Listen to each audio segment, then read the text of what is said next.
Um, so, Hello. Go. theoretically, we are now live, and I give directly to Greg. Hello, and welcome to Cub and Greg's excellent 4th annual Halloween special, featuring Bazzil Broketail, and in his first ever stream with us on this channel, Ground Cantina, who does a lot of great movie reviews. As a matter of fact, he's doing one horror movie every day for October. So I suggest going over to his channel. Cub will definitely put a link in the description like he always does. And welcome to everybody. We have a really good show. We've got all kinds of fun stuff this week. And at the very end, we'll go over current situations in the world. But to start out with, as always, we're an entertainment stream. We try to provide some direction and insight into, what's going on out there. And we try to give y'all something to watch and steer you away from the bad stuff. So with that said, what's going on this week, Cub? Yeah, first off, hi Mike from Ground Cantina, and here I put in the chat the link to your last video, to the Friday the 13th rip-off, or what would you call it? What would you call it? It's a clone. Clone. Yeah, fine. I think it's a low budget, very low budget movie, or not? Yeah, and talking about low budget, Bazzil, we have to talk. This thing I had to watch because of you. Can you remember, Greg, last time when I got totally mad when I had to watch this high budget crap from Disney? Here, this I do remember. Princess. Thing? It's the movie that Bazzil added, the horror movie that he thought you might enjoy. Yeah, The Breach, 2023. You loved the movie, didn't you? It was great. It was great. The special effects are good. The acting, so. Yeah. But overall, it had something that I think Ground Cantina would appreciate. It had a zombie a type of zombie that I have never seen before, and I don't think Ground has seen it either. Cool. Yeah, what kind of zombies What did you think about did it that have? What did you think about the zombies, Cub? What kind of zombies were there? There were these melting ones from which you saw in some Italian flicks back then, but they wanted to emulate H.P. Lovecraft here from Beyond to be precise. Yep. It's a kind of the script is based on a book that is a rip-off from Beyond. Right. It was a good homage. written by Nick Cutter. Yeah, Nick Cutter. Nick Cutter did a pretty good job on it, though. And based, as Cub said, on the Lovecraft deal. But the big surprise is these are quantum effect zombies. This is based on the Mandela effect and CERN.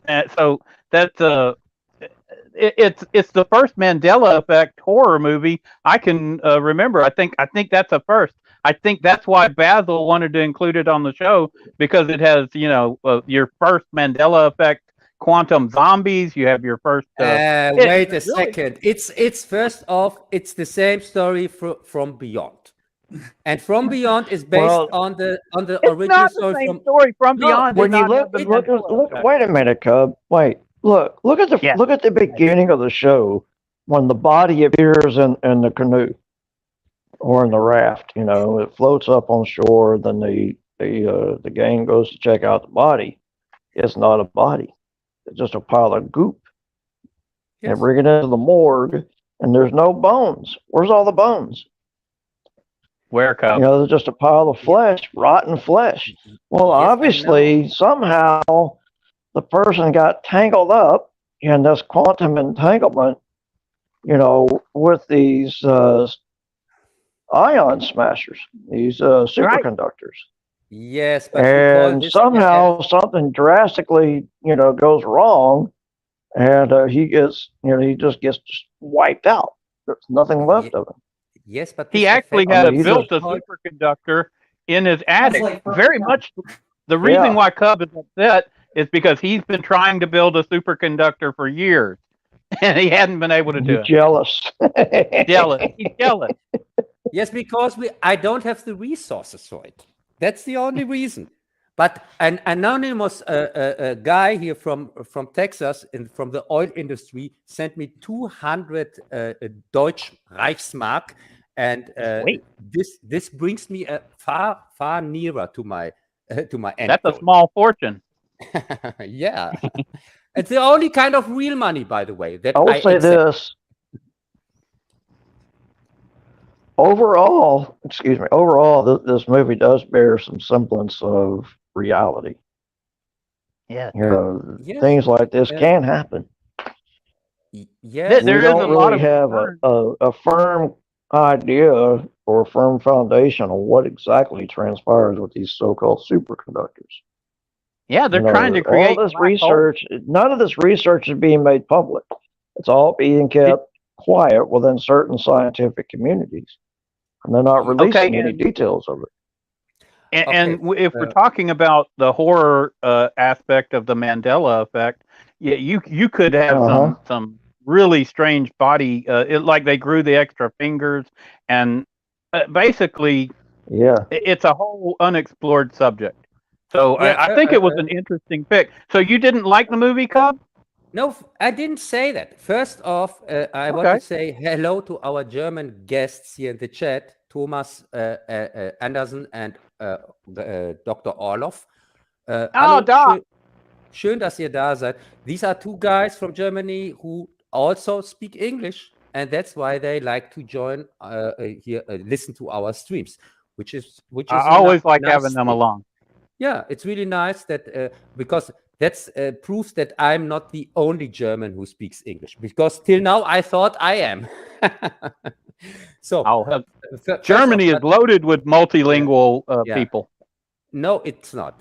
I'm kind of the only one, and also we have these two ones. And I think Olaf is not even from Germany. I think he's from Switzerland or Austria or something like that. I thought it was, but you're right. There's not that many. Yeah, but second off, I want to ask Mike if he has seen The Breach we were talking about. Have you seen The Breach, Mike? I have not seen The Breach. Didn't you brief him, Greg? I did, but last minute addition, right? I think you would like it, Mike. It's pretty interesting. Okay, because it's kind of unfair that our first guest here since years can't say anything to the first subject matter. Especially when it's got zombies and he's a zombie expert. Yeah. So well, sorry I've that seen From Beyond. So surprised you didn't check it out. Yeah. So sorry that I choose that as our first subject matter. But I was just so pissed off again that I constantly get these movies. They say, "Oh, you have to watch The Bride, you have to watch The Breach," and things like that. And then I get. It's our tradition that on Halloween people get to pick a Halloween horror movie. Are you saying that you want to break our tradition? No, the horror. Then you just want to complain about it. That's not cool. First off, as they don't want to hear you complain, Cub. No, first off, they want you to work harder. I can't rate this movie as a real movie. It's clearly. I have to rate it like a hobby project or a homemade movie, something like that, because it wouldn't be fair. No, it wouldn't be fair to rate it like to say, to compare it to a real movie, because it isn't. It's come on now. This is a real movie. You might think it's not a great movie, but I thought it was fairly. It had an interesting subject matter. The acting was decent. I didn't see a problem with it at all. Okay, let's say if I would rate it as a people who tried to make a movie and kind of succeeded, but they are not still there. If you understand what I mean, because it's so short to be a real movie. But It's not that still short. right that. It's not right there because it's still there's so many. Sometimes shorter things- is better, Cub. These 3.5-hour movies that you love, they're too long. They get boring. It's better to have a 90-minute movie, especially a horror movie. You don't want to go on and on and on about something like the Mandela effect and quantum physics. You just want to touch on it because most people, they're not even going to understand what's going on. Yeah, okay. So let me just say, overall, I liked it. Yay! I can't I believe it. That was a positive review. That was a positive review. Overall, I liked the story. Man, that's I liked the acting most of the time, but it was awkward. And I also liked the pacing. But now comes my criticism. What I didn't like was some choices that, for me, completely destroyed to really enjoy it. Because first off, the music choice was awful. It was just awful. The soundtrack, they decided to go with the soundtrack from the guys who produced the movie. Because this band, Slash or whatever it's named, is also the producer. Did you recognize that? I didn't see that. The music wasn't great. Yeah, but the music was there because the people who made the music, they paid for the movie. Well, that makes sense. Yeah, and that's why I think Mike could understand it. Mike is also a producer of movies. So. Yeah, I know, and I know, but I said that for the audience, Cub. Sometimes I say stuff to you, but it's aimed at the audience. No, but that's why it's so great to have him here. He has really many to do with movies and so on. There's a review channel. He produces movies himself, and he has a big movie knowledge. And that's exactly the kind of guys I want here, Greg. Exactly. If we could just get him to watch the movies that we're reviewing. And now you're asking too much. That's the one thing Cub likes is for people to actually watch what we're reviewing. I can't tell you how many streams I've heard Cub on, and they go to review something, and everybody on the panel is like, "No, I didn't watch it. Nope, I didn't watch it." But they all have opinions. Yeah. Okay, but as I said, for my criticism, the music choice was just awful, and also the lighting choice was awful. Because the lighting was bad. The whole thing played out at daylight. These effects were so cool if it would be in the dark, because the effects themselves. The effects were cool. The special effects were so great. The only thing that destroyed them was the daylight. I like my girl at the end who's fighting the zombies. She's one of the few scope rifle girls. It looked like my 243, and she's hitting them in the head every time. Pow, pow, pow. Yeah. I'm like, yeah, you got a scope rifle, and they're at a close range, and it's very easy to just shoot them in the head. At least that, to me, that was realistic, and it's very rare that you ever see somebody with a scope rifle who can work the bolt action as fast as me. It's like, chunk, chunk, chunk, bam. Yeah, but the thing is, was great. There was so many wasted opportunities. First off, you show these monsters best, you show them at night. Also, best when you show them, don't show so many of them, because when you show so many of them that move slowly towards you, completely destroy the factor, the creep factor.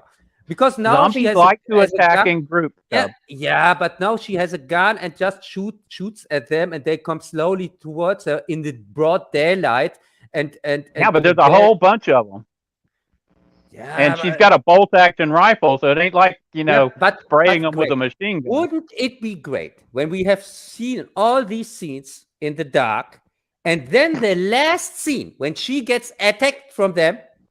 That just this scene at daylight, because it was so short, the zombie was attacking her, and it cut away, and this was really great. But the effect would be so much better if this would be the first time even to see it at daylight. Well, that's true, but I wasn't allowed to give my input on the movie, and neither will you. Perhaps Mike could have if he had known about all this. But overall, that's a positive review from Cub. I know it sounded like a negative review because he complained bitterly about having to watch it, but it's actually positive. No, but Greg, so you say it's at the end, it's Mike's fault. Yes. Yeah, no, I think we should. I know. I can agree on that. High ground. I think Bazzil can also agree on that, or not? I don't know. Do you agree with that, Bazzil? Bazzil? To an extent. You know, jury's out on that one. It was a joke.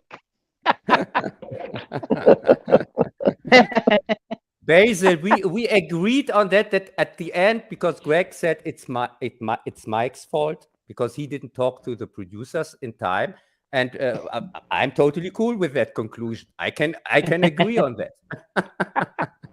Well, at least they didn't shoot David. I'll give it 3 battle dragon swords up and three battle stars, or three battle dragon swords down, or 3 battle dragon swords up. I don't know. I've never understood.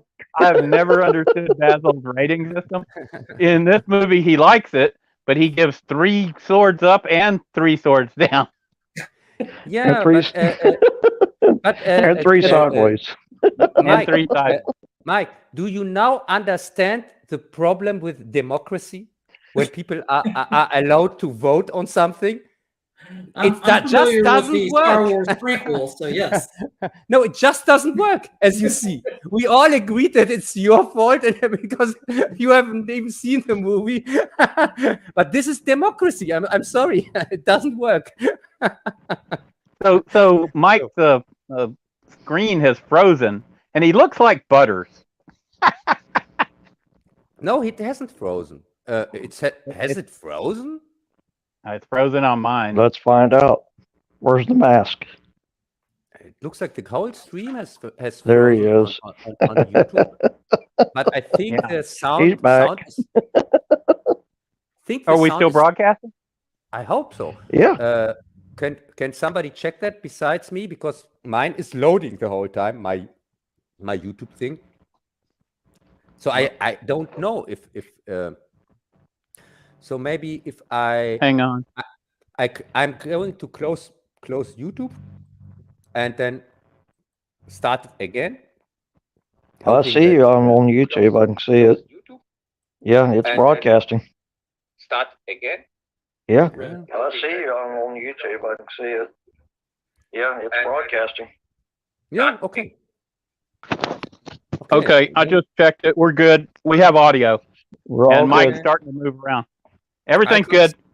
Okay, I can't see. I was just concerned that maybe we weren't broadcasting. Yeah, as I said, I couldn't see it, but I guess my browser. Well, everything froze up for a moment, you know. So okay, Greg, so after that incredible detour that was put upon us by Cub, are we through with the breach? Yes, I would say, and as I said, the movie itself is okay. It's just, of course, it reminds you so much on From Beyond, where it is clearly inspired by it. Let's say it this way. But yeah, but I mean, From Beyond, that's a great movie to be inspired by. I thought, with all the trash we've had in the last few years, I was pleasantly surprised by some of the movies this year. Yeah, as I said, there's so much potential.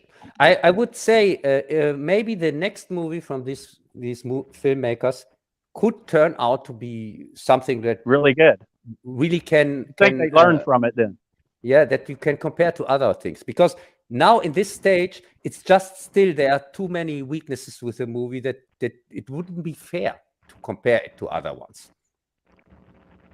That's true. Okay, so I guess we can move on to Totally Killer 2023, which to give you a brief update on it, it's about a modern 2023 girl who is fighting a serial killer, and she gets in a time machine and goes back to 1987, I think. Yeah, and it's a 2022 girl, not 20. 1987.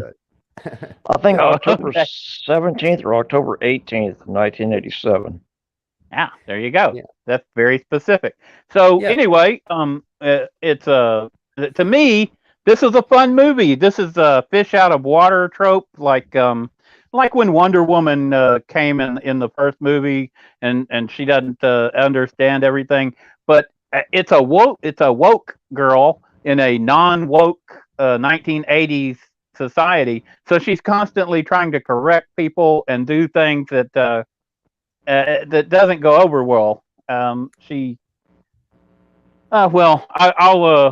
pass this one on to High Ground Cantina. Are you there, Mike?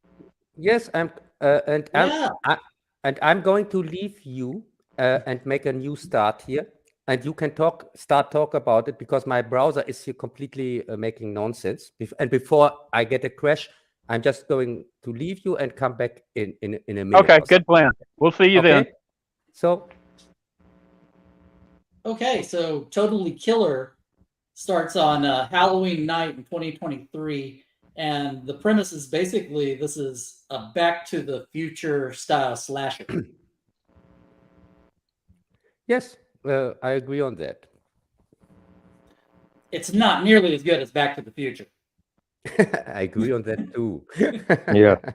This is more Hot Tub Time Machine than Back to the Future. It's not even in the same league, I would No. say. I would say Back to it's the not Future even is on the same planet. And Totally Killer, I'm totally cool with that you have seen it, because this is one I really want to talk about.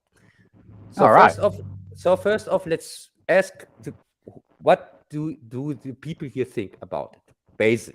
Okay, Bazzil, did you get to see Totally Killer? I did. What did you think of it? I thought it was pretty cool. I mean, there's actually a series of serial killers, and oddly, they're in every dimension that she seems to fall into. The latest one, where she is trying to get back to her 2023 dimension, where she's stuck in that barrel of fun type gadget at the carnival, and she's fighting she's fighting Nick, the last serial killer.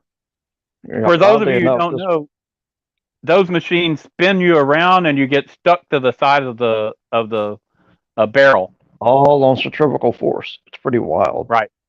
Yeah. And oddly enough, the girl who built the time machine is the daughter of her friend in the current dimension, the 2023 dimension. She is the one that wrote the plan to build the blueprint to build the time machine. The super smart teenage black girl. Don't forget, her best friend is a black girl that is super smart, and her mother wrote these things about time machines, and she used her writings to build it. Yeah, so this is where I think the movie falters a little bit. You think so? Mike, Mike, Mike, if you're wondering why I wanted to hear first of these two guys here, Greg and Bazzil, because when I said this is one I really want to go into, when we both talk about it in a few minutes, then you understand what I mean, because I have a lot to say about that one. Okay, so you're referencing Back to the Future constantly. You have no problem, acknowledging this is an homage, right? So why not make the mom of her best friend be a Doc Brown type and have her do it? Mike, it loses credibility. She was to an extent. Mike, is it a homage? Is it though? Is it really a homage? Let's talk about that. Who made this movie? First off, this movie is about women exclusively. And who made this movie is also a woman. And who do you think He's a TV writer? Yeah, who do you think wrote this movie? Do you think a man was involved in writing this story? Maybe. Because I don't think so. because I think this movie is so great because it tries to mock us, because all this woke stuff that we think it's funny when we see it. The 2022 girl is in 1987, and now we see the stupid Neanderthalian people in 1987 who are all stupid. They treat each other like shit. They're smoking in their cars, and it's everything is so overblown. Like 1987 was really like cave times or something, caveman times or something like that. And I think when she, but it doesn't work, Cub. It doesn't work. They tried to do that, yes, but it failed. Yeah, they tried to do it, but I don't think that they failed. It made it even funnier. Yes, because I think it was not meant funny. I think it was not meant funny when our lead is mocking or correcting the 87 caveman people.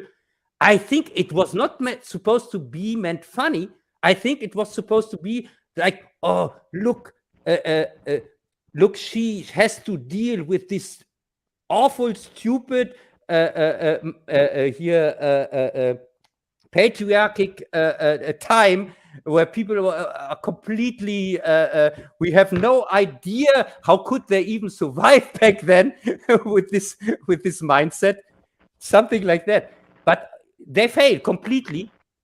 They make themselves look like stupid, and that's the funny thing with this movie, because it doesn't respect anything from this pop culture aspect, from the aspect of the guys. But these 80s people, these 80s people, I mean, obviously they've got a killer coming to kill them, and they're all just worried about sex and drugs, and she makes fun of their weed, because the weed is like all sticks and seeds, and she's like, oh, I got a gummy that's 100 times more powerful than So there were some decent jokes there, and let's just take one of the jokes. Okay, one of the girls, the first one who gets killed, the guy asks her for a blowjob, and all the girls are always talking about giving blowjobs or something in this movie, more than any movie I've ever seen. And anyway, she doesn't want to do it, so he leaves, right? And later she gets killed, and they're talking about it. And the guy said, the only reason she died is because she didn't want to give a blowjob. If only she'd given a blowjob, she'd be alive today. And our woke girl says, that's not the lesson we should take from this. That was hilarious. That was funny, Cub. That was funny. Did you? The director, she is clever. She's written for like American Dad and some other things. She's not like completely lost in wokeness, but I just think she got hung up on making the story fit. She is a little bit lazy in writing. You need that crazy Doc Brown type. But is it a love letter? Is it a love letter to Back to the Future? Is she respecting anything of Back to the?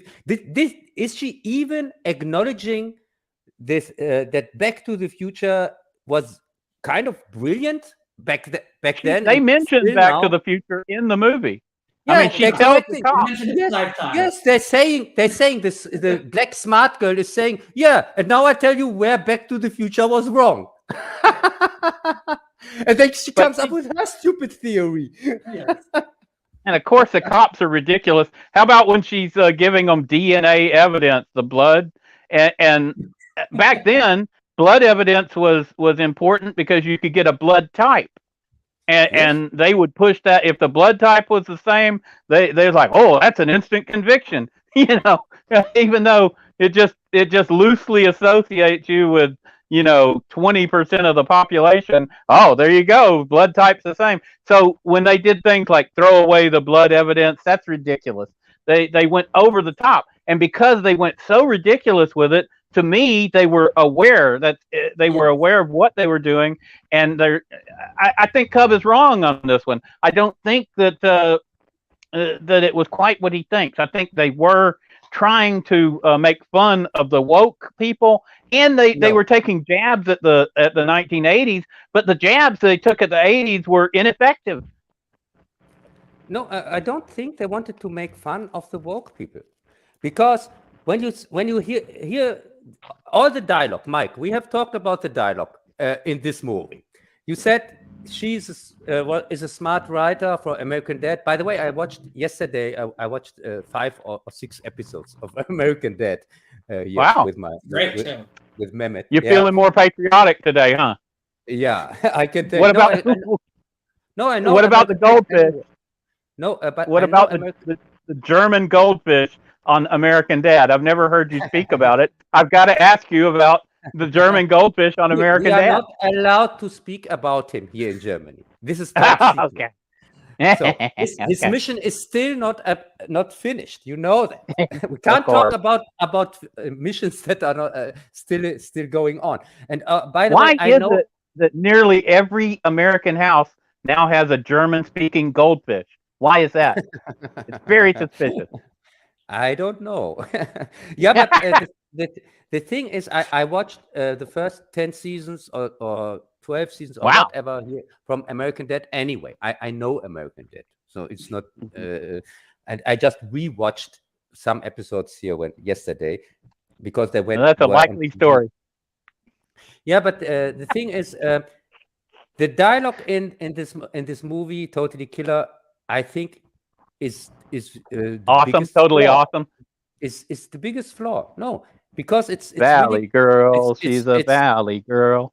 It's completely from the viewpoint how maybe a woman thinks that for example, men talk or what they think or what they talk about constantly or what is going on in their head. That's true. The way they wrote the guys, I can see that. The guy who burps and constantly throws people out on the lawn, to me, that does seem like that's the way women think men act around each other or acted back then. I don't remember anything like that. If you tried to do something like that, mostly somebody would lay you out. I mean, you might get away with that once, and then somebody would just pop you. Those big guys went down fast. And all the characters. Very few people would put up with that today. That's for sure. Yeah, but Mike, tell me back then, now, or in the future, is there any time a party anywhere on this planet where women or beautiful women are not allowed? And it doesn't matter if they are invited or not.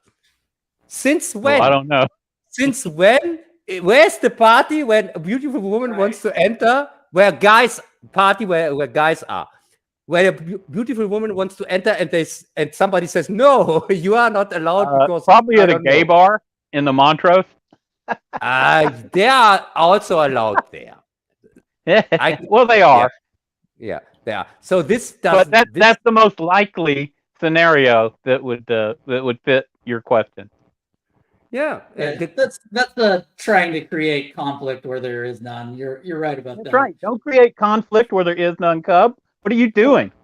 Yeah, no. I mean the writer. That's something she had to overcome in the movie. That they should have come up with a more clever reason why she couldn't be at the party. Yeah. For why example, she had to sneak in. But yes. Oh yeah. But it's fine. You know, everybody's over the top. It's not just the guys. There's the crazy lady that gives her the ride to the school. I mean, the gym team. You know, it's everybody's like, you know, ramped up.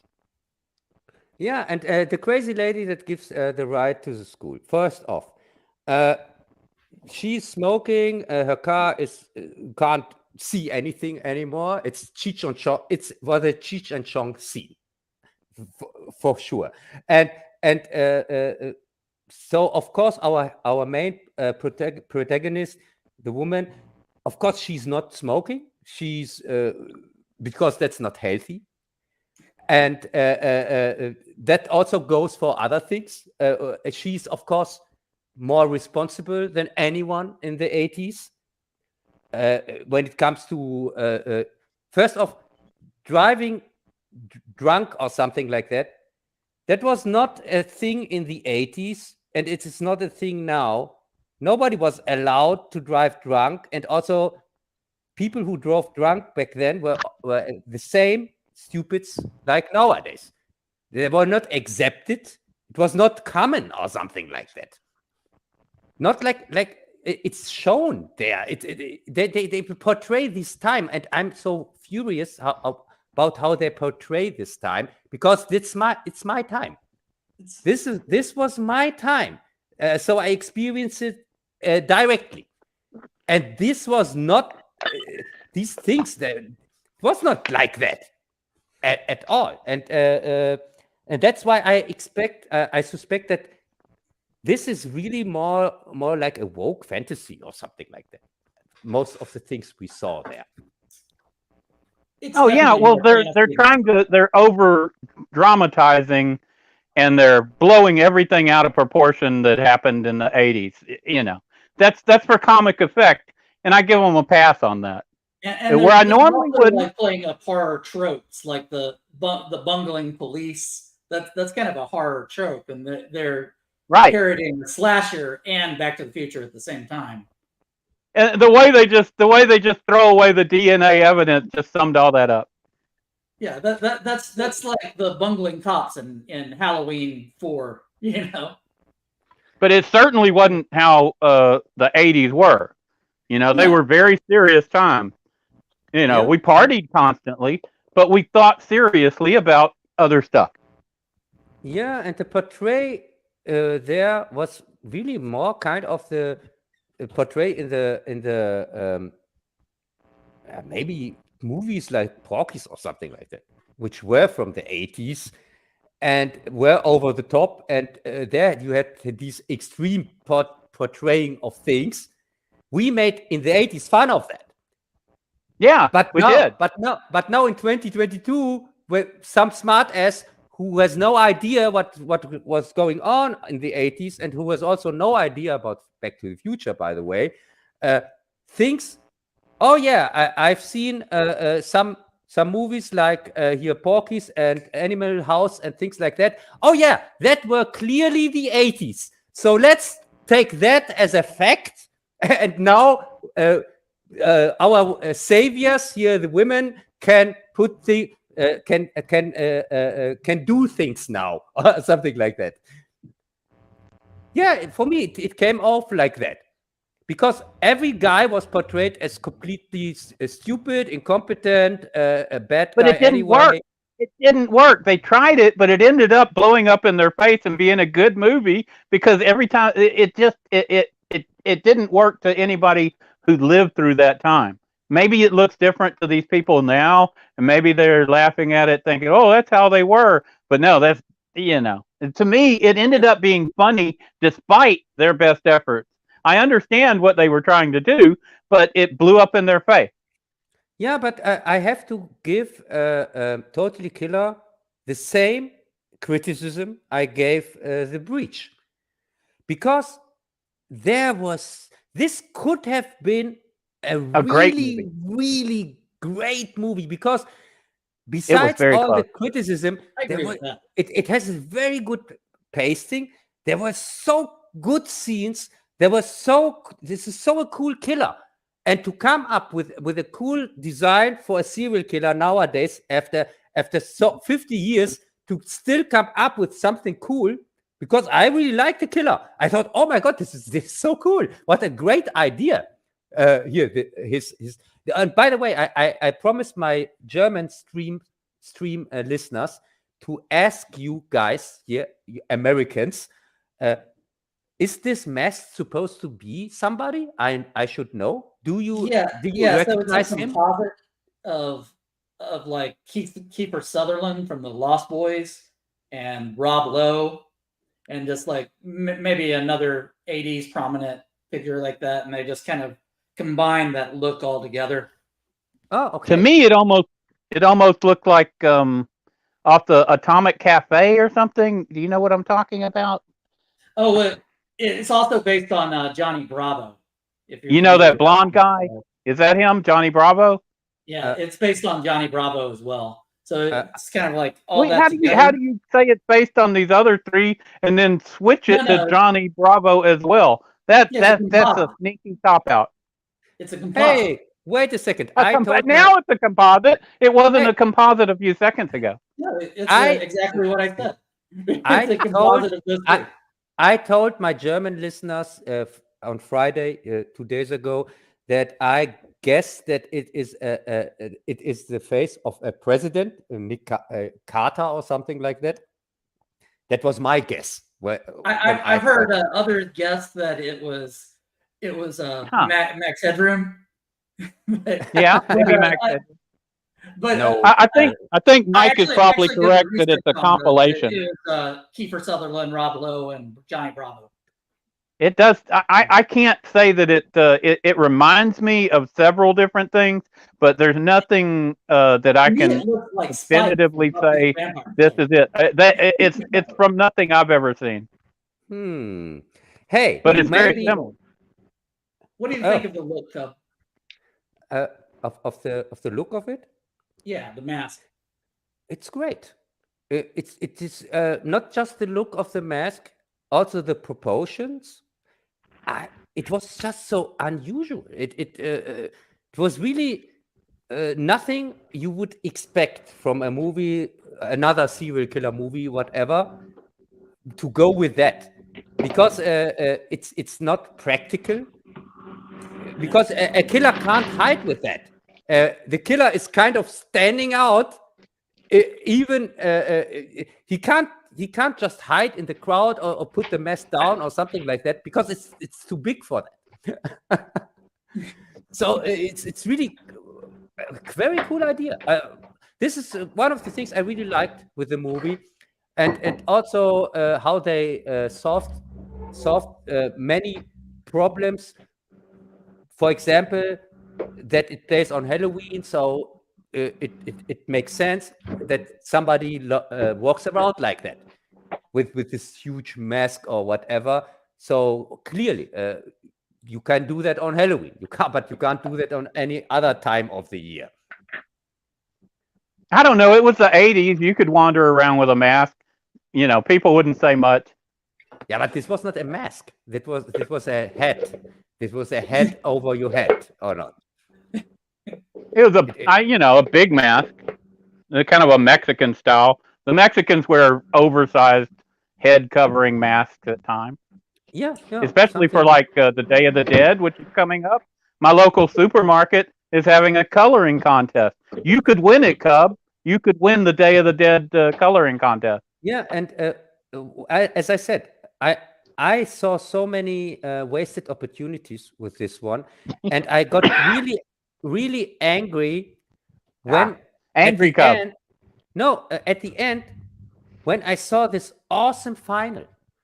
It was so good, and it didn't matter if it made any sense or not. It was just so well put together, this complete final fight in this spinning wheel and so on. Oh, that was good.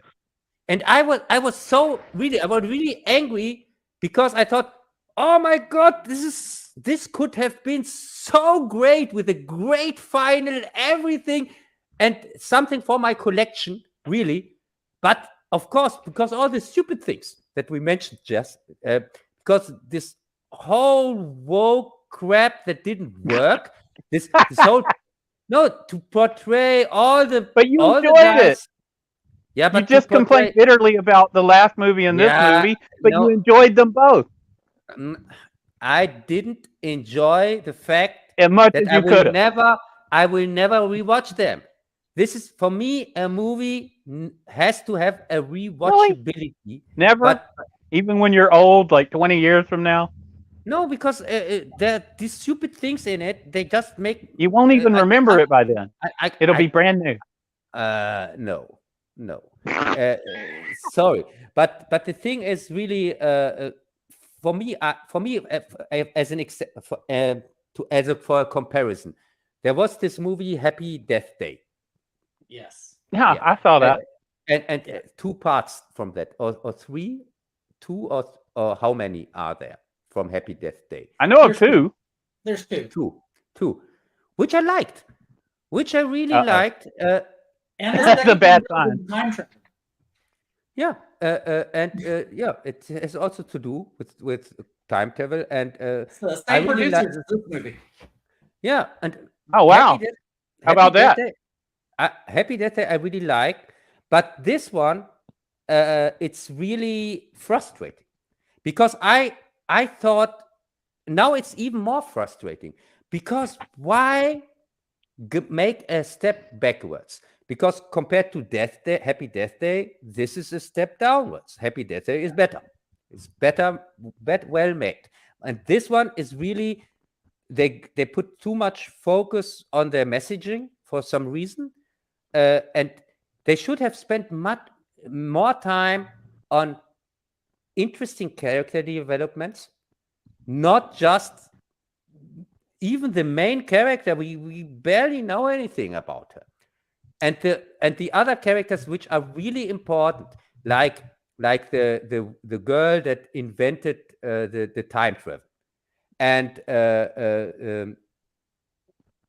anybody else, it doesn't get any development. So I really didn't care for any of them. It was really kind of, they tried to go with this joke that one is has just one thing, one note, one trick pony, whatever.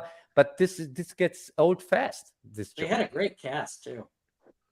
Yeah, Olivia Holt played her mom when she was younger, and she's fantastic. And then the lead is she's the lead in Sabrina, the Netflix version of that series.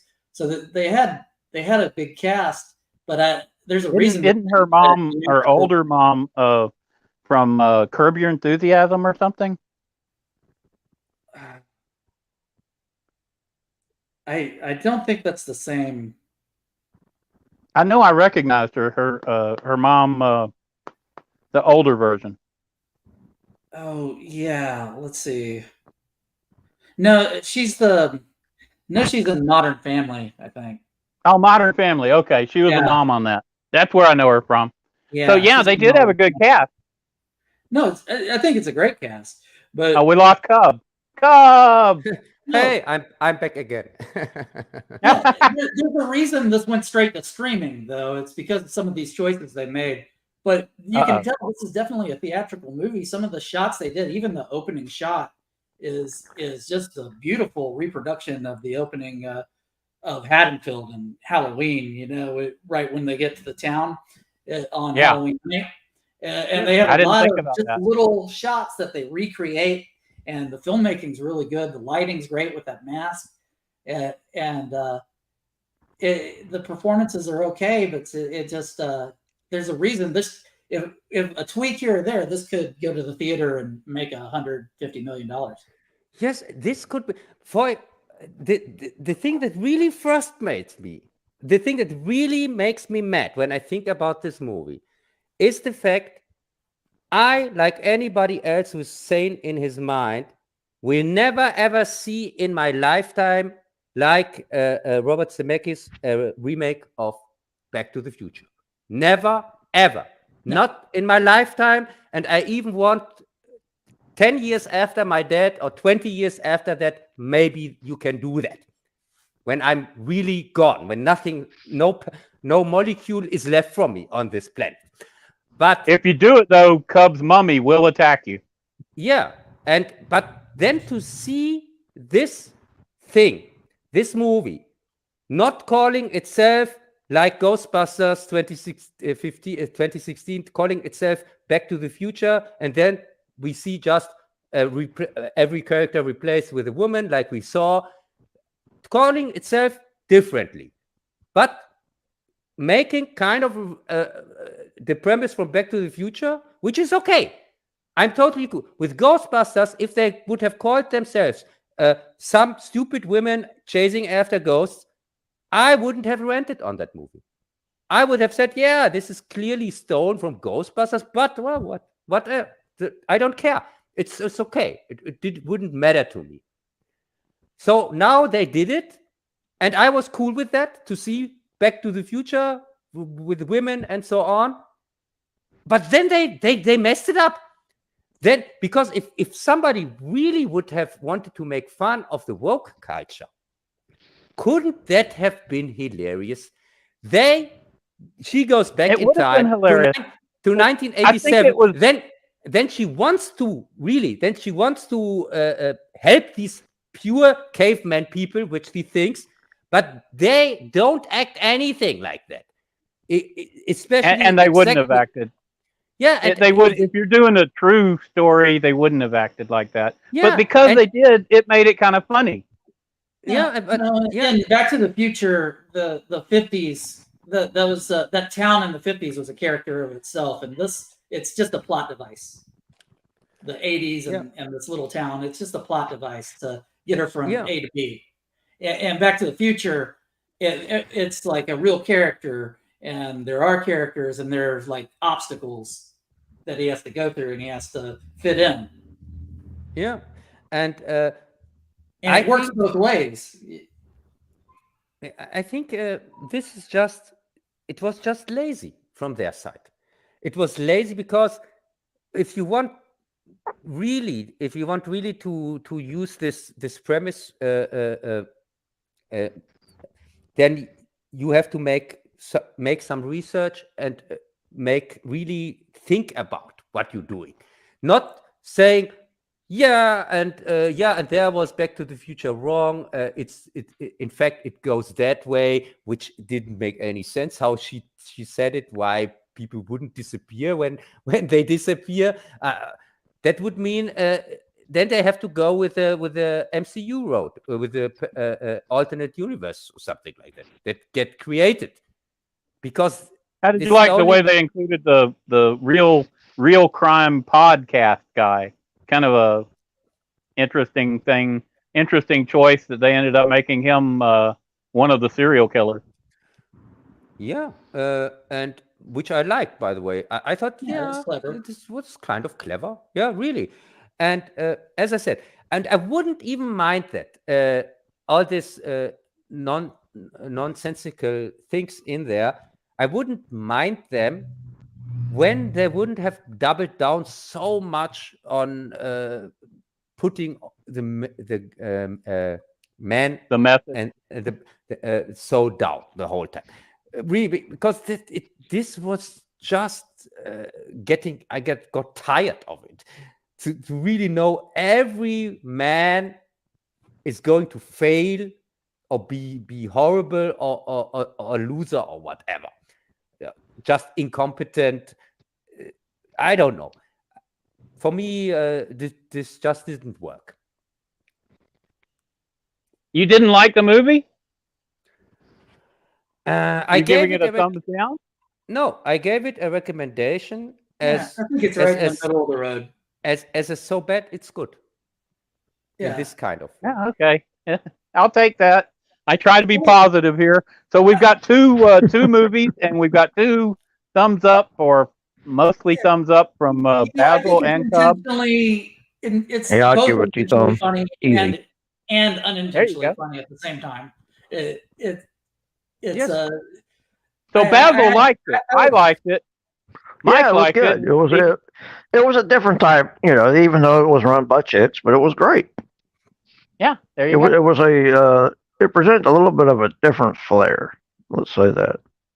Yeah, it was fun. Your typical back to this. A fun It little, was sort of a Back to the Future, but a little bit, a little bit of a twist. Right. Yeah. Serial killer.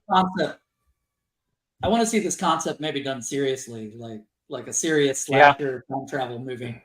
Yes, and the mom gag, that went really fast old.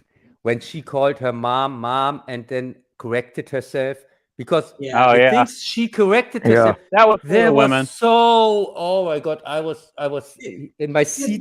She first called her mom when she was in that dodgeball game in the school. Have you seen Back to the Future? She says it 4 times. Yeah. He says that, and then he says daddy-o or something like that. And but they tried that these jokes here. have been done before. They just did it in the Flash movie. I mean, it's not clever. Yeah. No. Yeah, that's just the problem is really. I think the writer, and I guess it's what it was a woman. She could have used just some help, maybe from a guy.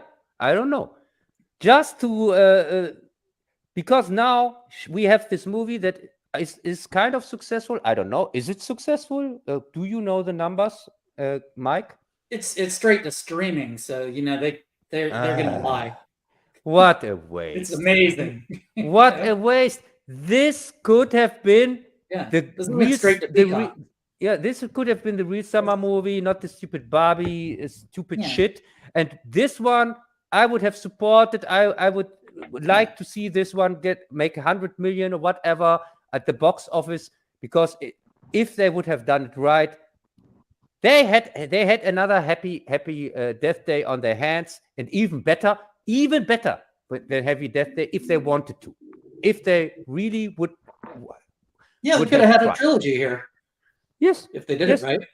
Yeah, throw it directly. Yeah, they just throw it out of the window. So this is sad for me. Yeah, people should watch it, but for one time, I'm never going to watch it again. Just say.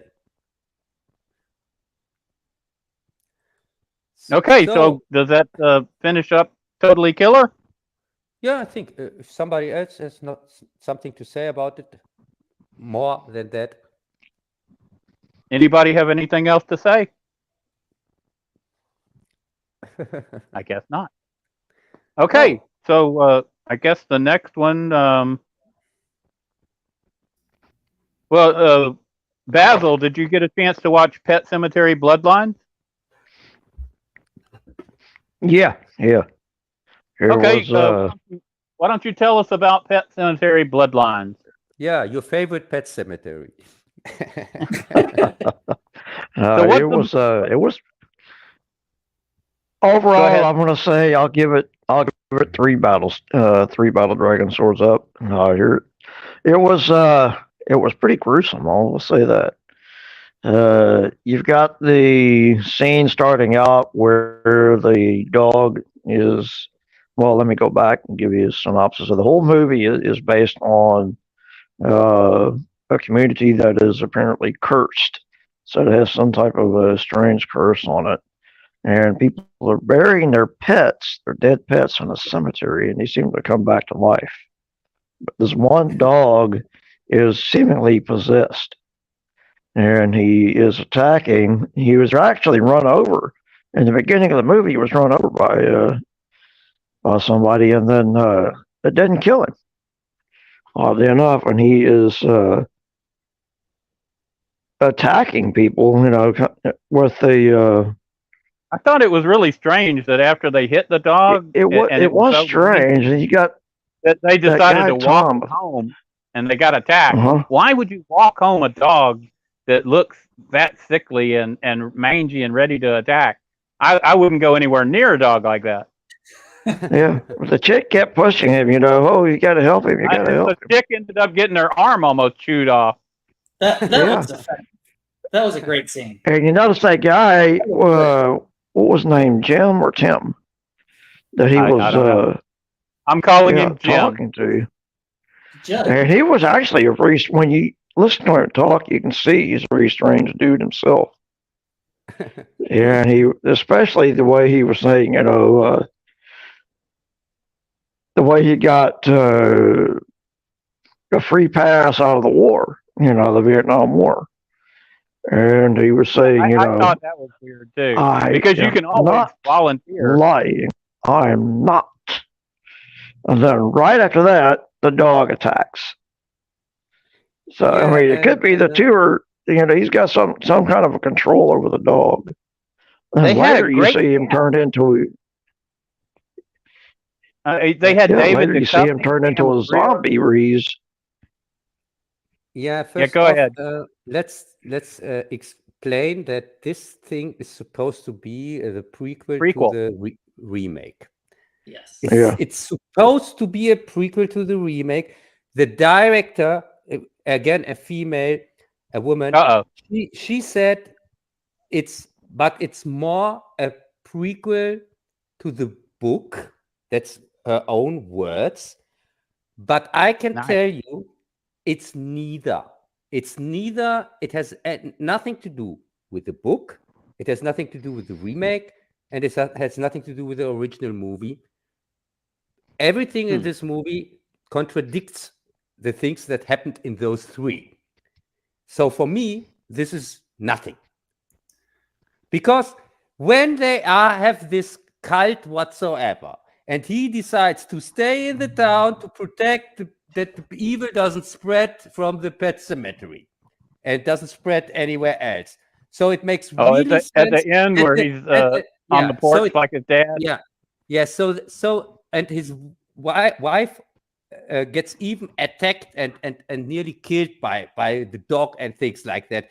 And so it makes really sense that when the cat dies here in the book or in the movie, that he goes to his neighbor and tells him, there's a place, let's bury the cat there. Shouldn't he be the one when even the neighbor would ask him after the place that he says, no, there is no place. I don't know what you're talking about. And if there is a place, you never have to enter it under any circumstances. Shouldn't that be his purpose? Yeah, basically get off of my lawn. You're full of shit. That ain't true. Get off of my lawn. If it is true, I'll shoot you. Get the frack away, or I will shoot you. That's what they would do. They would just result to the car to pulling a gun. That's how you do things out in the country in America. And also, if somebody's wandering around your property, you get a gun out and you shoot over their head. Yeah. So it has nothing to do with the book, because in the book there's neither a zombie outbreak in the town or whatever. Also, in the book, there are not the people here. When this guy from Vietnam, when he returns, he's not a brainless zombie, running around biting people also to become zombies. This is not how it goes in the book, and it's also not how it goes in the first adaptation. Because in the first adaptation, yes, he is kind of like a zombie. But there's no mentioning that he has killed anybody. We see him. Okay, I have a question for you, Cub. You've read the book. Did they make up this whole thing about the families going all the way back and having the story of how they created the pet cemetery by burying people when they shouldn't have, and all this stuff? Basically, it reminded me of The Fog, where the guilt of the early founders of the town was carried on to their grandchildren and great-grandchildren, and the people stayed in the town. And if you remember, the priest had to gather the money and return it to the souls, the ghouls, or I guess they were kind of like zombies in The Fog, too. They come out of the fog and attack. But basically, the patriarchy or whatever they're trying to me, it just made it a really lame. That worked in The Fog in 1980. But nowadays, when they're trying to put everything on the patriarchy and everything, we're all to blame. Suddenly, Pet Cemetery is the fault of the people in the town. I don't remember that being the case. No, and I don't think it fits. You can't do the prequel and change all the rules. Yeah, and also in the book, there was a part where they little bit tried to explain it, but they left it very vague. But there was also the Wendigo that played a part in the original story. Oh, Wendigo, cool. And that would have been a great addition. And Mike, did you maybe have read the book? Yeah. Have you read the book, Mike? Yeah. Wow. See, I already suspected that. So finally, we have here somebody who can also tell us a little bit. Can you remember it? Because finally I read it so long ago in the 90s when it came out. Yeah, in the 90s when it came out. It's over 30 years. Damn, 30 years ago, Cub. Yeah, more than 30 years. So this part I vaguely remember. I know that he said something about that the Indians they used it as a to bury their pets or whatever. No, there was a special place. There were 2 pet cemeteries, and in the original story, and the normal one they just buried their pets there, but there was another one, and they went over there for a special one, kind of, which wasn't really used most of the time. It was really just people who knew how to get there, because you couldn't easily get there. Also, that was described that it was kind of dangerous to walk this road because it was not safe or something like that. So you mean before the trucks made it even more unsafe? Yeah, the truck story. That was Man, I don't understand. These are giant trucks, and you can't see them until like 10 feet before they get there. You can hear a big truck like that coming 5 miles down the road. Wait a second. As a truck driver, yourself, Greg. So Yeah. when Yeah. Stephen King wrote Pet Sematary, he lived with his family in kind of a place similar in Maine, and this was kind of something that happened to him. Like his kid almost got hit by one of these trucks, and in this particular stretch of road, it would just zoom by out of nowhere, and it was just the way maybe the eye line of the hill or whatever going in, it would just hit that straight path over a hill, and you're done. So pets would get killed all the time, and that's what inspired him to write the book. Yeah, and as I said, I'm just saying, on those old country roads like that with a giant 18-wheeler, you can hear that thing coming a long way. And if it's a bend or something, you can't take an 18-wheeler around a corner without skidding off the road. So you couldn't do that kind of speed unless you had a long straightaway. And on a long straightaway, you're going to hear that truck coming 20 minutes before it gets there. At least 5 or 10 minutes. I mean, it's loud. You'll be able to hear a regular car coming down the road. The way they shoot the movie, you don't hear it until it's 5 seconds. Even in this version, he goes and he picks up the photograph off the road. I knew there was going to be a truck there, and I knew he wouldn't hear it until 3 seconds before it got there. That's freaking ridiculous.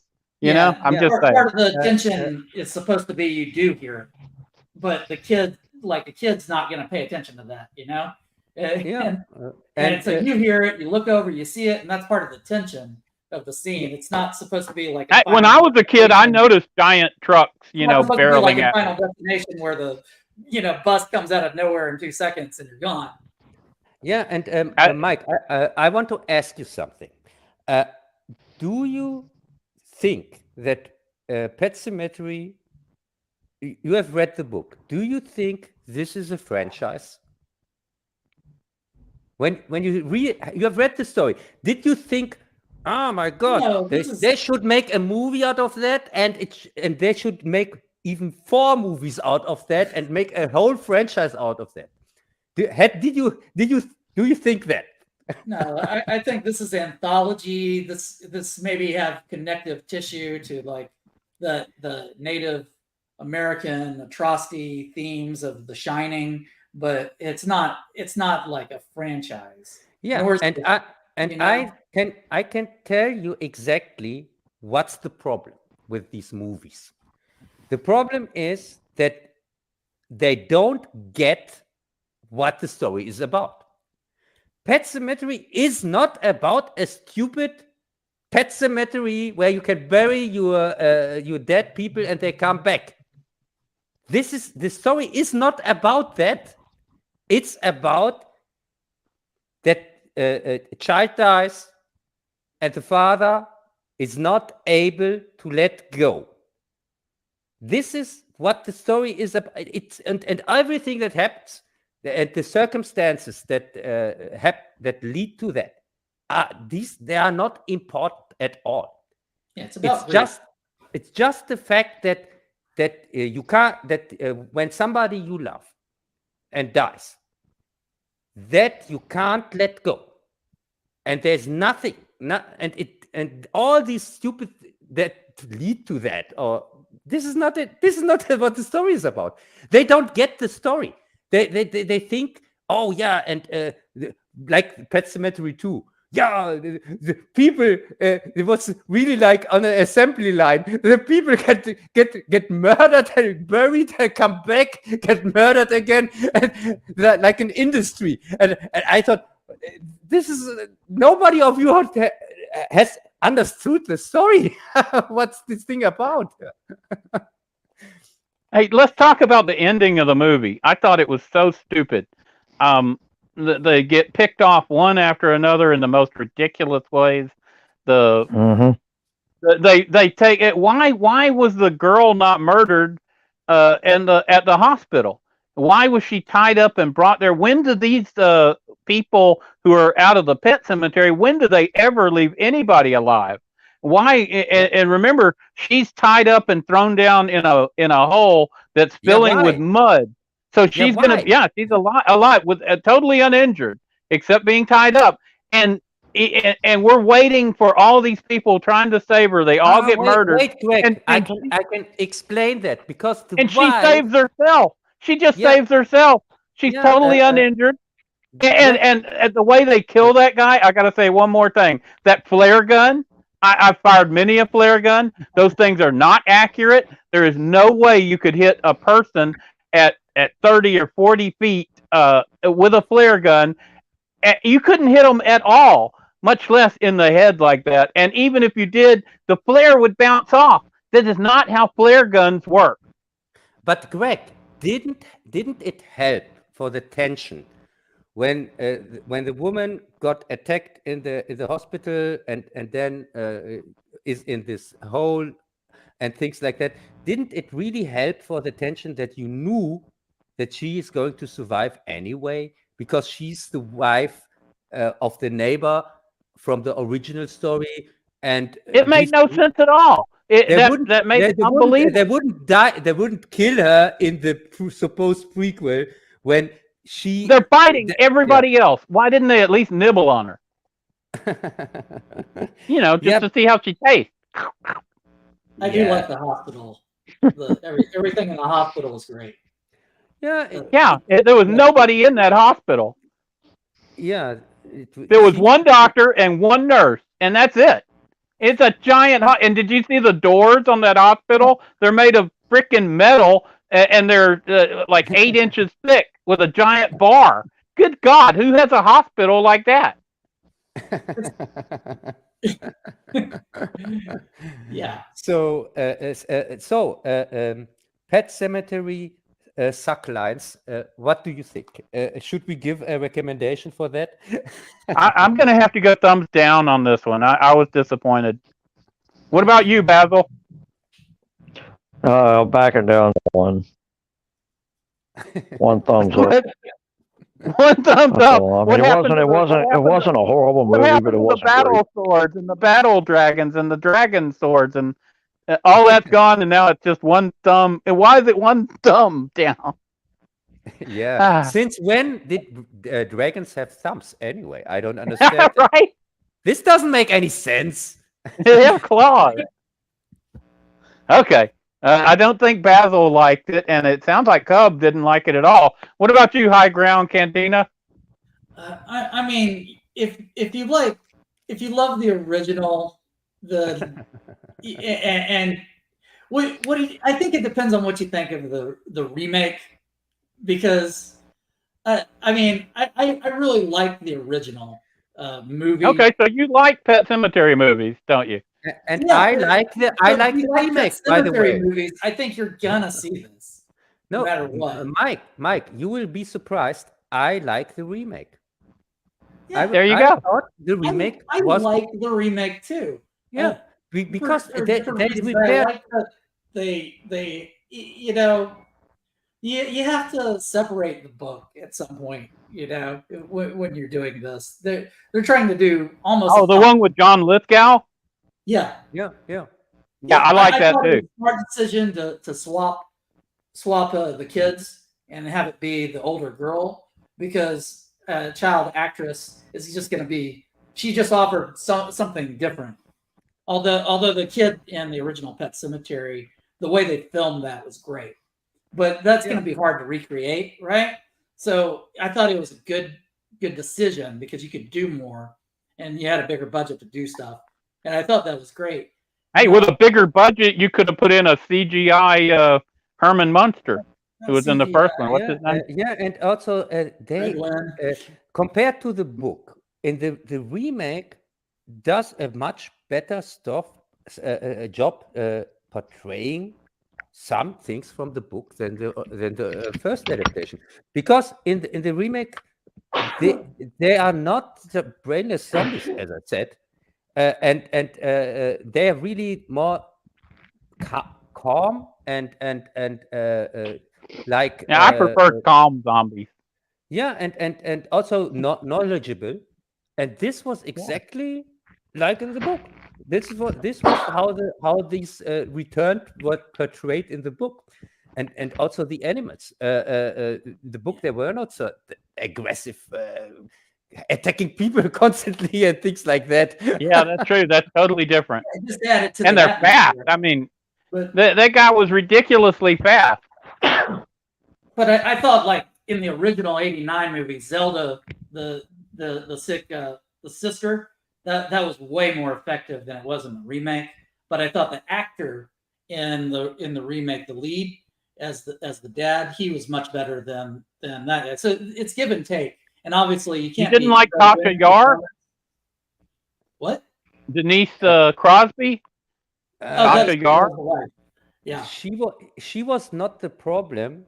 The problem was really what she. Yeah, but also what she was given.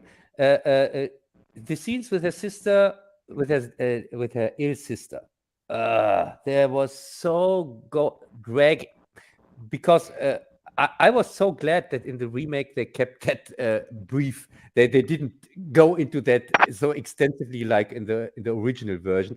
Man, that still haunts me to this day. That original, that was so well done. I think that's actually a dude who played the sister, and they did the makeup and that. What? Yeah, they did things just practically, but it just really worked. It was great filmmaking, but I like if you're gonna go with this popcorn like crazy ending that the remake did, you should just go all in if you're gonna do like this type of movie. And they tried to have too much gravitas to it. They should have just had fun with it. Yeah. Well, I was completely okay with what I saw in the remake, because it was unexpected, and it was the only. It worked. It was the only creepy scene, really, because to and then go into black, and oh my God, the child is there and it's surrounded by zombies, and that's it. And I thought this was the only scene for me where I got the creeps, where I thought, oh my God, what is happening to the child? Are they crazy? Really, I thought that. How can they end that like that? But it was a great ending. Yeah, we knew what was going to happen. That's a bad thing. Yeah, but this is how you end on that, and you're going to have another Pet Sematary movie. Why not just do something crazy? And they're just, I don't know. But like I said, if you saw all these movies, if you liked Pet Sematary 2, which is campy and ridiculous, but it's from the same director. Yeah, it's unbelievable. It's from Mary Lambert. it's unbelievable that it's the same director. If you're gonna, I just think they should have leaned into the camp in this movie. But you're gonna watch it if you're a fan of the franchise. Yeah, and by the way, you should watch it if you're a fan of the franchise. You don't need to if you're just a casual fan and you like the remake. you kind of revisit the world, and the kids have the masks and stuff, and but that's about where it ends. Yeah, Bloodlines, I think is a complete waste of time. Really, because it's not for the people who like the book. It's not for the people who like the original. It's not for the people who like the remake. So for whom is it? Oh, if you have never read the book, if you have never heard of this franchise, if you have lived your last 40 years on the dark side of the moon, then you should give it a try. What did you think of the lighting for the night scenes? Which lighting?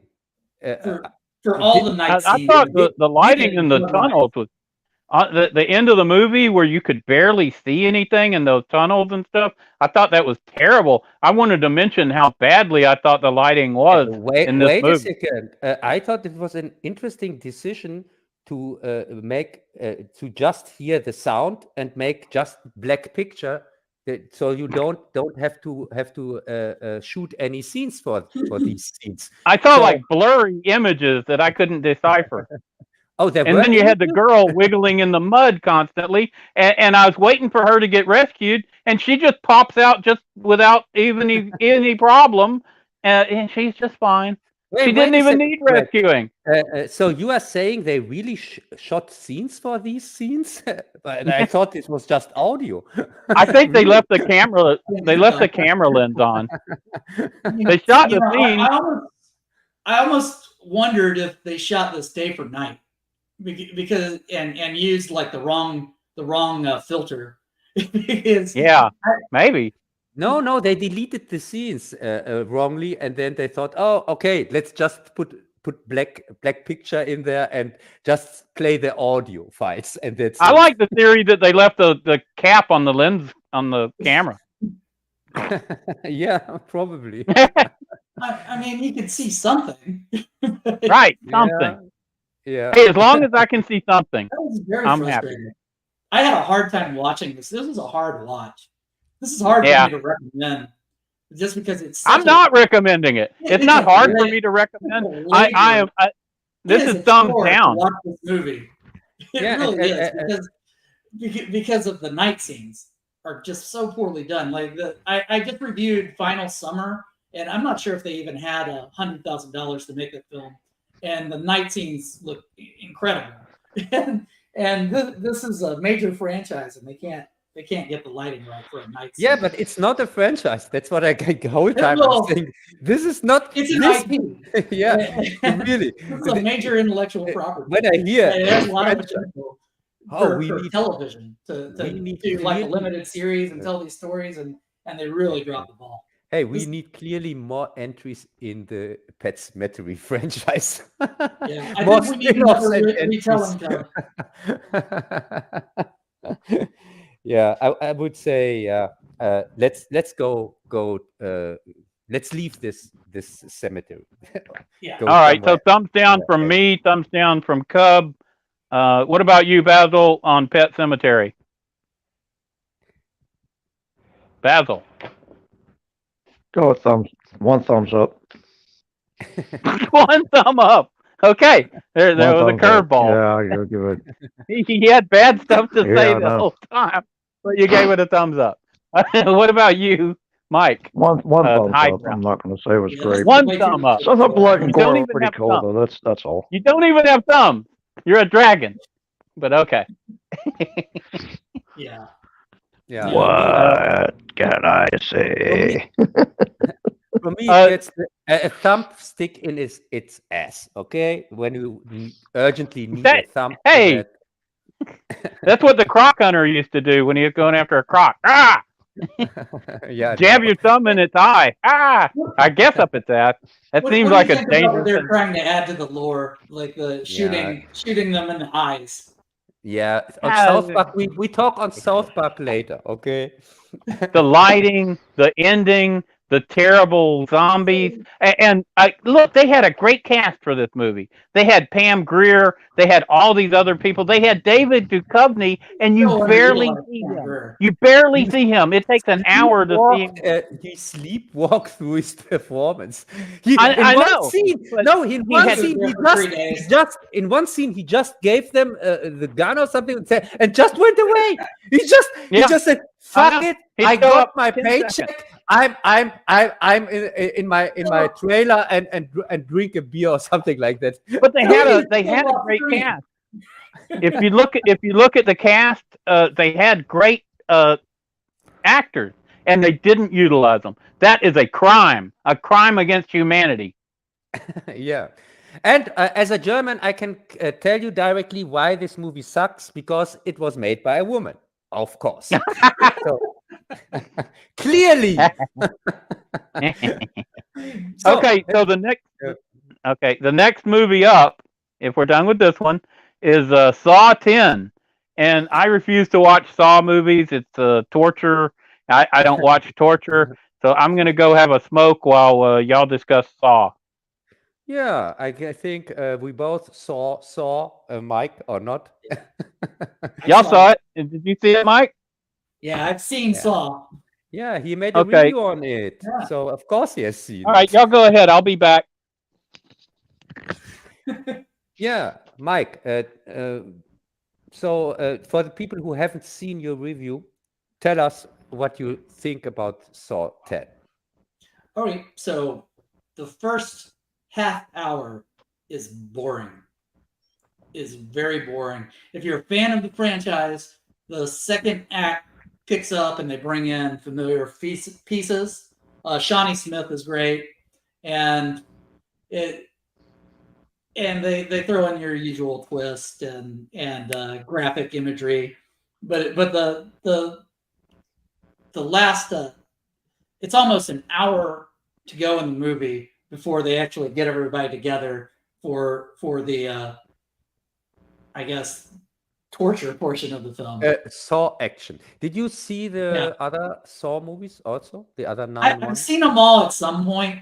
I'm not like a huge fan of the franchise. I think the first movie is really good, but I've seen them all at one point. Maybe just streaming or on cable just over the years. Eventually see them. So to remind you, the new Saw X, plays between the first and the second one. Yes. And this is really all you have to know, because they all the first one is good. The first Saw movie, I would say. I'm not a fan, but I wouldn't go so far to say it's a bad movie. No, it's okay. It's even, I would even say maybe good, because it has a very cool twist, a very cool one that you don't see coming, and but that's it. And this twist is, by the way, it has 2 really cool scenes where one idea is stolen directly from Mad Max, from the first Mad Max, with the anchor. You can better go through your anchor than. But I can forgive this. I can forgive that. But there's a twist in the first one which you don't see coming, which is really great. And so I would say it's a good movie. But all the other ones suck. All of them. They just suck. The second one is a bland rip-off of Cube. And from then on, it's just torture porn. These are usually repurposed movies too. Yeah. They what really makes me mad about this franchise is are you familiar with Frank Henenlotter? Yeah, sure. It was a few years ago, maybe 10 years ago, he had a script that was ready to go. It was approved, and they wanted to turn it into one of these Saw movies, and it died on the vine. And they killed a Frank Henenlotter movie, because all they would do is take these scripts, and that's all they'd see is like a way to make it low budget And movie. for people who are not familiar with Hellenlotter, he made a Basket Case. This is his most famous one, I guess. And it has also 2 continuations, but they came later in the 90s, were kind of crappy, cheap. First one also, but it was a different kind of cheap with Basket Case 2 and 3. But he made some other interesting movies like Brain. Brain Damage. Brain Damage, think is his best one after Basket Case, I would say. And also Frankenhooker is a mentionable one, I would say. It's fun. Yeah, it's okay. It's fun. It's a, he made cult classics. He only made a limited number of movies. Did you see Bad Biology? Yes, I guess. I think I have seen all of them. What can you remind me a little bit on Bad Biology? Oh my God! It's where it's the two I guess kind of mutated people with like their sexual organs are like crazy, and they meet, and it's they're basically serial killers. It's amazingly like out there. It's never going to be a mainstream movie, but it's interesting. It is interesting. But people should know. Even he never made a mainstream movie, like you said, and is really more kind of a secret tip. He made it into one of the first Simpsons Halloween specials, because they took a Basket Case as the case for one of the episodes. When Bart discovers his brother, that was his twin brother that was separated here, Hugo, that was separated from him after birth, and they kept the good one, because the bad one they put in the walls, and it turned out that they kept the bad one at the end of the episode. But yeah, this was Basket Case, kind of the story. Yeah. So how many other movies got the Hellenlotter treatment? That were probably, if you just let the creator have their movie and go forward, they buy these scripts, and then if it doesn't work, they throw it in the trash. And I don't know. So I'm not a fan of what the sequels either. Yeah, and so we are now in a very funny situation, because you have seen all the Saw movies like me, but you are like me, can't stand them. And now I have to defend the new one, which is really funny, because normally I'm the one like you. I take your position, where I say this is crap anyway, and please don't even talk about it. So for me, so boring and uninteresting.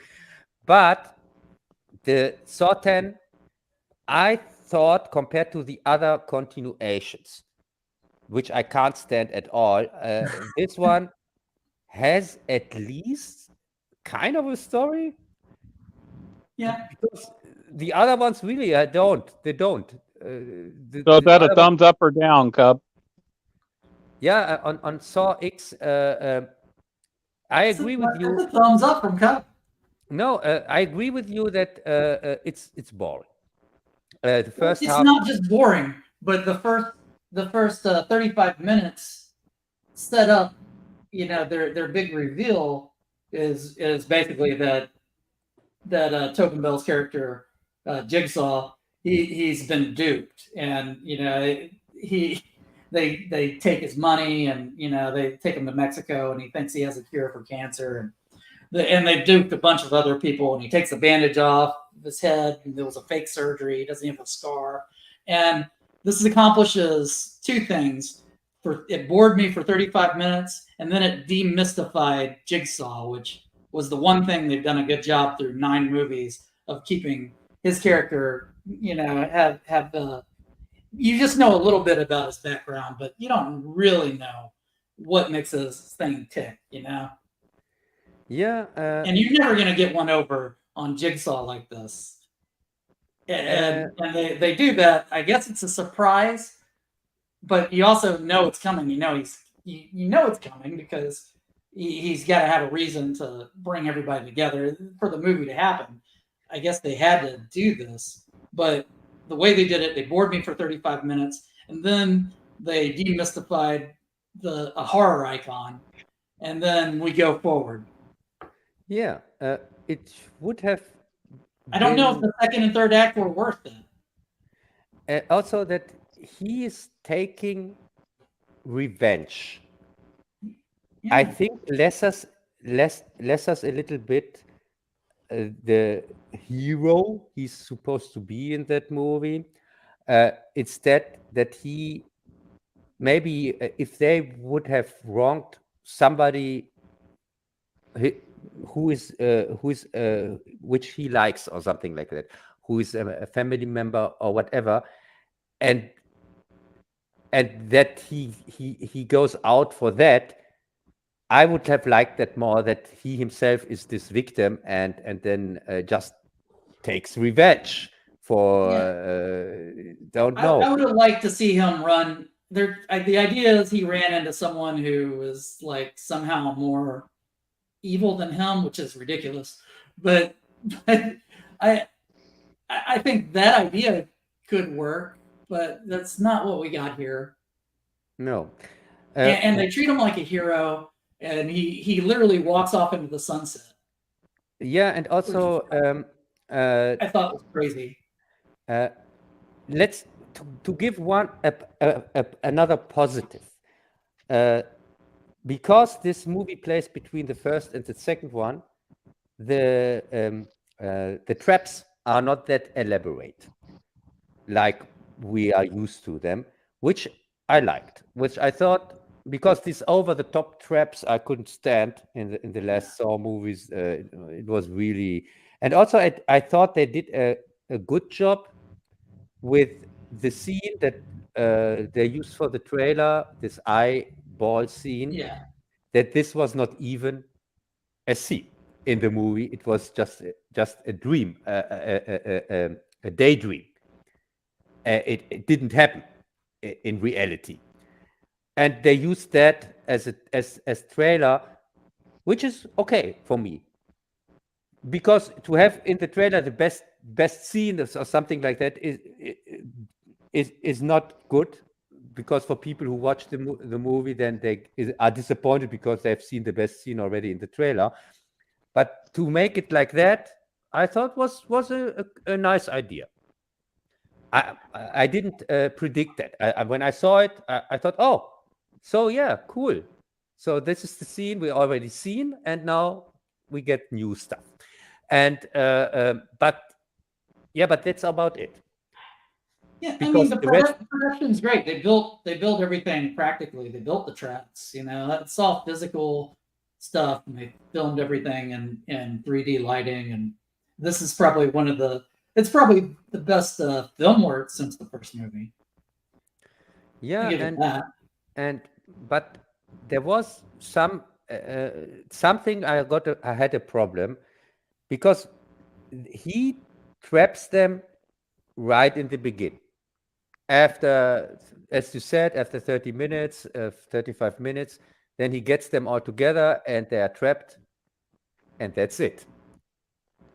The people, and now we can see how the people die or get tortured, but now it doesn't feel right, kind of.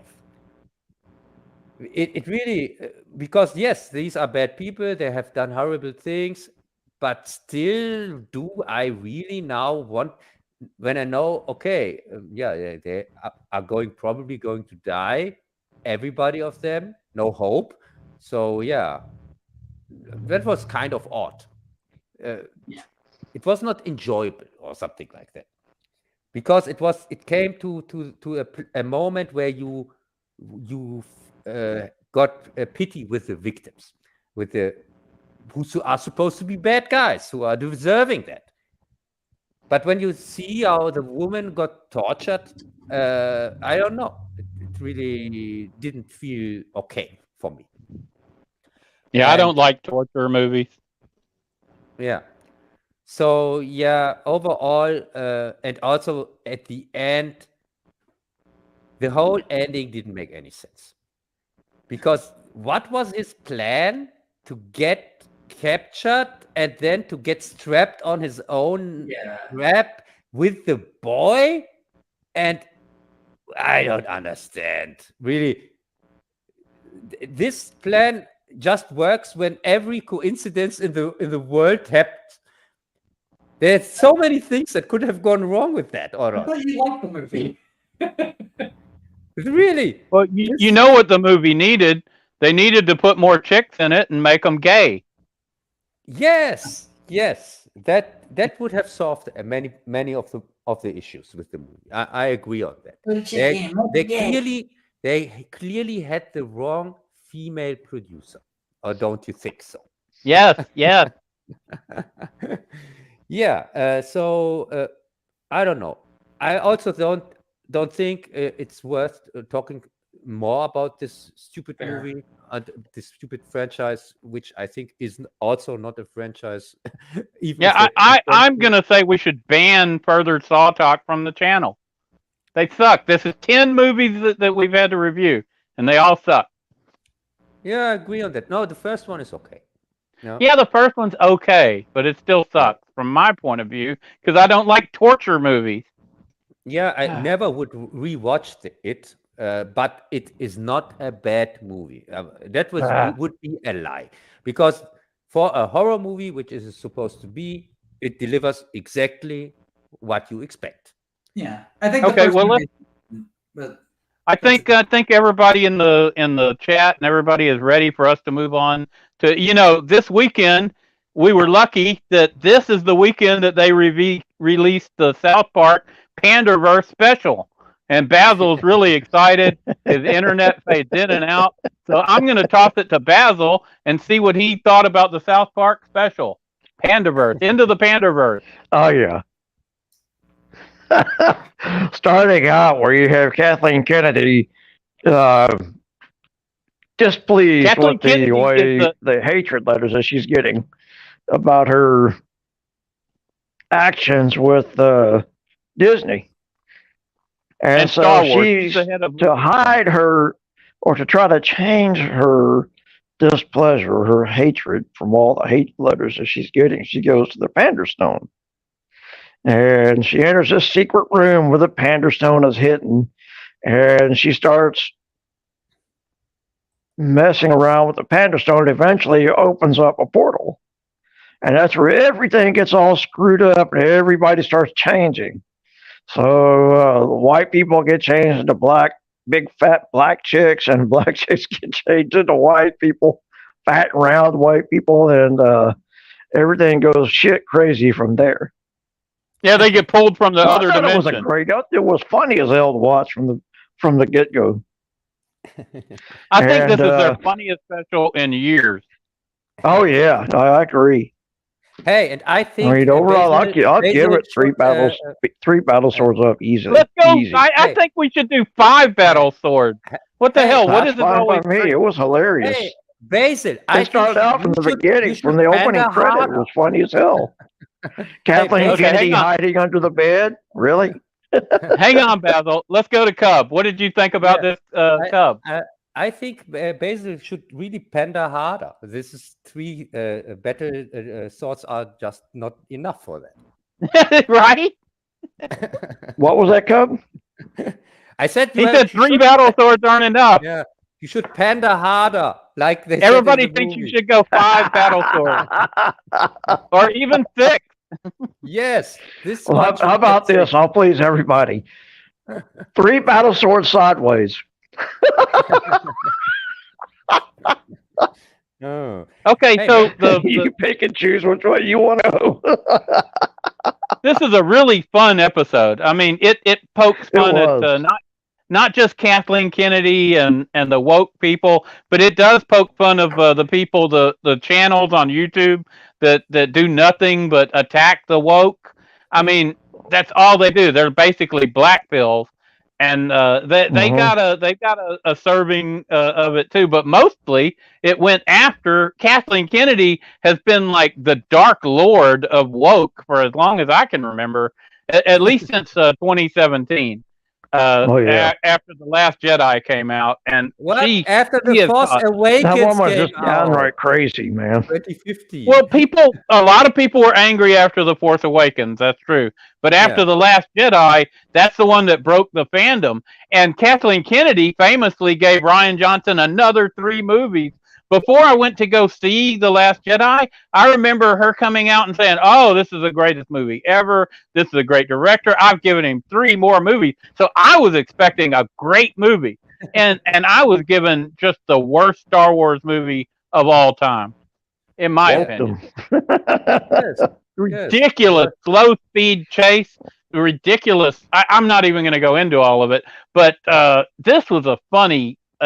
This is about 5 years too late. Right now, they should be going after Marvel.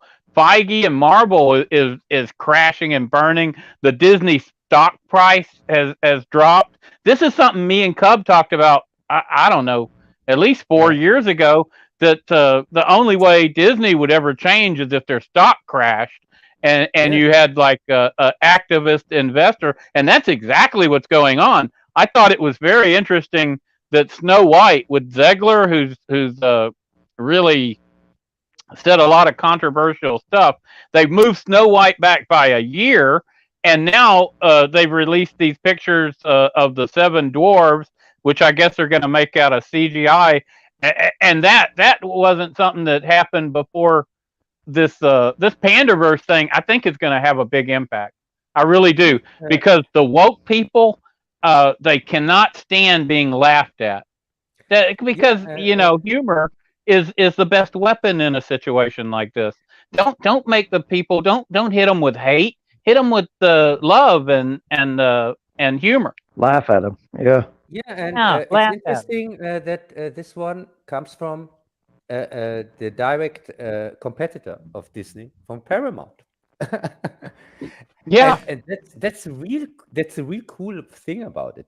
This is a thing that didn't come from Disney itself, like Deadpool, where when Disney had Marvel and they made Deadpool 2 and tried to be funny, but really Deadpool wasn't really able to make fun of Disney because Disney was really his boss. So that sucked. But this time we have a competitor who uses that to really give it to Disney. Give it hard. It was funny. That is awesome. And really interesting was that the second story was even better than the panda story, the one with the AI, and that people can't where everybody with college degrees can't do anything. Oh yeah, I forgot about that part. People nowadays, people can't change a tire. People can't repair stuff around the house. Just for your information, I totally rebuilt my entire water system in my house. Every pipe, every faucet, from the toilet to the sinks to the water heater outside. I replaced everything. I did it myself, and I'm not a plumber. Correction. Wait a second, Greg. So that means that you know many handyman. You have many handyman on your smartphone. Short number. I don't have a handyman. I used to have a friend who did that, but that was Rick. He's gone. Greg rebuilt it from the bottom to the top. Yes, not just from the inside, from underneath the house all the way up through the entire house. Yeah, that's true. I had to crawl under the house and dig the pipe out and connect it, and then run every pipe through the entire house. Yeah, and I also know how to do stuff, because when I have something to do here, I call here my friend Mehmet, because he is a carpenter. And, oh my God, he looks like a handyman. Yeah, and he does it, and he fixes the things. So I do my stuff also on my own, because I call him. Oh man, so he's been up in space in his new spaceship lately, right? That's why we hadn't seen Mehmet. No, I don't give anybody else's number. Oh, no. I don't want him to become rich because I don't pay for my stuff. So Yeah. But it was funny to see how they portrayed Home Depot, because normally you see all the illegal aliens hanging out in front of Home Depot and other places. I don't think illegal waiting for somebody aliens. to go pick them up for a day job. And here you I don't have think you're all the allowed rich people who are flat broke. All these educated people who are flat broke now. And can't do anything. Yeah. It's great. They spend all that money on their education. I went to college, but I didn't finish. I had to go out and work. I didn't take any student loans, and I was paying for college by working at night. And that's really hard. And I had other stuff come up, but you know what? I just didn't see the value in that education. So I went out and I went into the oil field, and I worked in the oil field. I became a Boy, did I H2S ever fuck up on that one. yeah, Mike, wanted to say Is Mike something there? on that? Yeah. Yeah, I'm here. No, he fell asleep. Yeah, this was He's just very hanging out. This was very clever how they added in like 5 different things going on and they tied it all together. Yeah, It was a fun episode. I'd say it's one of their It best. was. Yes, Uh-huh. I would say, yeah, really. This is very high up there, and the surprise was really that the pandering thing was not even that funny, like the stuff with the AI and so on. This was much funnier, I thought, and It made a good counterbalance, though. You couldn't go all in on either one of them, but by making it a double episode and having the good subplot, I mean that is really true. People cannot do stuff around the house anymore. yeah. I mean, Do you think this doesn't get a continuation because the oven door is still not fixed? that's true. Hey, usually these It have was 2 pretty parts. good because we used to have, Greg and I used to have a couple of guys that would do things for us. And one guy in particular did a lot of mechanic work for me. And Gary? when he did, he had me come out there with him and watch Gary what he was doing. Oh, he'd So make I him would- come out. He'd hand him a wrench. Yeah. Yeah. Yeah, So, but- do this, do that, do this, hold this while I, take this alternator off. She goes, look, Q, I'm going to show you how to take the alternator off. I'm going to show you how to cut a tailpipe loose. I'm going to show you how to weld it back together. Yeah, And he I had know. me even go into the car while he was working on my gas tank. And he He was was smoking a smoking damn away. cigarette while he was Yeah, but working he on the made- gas tank. He goes, what the hell are you worried about? Yeah, It's but not going to Greg, blow up. And fuck, if it's going to get you, it's going to get you. He was smoking a damn cigarette or not. What the hell are you worried about? Get your ass underneath there. Okay, hang on, Cub. Yeah, but, Q. Greg, Let's hear from Cub. you and Bazzil, I thought you are these guys that people call when they have to do shit or not. Oh, You yeah. are these guys that Definitely, they call I or not. am. But usually I can handle a lot of stuff. But in the old days, I had like Rick was a plumber and Gary was a mechanic. I can fix stuff and I can change Yeah. an alternator or a belt or this or that. But hey, some stuff, if you're going to dig deep into the motor, you want to call your mechanic buddy. You know what I Yeah. mean? If you're going to do plumbing, yeah, I built the whole house myself. But that's because my friend died. He was my plumber, and through the years, I kind of learned it. Like Q saying, we didn't just give them a job and you go do the job. You're less than me. No, I would hang out with you. I'd hand you a tool. I'd hand you a beer. We're smoking with you. I'm like, hey, how are you doing that? Why do you do it this way? And I would learn from the people who came over and worked on stuff. And when it was over, we'd party together. I mean, that's how you handle people. You treat them like actual people. They're not less than you. Actually, when it comes to working on a car or on the plumbing, they better are than more. you. Yeah, just because you have the money doesn't mean you got a fancier title or whatever. That doesn't mean you're a better person. And don't act like you are. And you'll get along a lot better in life. Yeah, I know. The thing is, I really liked when this handyman got rich, and then they bought this spaceships and then made this. Yeah, that's what I was First saying. Meme it in Yeah. space. Yeah, but first off, they bought off your social media. One of them bought kind of like Twitter. Yeah, One of that them was bought, that was taking shots at Elon Musk and Yeah. and Yeah, what's but- his name who owns the Tesla and all that. Yeah, Yeah, that was Yeah, that's funny. him. They so took so many cool. shots at so many people. Yeah. It was awesome. It was brilliant, really. One It of really the was brilliant. very best. All these specials, these last 5 specials, they were all awesome. Streaming Wars was cool.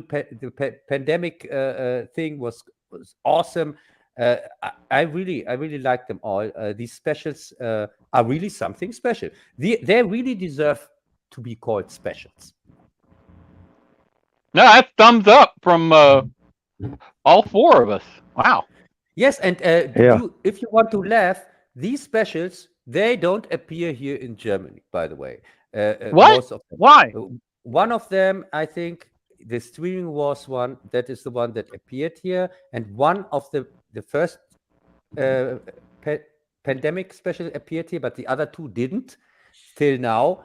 And this one, I'm not sure when it appears. Maybe in a few months or a few years or never, because Never. when it comes to a delicate subject matter here in Germany, the censorship is so strict. That's true. They don't want to risk that people wake up. This is the biggest fear that they have here in Germany. So there is no official date when this comes out here. I mean, it's like Germany's only getting Hogan's Heroes now after 50 years. So it just shows you it takes time. Yeah. Mhm. Yeah, it's a too serious of a subject matter. Yeah, it was. So it gets the highest recommendation from all of us. It looks like. Yeah, and Mike, by the way, have you seen the other South Park episodes? I mean, how much South Park have you seen? I've seen everything. Yes, like me. Yeah. And I've not just seen them, I'm collecting them, and I've seen them so many times. Probably the series I watched most of all of them. I And watched not them only at that, least Cub has a 3 or giant 4 times. poster of Cartman on his wall. Yeah, because he's the hero of the series or not. Right? And in all the other countries, he's the bad guy, and I don't understand that. Yeah. So the restaurant episode they did with the Casa Bonita, the Casa owners Bonita. bought that restaurant, and they've renovated it, and they're going to reopen it. The one where Cartman takes it in and he kidnaps Butters. For like, Did you hear the update on that? They're taking the money from the Pandaverse special and they're opening several new Casa Bonitas. Oh, they need to open one here and in Germany. I wish they would. They need to open one in Germany. Yeah, but sure. we're my wife and I are planning to go to see the Stanley Hotel in Colorado, and I think that restaurant Casa Bonita's like pretty close to Estes Park. Oh, you ought to go. Oh, can you imagine the Germans singing the Casa Bonita song? Oh, they would love the Mexicans. Oh my God! You too, Greg. No, fun places are forbidden here in Germany. You know that. We'll never open up one here.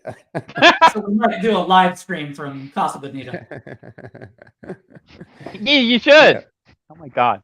And Cub, if they open a Casa Bonita in Germany, you're going to have to do a live stream from there. Yeah, if they're ever going to do that, I just discovered a few years ago my first Burger King. So till then, Oh wow! till then, I thought this is a made up thing, because you saw it in movies and series, and people talked about it, but you never saw one in life. And Do y'all I had have to- stuff like laser tag and stuff there? These fun little games where you go and shoot each other with lasers?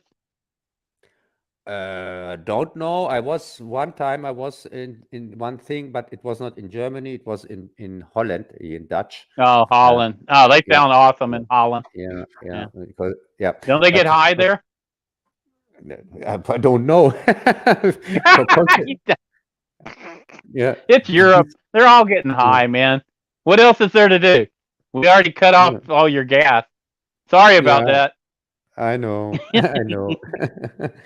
Yeah. So I'm sorry. Yeah, we got our spies. They're impossible to control. They blow up pipelines. They're doing crazy stuff.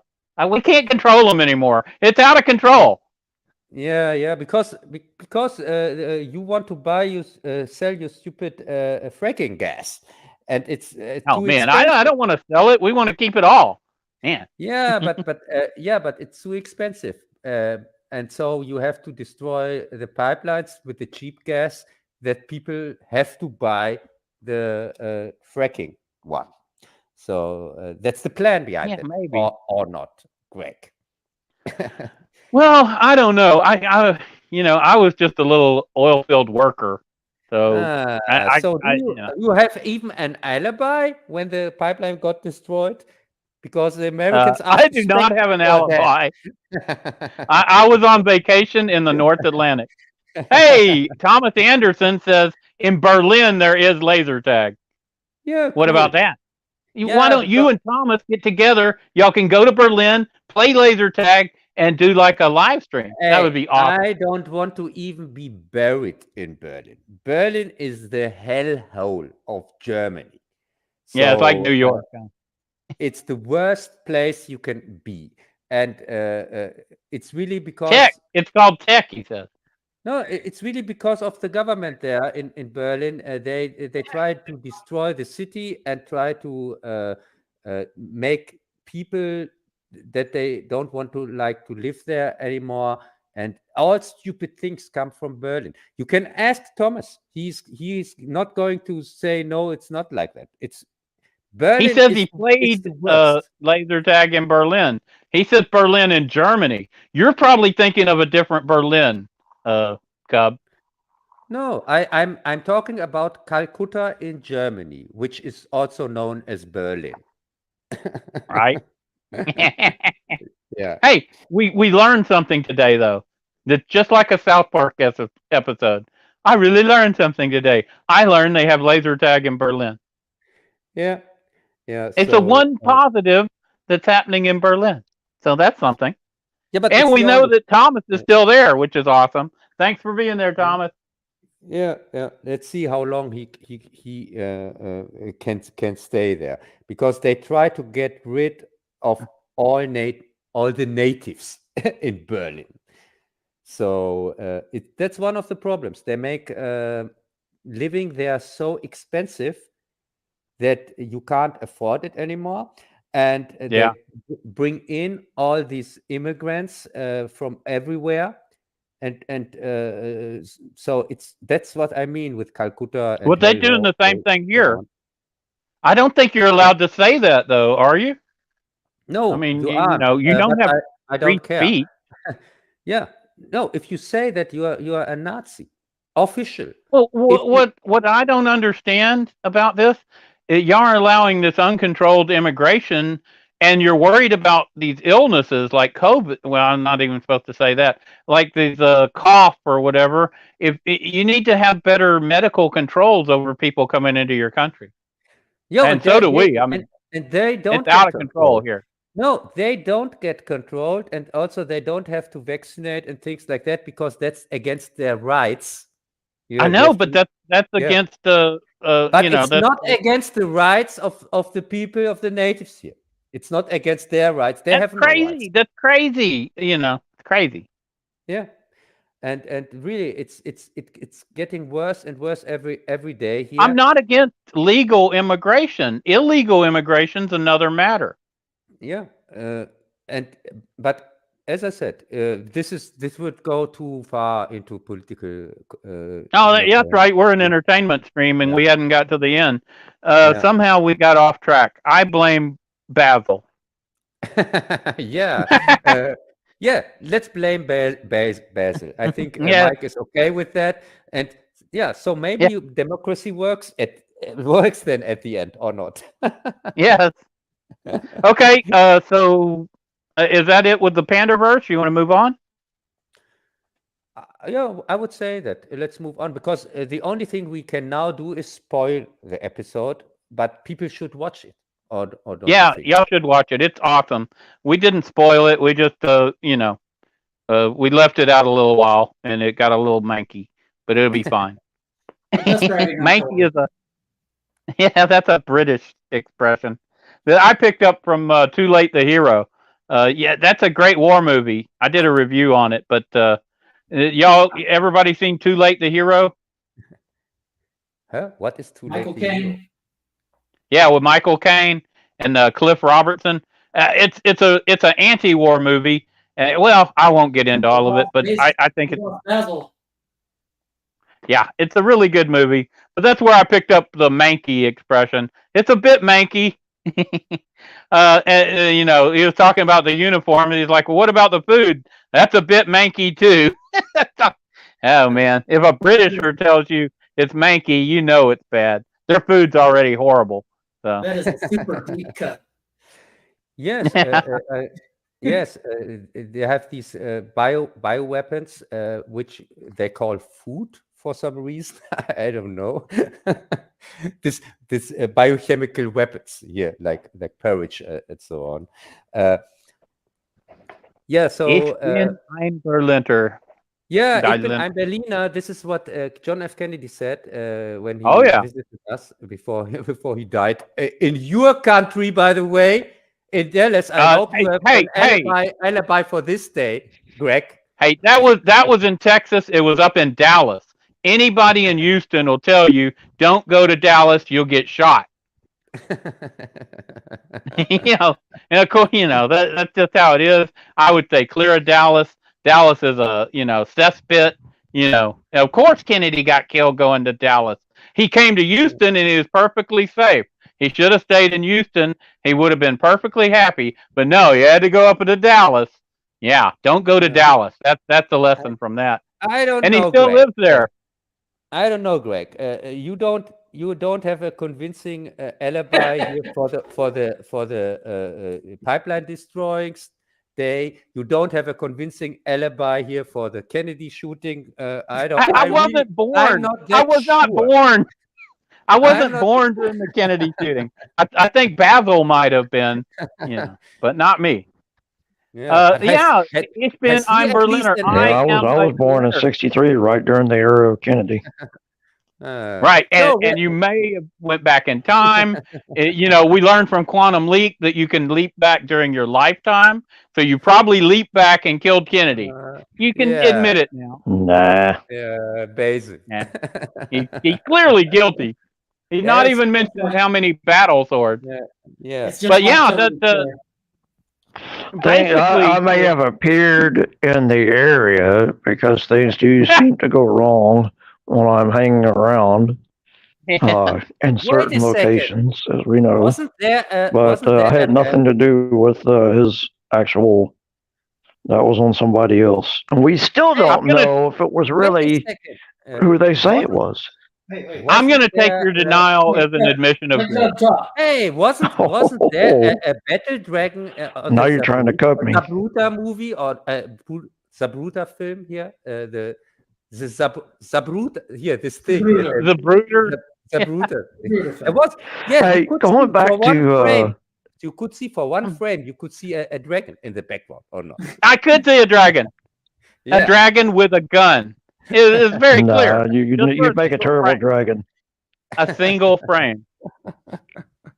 Let me see if I can summon up my Kennedy. Air.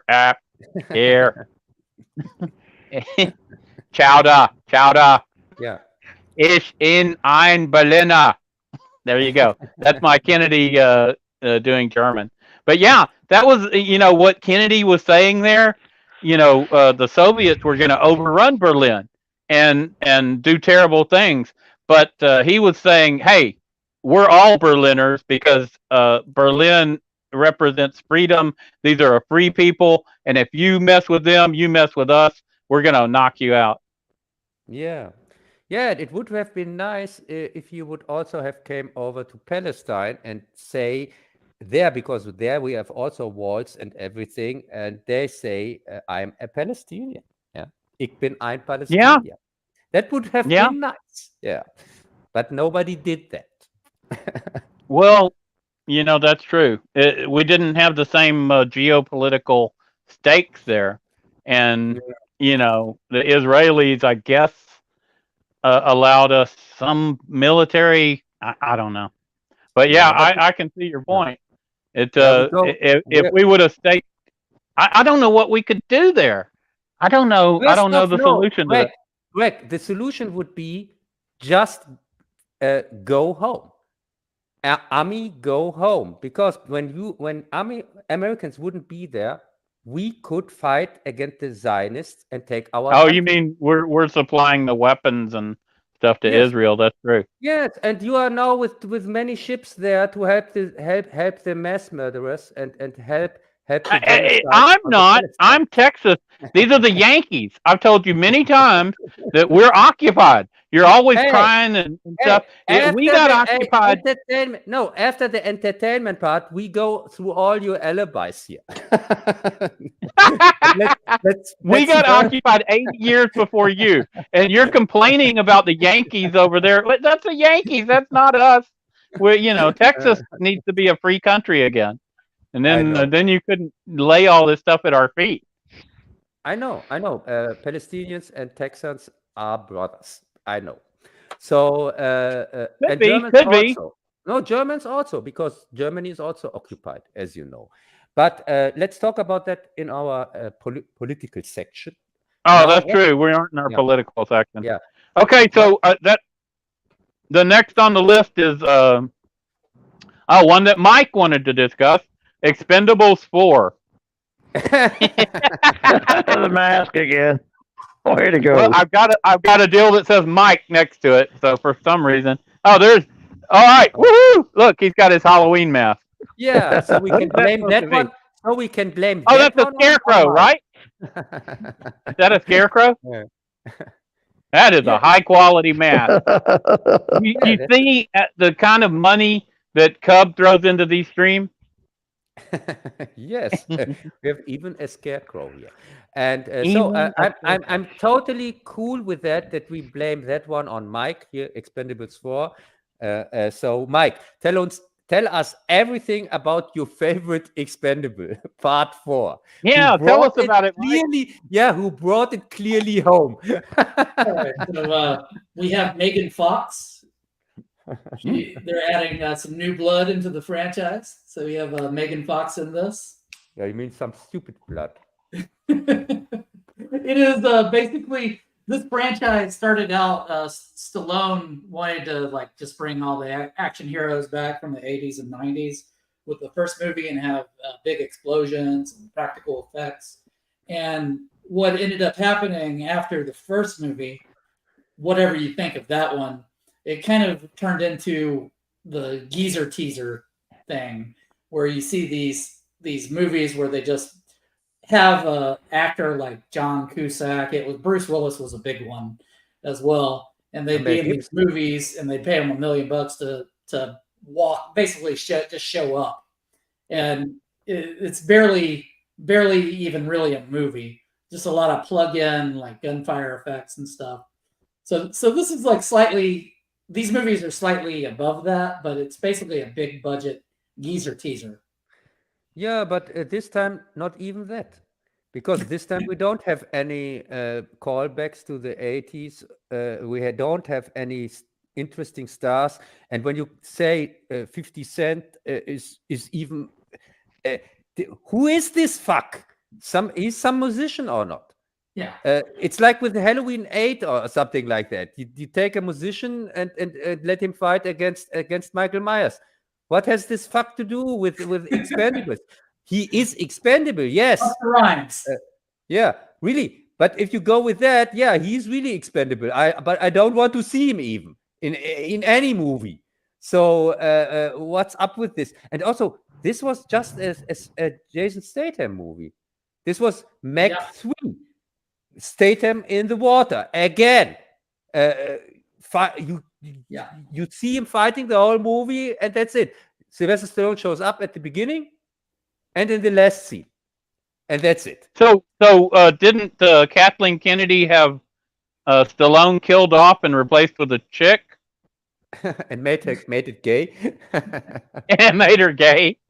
No, they just made it. I mean, they brought him back at the end, but come on. Yeah, that was. They didn't. This wasn't an Expendables movie. You didn't have the old school guys. You had Stratham and his girlfriend. You know, Yeah, to me, this is not an Expendables movie. Here, Sorry. we have a word. I'm for giving that. it thumbs down. How many have Dragon Swords down would you Greg, give it, Basil? 5? 4? 6. 6? Dragon Swords down. Here, Greg, we have a word for that here in Germany. It's called fraud. Okay? This was fraud. And the thing that really makes me angry. I agree, though. Why?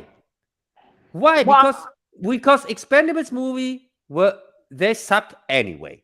But nobody expects them to be cool or great or anything. We just want to see our old stars. And even just if they just like Chuck Norris just appear for a minute or whatever, or Mel Gibson walk one time through the picture, whatever, I don't care. But at least that's why you watch them.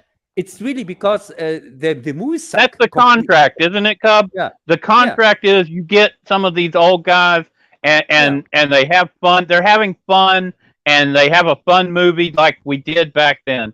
But they don't deliver that this time. They do not deliver on the contract. I call them in violation of contract. Yeah, and to go so against the fans because, of course, these movies sucked anyway, and people like me could make fun of them, and people who just want to have fun with the movie, they could defend them and saying, yeah, but there was some cool action scenes, and we saw our old stars again, and that was okay. This was really like a treaty, and now they betrayed their core fans because when now somebody tries to defend an Expendables movie, he can't defend the fourth one because it's fraud, and now we have won. We, the critics, who called the whole series crap, and to this is just not fair. It's just not fair. I know how to save the franchise. I have a pitch. I have a pitch for an Expendables movie. Yeah, basically, let's hear it. Predators versus the Expendables. You just have a Predator movie and you murder these big action star names one by one, and then you reveal at the end that Arnold Schwarzenegger is playing the same character from the original movie, and you have a showdown at the end with maybe him. And that would actually be cool. And you make $300 million. You keep the budget low because all these stars are just going to get killed off in cool different ways, and there you go. Do you bring in Danny Glover from the second movie? You probably could. He's. I don't know his health right now, but I mean, just for a death scene, like tear his head off and hang him there with his spine dripping. Yeah, you just have him. You got to have the most awesome death scenes ever for each of these iconic heroes. Danny Glover could show up to tell them that he's too old for this shit, and then immediately go away. Absolutely, you go on. Yeah. It's campy. It's and fun. that would be a double reference to Predator and to Lethal Weapon. Yeah. And you got to bring in his partner from Lethal Weapon. Then bring in Mel Gibson as the Lethal Weapon character. Riggs. Yeah, that would be cool. How cool would that be? Yeah. I don't know why they haven't made I'm telling you, that's $1 billion movie. It would be huge. No, but it would be huge. I can exactly tell you why they did that with the Expendables 4.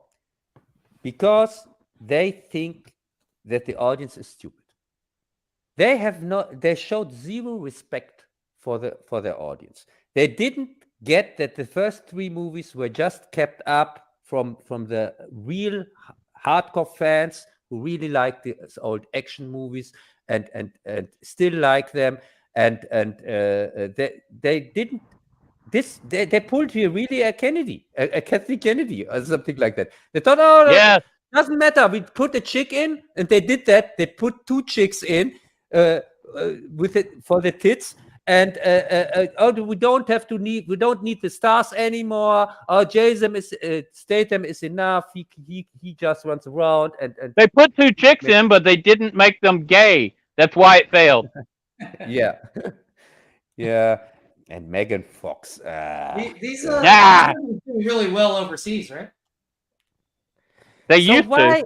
why use Megan Fox when you can use something like Cynthia Rothrock or something like that, which would Oh, make she would be sense. Which Cynthia really Rothrock make would be sense. awesome. Oh my It's God. Indiana. And this is so stupid. This is so. Oh, how about a Predator versus Cynthia Rothrock? Karate style movie. Ha ha ha! That'd be awesome. There's a lot of ways you could go with these. There are so And they're many all action good. stars. There are so many action stars they didn't use till now. Some lesser known ones, but still from the 80s and so on. But instead, they use people nobody knows, nobody cares about, who are not even action stars, and they really try to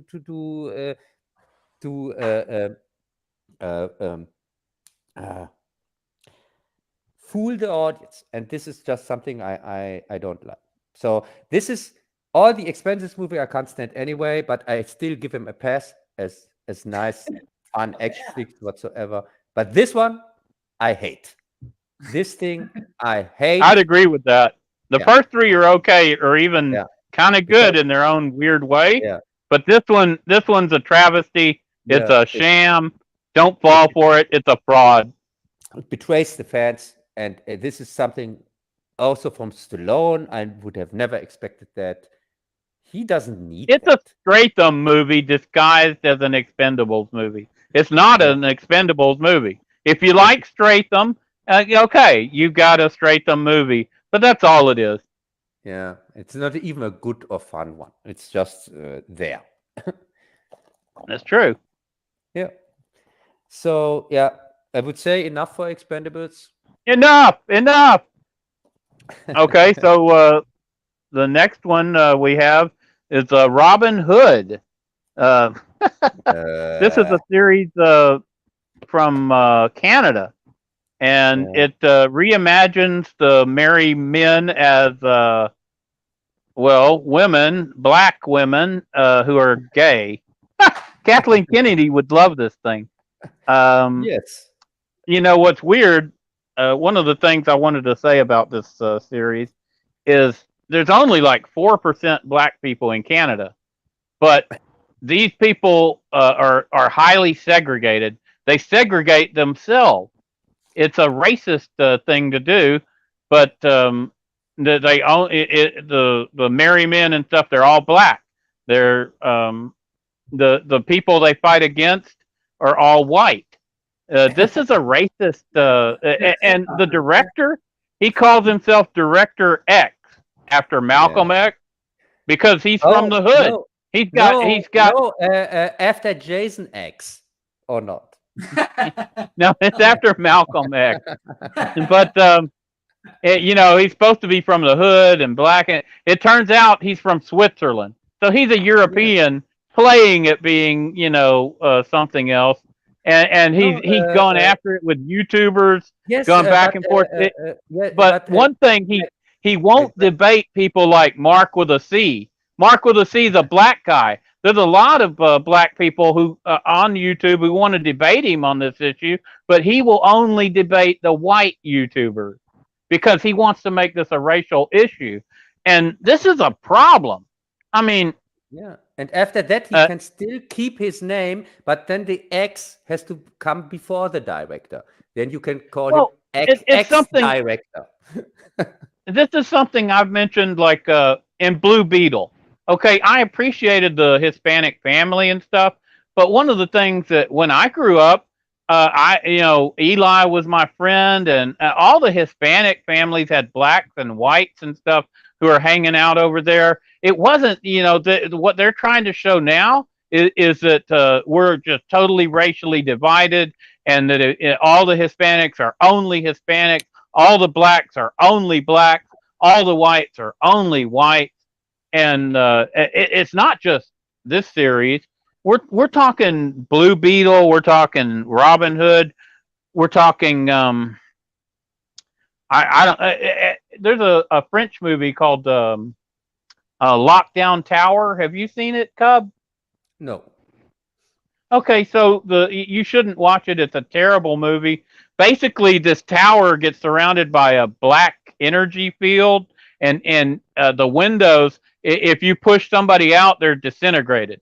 So as soon as this happens to this building, they instantly all separate into racial groups, and the whites start pushing the blacks, into the void and killing them. They tie them up and murder them, and it becomes a racial deal.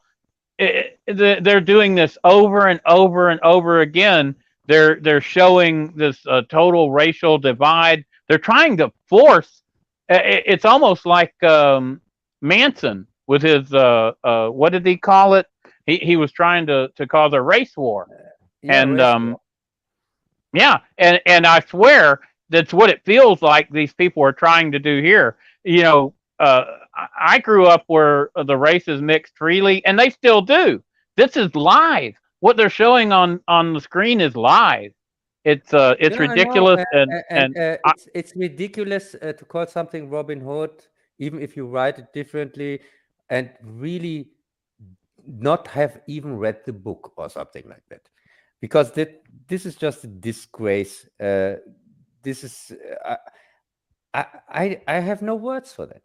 It's not even true to the concept of Robin Hood, because in this imagining, like King John in Robin Hood was the good king, right? He's supposed to come in. The whole government wasn't evil. Well, see, King John in this series is white, and the sheriff's white, and so he's evil, and he has no redeeming qualities at all because he's racist, and because all the whites are racist, and all the blacks apparently are the most wonderful people in the world, except they're out there committing crimes and filming themselves doing it, and oh my God, it's a horrible thing. It's a socialist concept.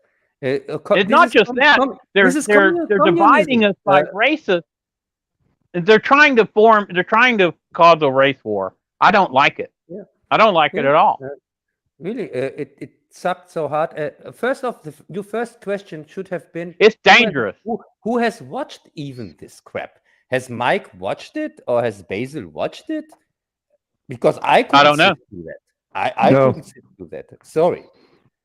I know what you're talking about. I've seen reviews, and I tried to watch the first episode, but you tried to watch it. It's your duty. Your duty, Cub. The Germans are counting on you. Yeah, but it's unwatchable. You know that. No, it's true. It's unwatchable. This is so bad. You can't sit through 20 minutes of that. It's very bad. In general, in the 90s, you had the Kevin Costner movie and the Mel Brooks movie, right? And those are probably the last time this property was even like successful, right? Yeah. You had Ridley Scott movie, and there's been a bunch of other attempts. And the last one was I don't know if the Ridley Scott movie's good. I've heard it's crap. It's crap. It's complete crap. But here, this is the making of this whole thing is more interesting than the thing. But so they developed this back in 2019, and this was when superhero like TV shows were the rage on the CW, especially. Right. It does feel like a CW show. Well, this is exactly what Batwoman was. It's the same thing. Oh, Cub loved Batwoman. Batwoman. Yeah, my favorite show. And that was coming out at the time they developed this. and they thought this would be basically a superhero show featuring like social justice things, race swapping, gender swapping, all that. Sweet. And and 4 years later, Batwoman is like canceled, and everything's different, and the whole design of the show is, it's just irrelevant. No one's gonna see this. It's coming out on global network or no. I don't even know what it's And they knew that, Mike. They knew that. They knew that this is crap. Nobody cares This was for it just anyway. the way And to they sell made this conflict themselves. They put themselves out and wanted people to talk about it like we do. And this director, this stupid fuck, he knows exactly that everything he says is wrong. But he knows also exactly that if he would say like it is, nobody would care for it.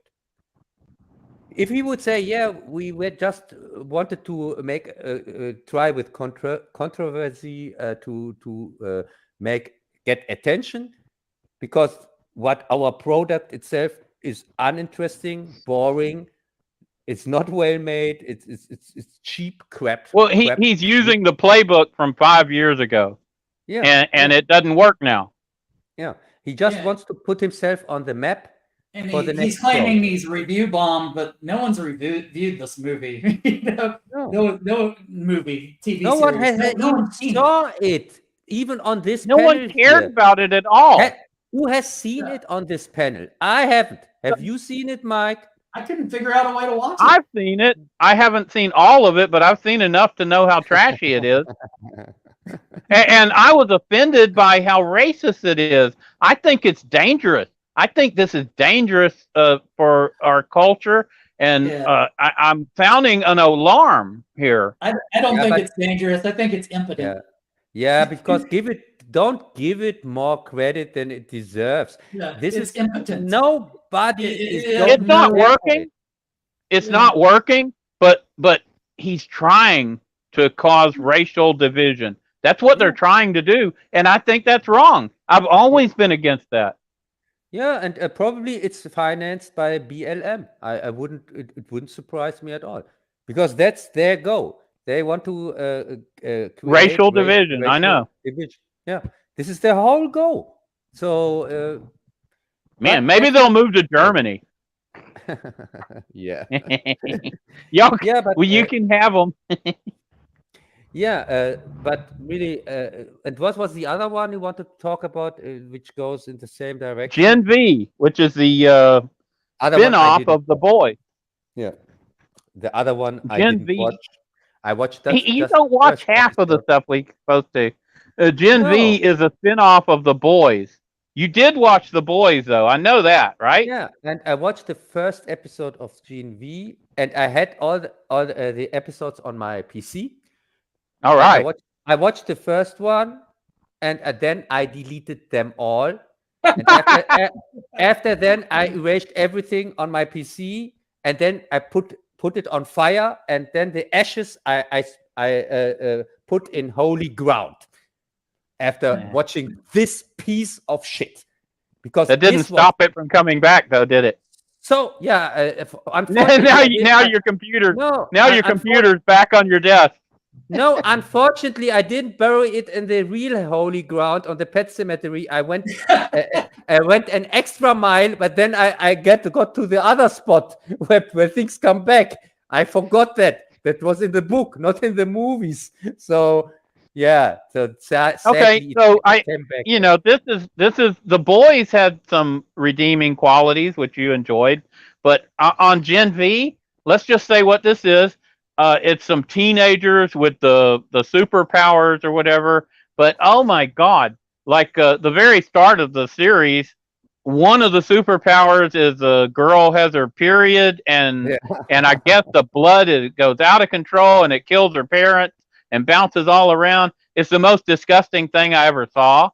You had the one girl, she either blows up to where she's 5 times the size of a Olympic swimming pool, or she's small enough to be right down there, and they show it. She's right next to the guy's dick. I guess trying to get him off.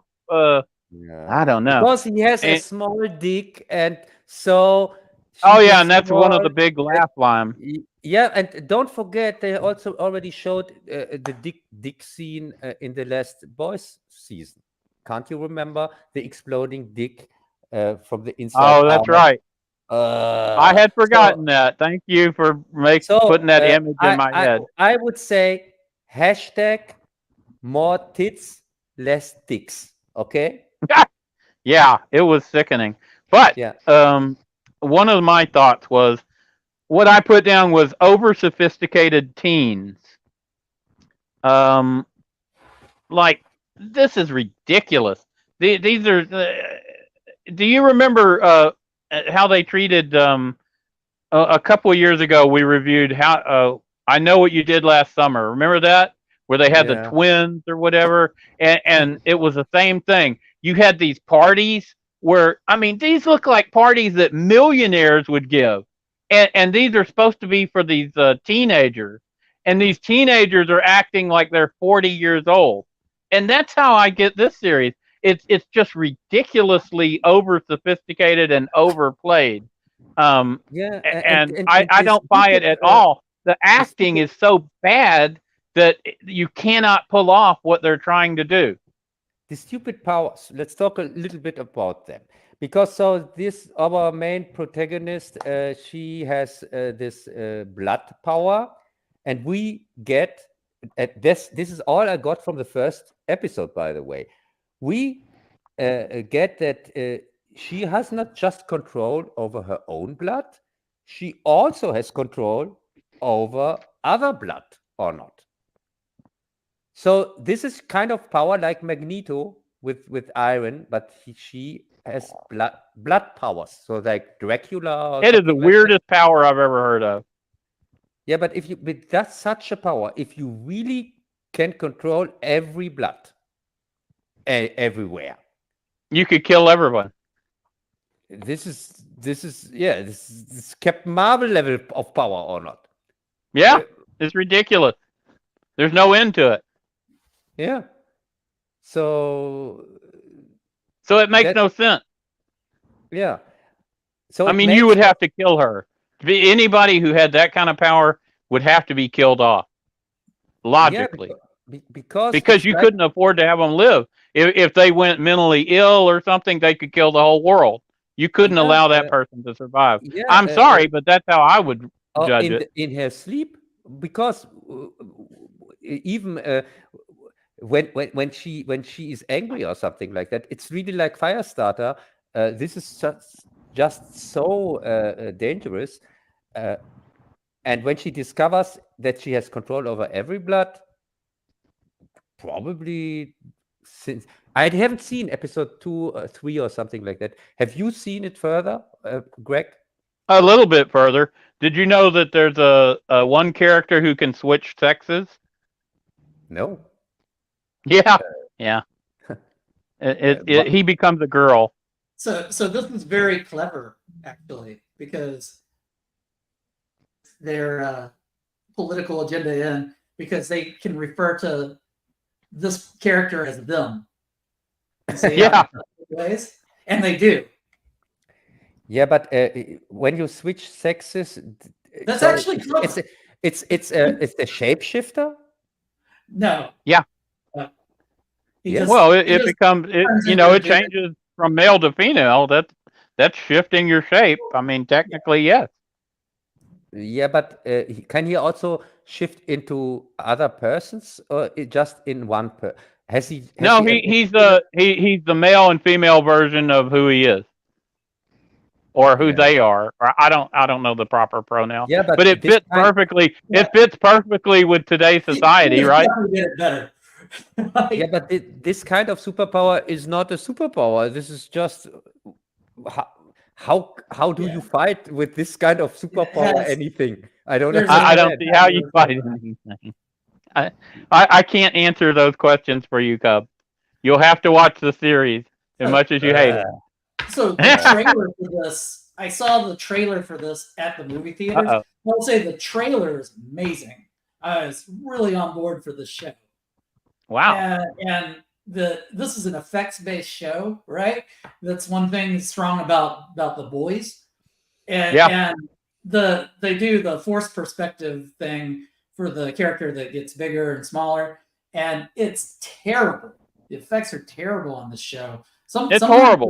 They're great, but you know, this is just the Boys franchise is just over expanding. They have animation, they have all these spin-offs, and it's very poorly done. Yeah, the acting is terrible. It got the effects are bad. The story is horrible.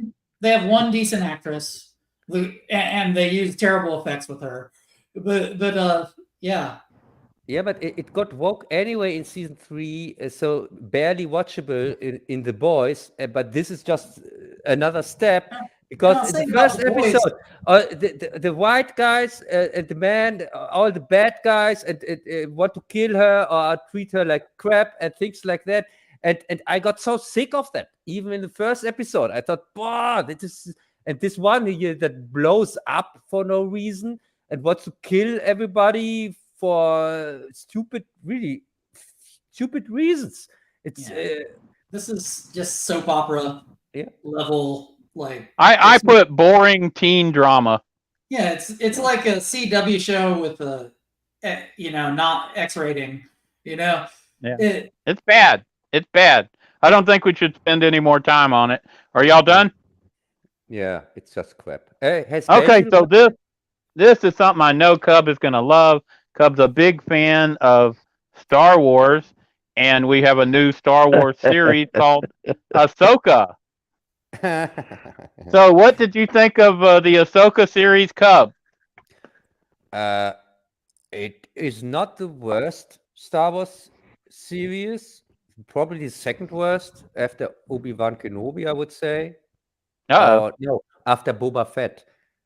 But Obi-Wan Kenobi are just 6 episodes you have to suffer through, and I don't know. I think that was Cub. Damn. Huh? What? No. Is that noise coming from you? No. I don't know where the hell it came from. Sounded like it may have come from my side. Hey, that sounded like somebody shot a gun or something. You're not telling out here. Okay, so I suggest that you duck. No, so to keep it short, it sucked like the others, but how much did it suck? Was it worse than Boba Fett, or was it not, or was it better? I don't know. It was just a slug to get through, because not much happens. It's very slow paced, and a few action scenes don't make any sense. She flies around in her spacesuit and takes out X-wings or whatever with a lightsaber. Okay, on that scene, how come they didn't just stop why didn't they just stop in space and fire at her? Why would they even the way they're doing this? They make it seem like an airplane where it has to keep flying by and scraping and then circling around. No, they're in space. They didn't have to fly by her at all. All they had to do was stop and just pour the fire on, and there was nothing she could do to respond. So why would they endanger themselves by and not only that, as you get closer and closer, it gets harder to shoot. From a TIE fighter, it'd be a lot easier sitting back a little ways and just have everybody pour the fire on. No, they rely on the physics in Last Jedi. Nobody told Rian Johnson that this is this plays out in space. So and so they thought that these are normal airplanes or something like that. And I guess nobody told them that this is supposed to be a science fiction series. Well, I thought Ray Stevenson was really good in this. But he had nothing to do. Please, no, he had nothing to do. But I I would like to see a series with him in it because I think it would be really good. Yeah, but this would be a zombie series since he died or not. Yes. Yeah, he died, unfortunately. I think maybe Disney kills off the males.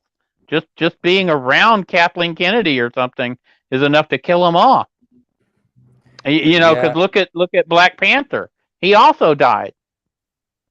Yeah, and talking about black icons, I really care about, not the stupid Black Panther fuck.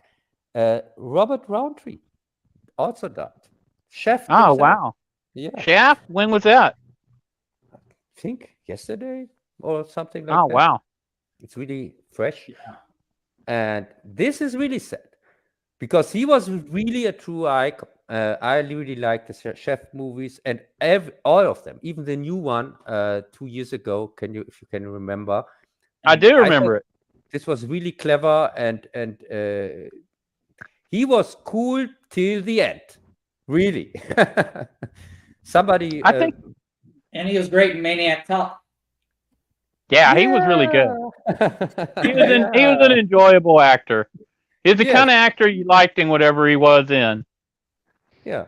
And that's rare. Wasn't he also in South Park? The chef? That was Isaac Hayes. Isaac. No, that was Isaac Hayes. Yeah. Yeah. The other cool guy. Yeah. Right. A lot of those 70s black guys had cool just oozing off of them. Yeah, but it didn't make any sense that I thought the first black actors ever on screen were from here, like Star Trek Discovery or from we had Disney. blacks around. Really? They were really good. That's why I mentioned Pam Grier on our pet cemetery earlier. Pam Grier had a lot. She was a big black actress back in the day. So I was really happy to see her. They didn't give her much to work with in Pet Cemetery. That's what I'm saying. They wasted their cast. And they got bad performances out of people like Duchovny. But on Ahsoka, what I wanted to say, other than Ray Stevenson, he would have been good. I didn't think they did a good job with Thrawn. He should be more analytical, more military. I saw this as a good, this is a great extension of a kids animated series, and you see that it's not a good series on its own, but to follow up on like the Clone Wars and stuff, yeah, it's good. Yeah, but one of the things Rebels sucked, and this is a continuation from something that sucked anyway. Well, it's a kids animated series, so it sucked in some ways. At looking at it as an adult, sure, or as a grumpy German. But I wanted to say one of the things they do wrong is they leave like who is the green general girl? They have her in this ridiculous outfit that works in an animated series, but it's just like they have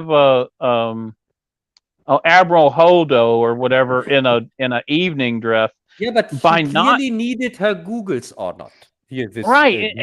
By not having them in proper military attire in a uniform, that is the basic thing of an army.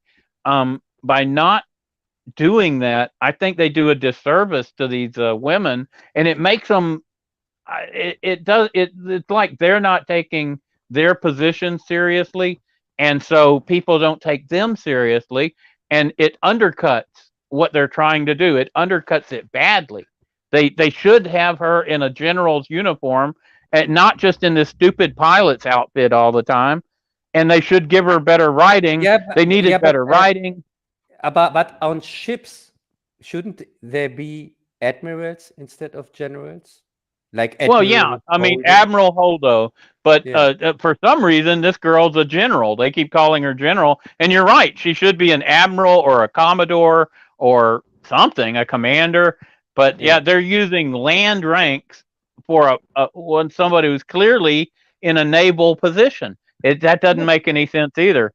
But what do you have to say? Ranks, on every this is when this is you see some woman, she's supposed to be general or whatever, and then I'm out already, because if you want to sell Well, that to me, if she doesn't look and act like a general, it takes me out of it. She had to have the age first off, and she has to look and act like that, and even then, it's In a a hard professional sell. military manner. Yeah. That's all I expect. You know, you can go down. You can't have Admiral Purple Hair or General Green tentacles or whatever, and just say, yeah, these and they don't have even dress like they can come here in their ball dress or whatever. It's no problem. This is very loose military or what? I don't understand. Right. And of course, she violates orders and gets bailed out by Princess Leia. Which is also general or not? Isn't she? Yeah, she's also a general. Yeah. You know, although as princess, she was like head of the entire planet. So, and as a general, she ended up getting, I don't know. She doesn't have much of a military force, and the enemy is able to build up and destroy. She's like one of the worst military leaders of all time. Just judging by the results of what happened. Yeah, but at least we saw her one time fighting a few That's times. True. Okay, so let's hear what High Ground Cantina. I think he liked Ahsoka. What did you have to say about Ahsoka, Mike? Okay, so this is an animated show that's not animated enough in their performances. There's a lot of crossing your arms and talking. I mean, the actors look bored. Some of the action's really good. And as far as the general goes, I mean, during the rebellion, they passed out those general rankings to everybody, you know, like Han and Lando, you know, that's just the thing, I guess. That didn't bother me. But the show has some good moments. The Anakin stuff's okay. But it looks really cheap. You know, like the action's very limited. They have to be in like this one space all the time for the lightsaber battles. You know, it's like in Loki where they just run through corridors constantly. Yeah, you know, it's or sit on table, sit at table and eat cake. It's the limitations of television, but I mean, it would have helped the show if they would have, I don't know, cut the run times or. You know, made this into like a 2-hour, 3-hour thing. Cut the run times. They're only doing 20-minute shows. Yeah, but and half of that should be 20 minutes. Yeah, it's a lot. What did they achieve? You're right, though. They should have. They brought the enemy to where they are, and they are now stranded. That's all what they achieved in the whole show. So it was contradictory what they did. I think Mike's right, though. On a 30-minute show, if you cut that run time, I think you might have something. Should have been. Yeah, but I don't understand the threat from Thrawn. If they would have done nothing at all, Thrawn wouldn't be in their galaxy or not. And Thrawn could have come back by whale anytime he wanted, right? Couldn't he just hitch a ride on a whale? Theoretically, the whales didn't like him. I didn't understand what was the purpose to make this journey? Just to bring Ezra back? Yeah, her boyfriend, who she. But the thing is, they couldn't show a woman liking a man, so she does all this, and when she finally has this big emotional moment where they're reunited, she's like, "Hey," and he's like, "Oh, hey." Then that was it. That was that's because that. You can't have a woman showing an emotional thing about a man. What are you talking about emotions? We don't know that word here in Germany. This is normal relationship you saw there on screen. In Germany, we had no problem with that. That does seem German, doesn't it?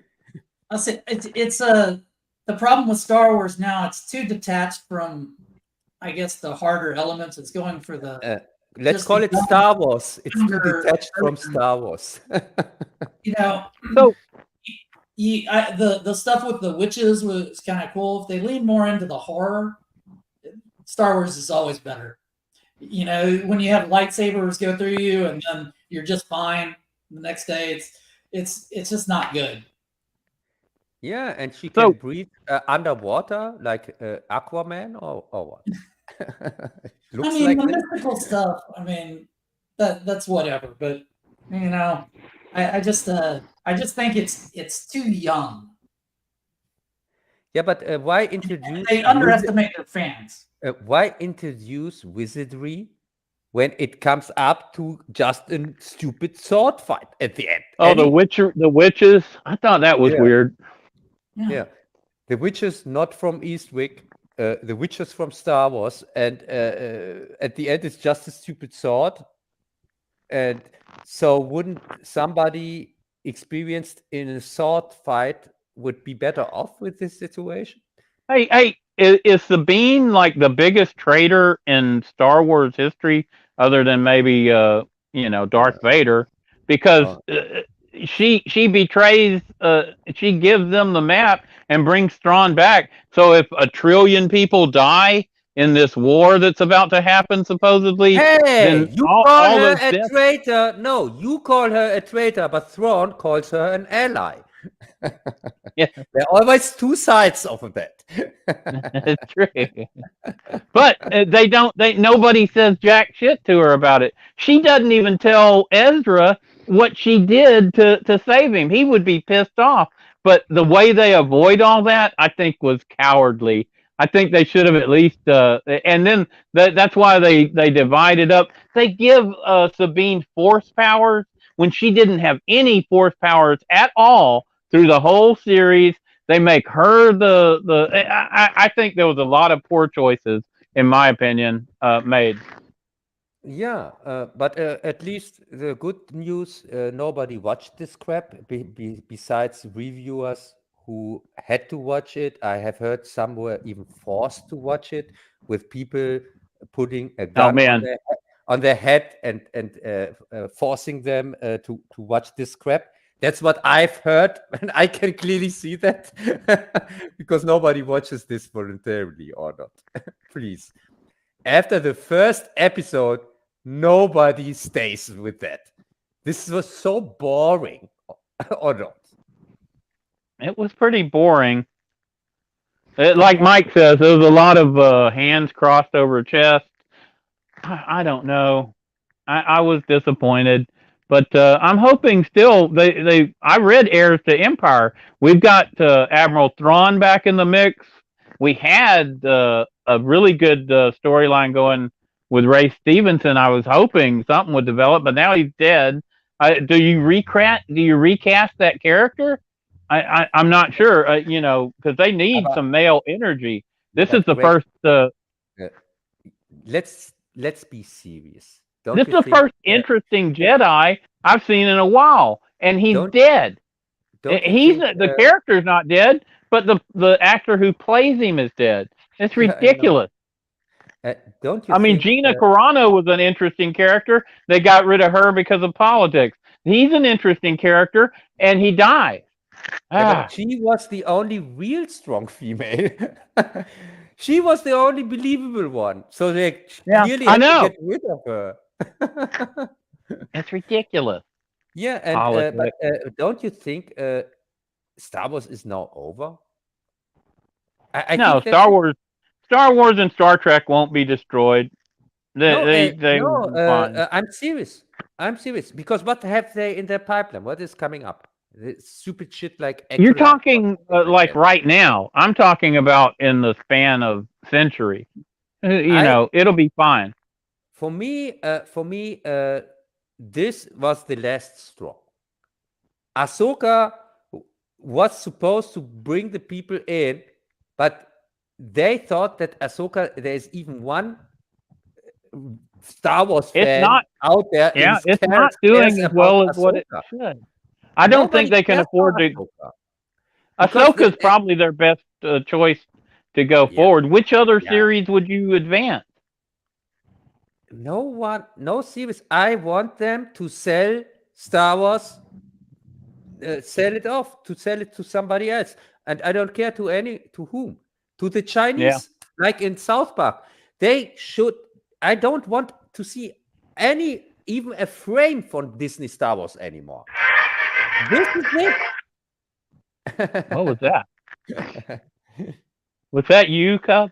No, that was Bazzil. Bazzil, what's up? Bazzil, what are you doing, Bazzil?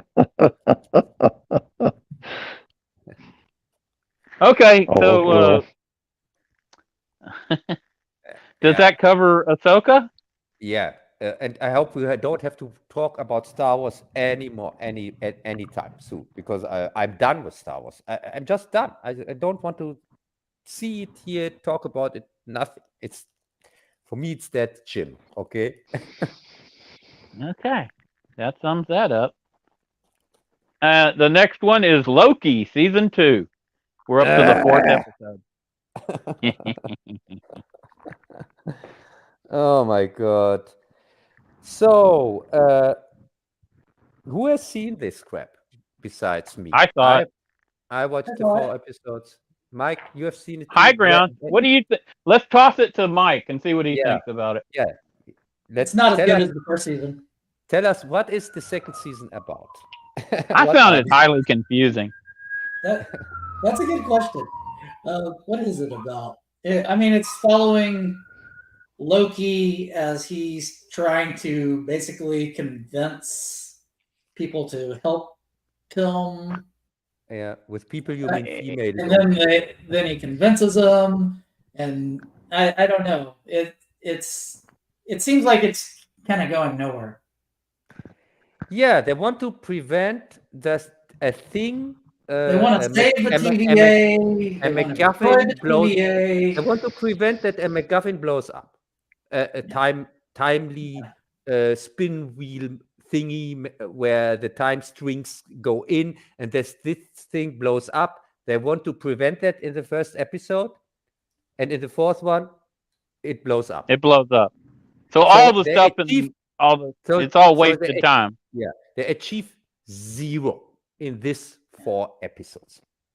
They ate some pie. I like Tom Hiddleston and Owen Wilson. They are fun, but as far as the show, she's the female Loki. She is not fun. I don't know what you're thinking of. She's so unlikable in this one. I'm telling you, this she's constantly harping. I mean, what are my notes here? It's like she's the reason for the mess.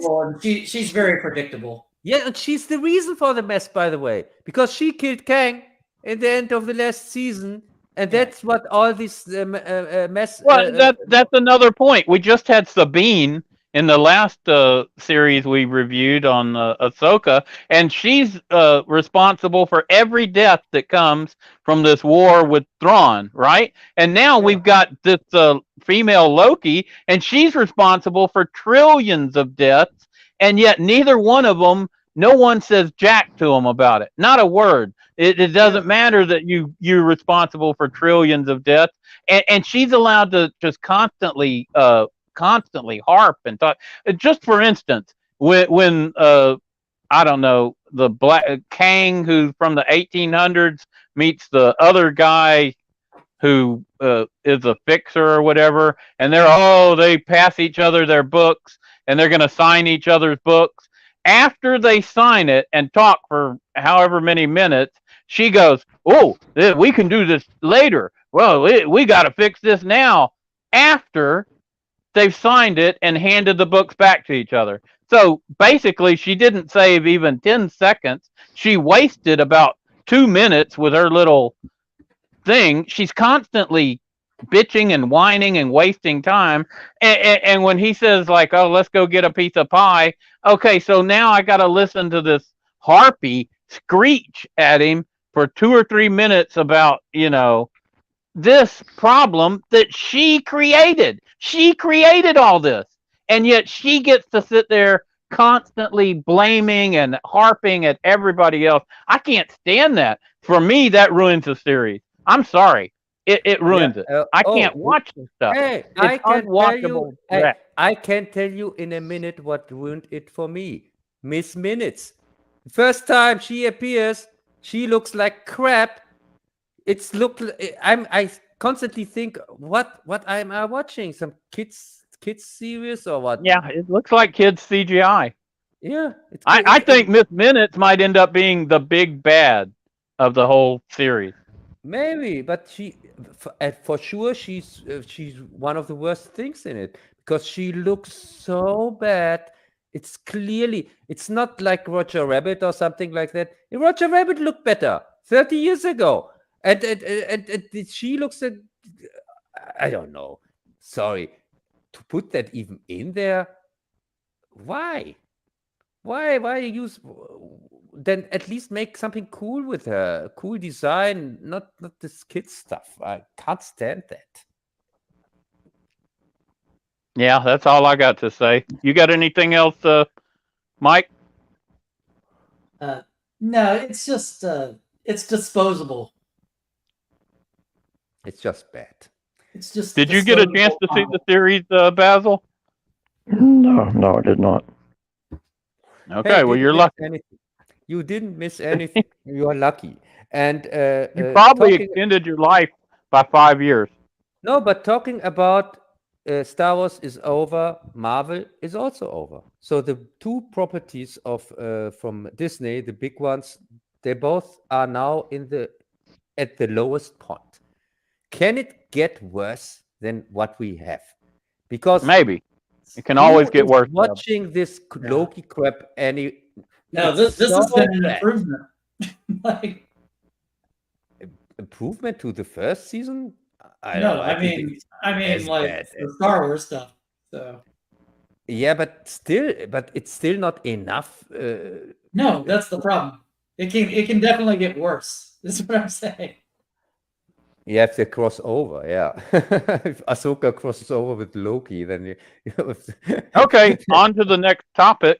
We have A Haunting in Venice, which I wasn't able to see. Were you able to see it, Mike? No, I didn't see this. How about you, Bazzil? Did you see it? Nope. Oh no. Oh, well. Kat was supposed to watch this one. Yeah. Okay, But did you get a chance to see it, Cub? You want to Yes, put it off till next time? No, because I'm sick of talking about it. I already talked about it on 3 streams, and Wow. I keep it really short. I can't stand the take here from Kenneth Branagh on Hercule Poirot. He sucks. He's not Poirot. He's how he solves things is stupid. It's not accurate, neither to the books nor to the original movies. This Haunting in Venice is just in name only. Haunting in Venice. The original Haunting in Venice book is plays out in. It's called Halloween Party, and it plays out in Britain. It doesn't play out in Venice, by the way. So it has nothing to do with Hercule Poirot. They made this thing up completely, and it sucks. And is it worse than the other ones? No. In fact, it's the best one. It's the That's best. only because it doesn't star Wonder Woman, Gal Gadot. No, I don't understand this how sound. they're This trying to make a blockbuster, like masterpiece theater style show, right? It's the concept doesn't make sense to me. This maybe sounds contradictable, what I'm saying.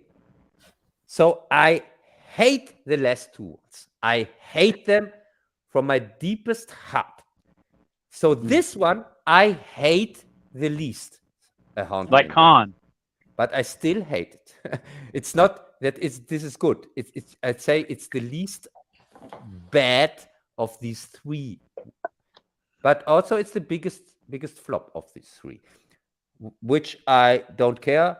I could care for it anyway. I don't want Kenneth Branagh near this franchise anyway. He's not Hercule Poirot, and he will never be. Hercule Poirot is exactly the opposite of him. Because Hercule Poirot is not an action star, and he's clever. He doesn't rely on the script to solve his. So he's more of an action star in this one? Yes, and not, a little bit, not as much as in the last two, thanks God, but still, and also at the end, the real ghost shows up. It's so Oh, wow. stupid. It's so stupid. But it's still the best one of the three. But it's still bad. It's really bad. So I might have to see this. That's real ghost. So Spoilers. that's all I have to say about it. Okay. Okay, well, you're the only one who saw it, so I guess we're going to move on. Yeah, I'm cool with that. Let's move away from stupid Brenner. I have to review him anyway in the future. I'm preparing Mary Shelley's Frankenstein Lord. retrospective. Oh my God.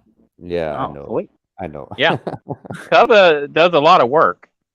Okay, so the next one on the list, added by Cub himself, is The Exorcist.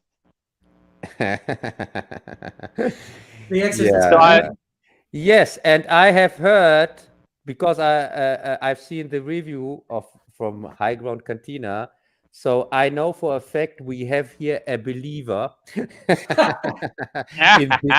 in this crap. So somebody who has clearly the wrong beliefs, and now we have to exercise him here. we have to help him. It's a family member of you, Greg. So we have to all together, all different religions here. Me as atheist. Well, we're all part of a big YouTube family, aren't we? Christian, and we have now all to stick together, like in Exorcist Believer, all religions together, and exercise him here from his beliefs. Okay. There you go. Okay, so Mike, have you seen The Exorcist Believer? Clearly. Yes. And what do you think of it?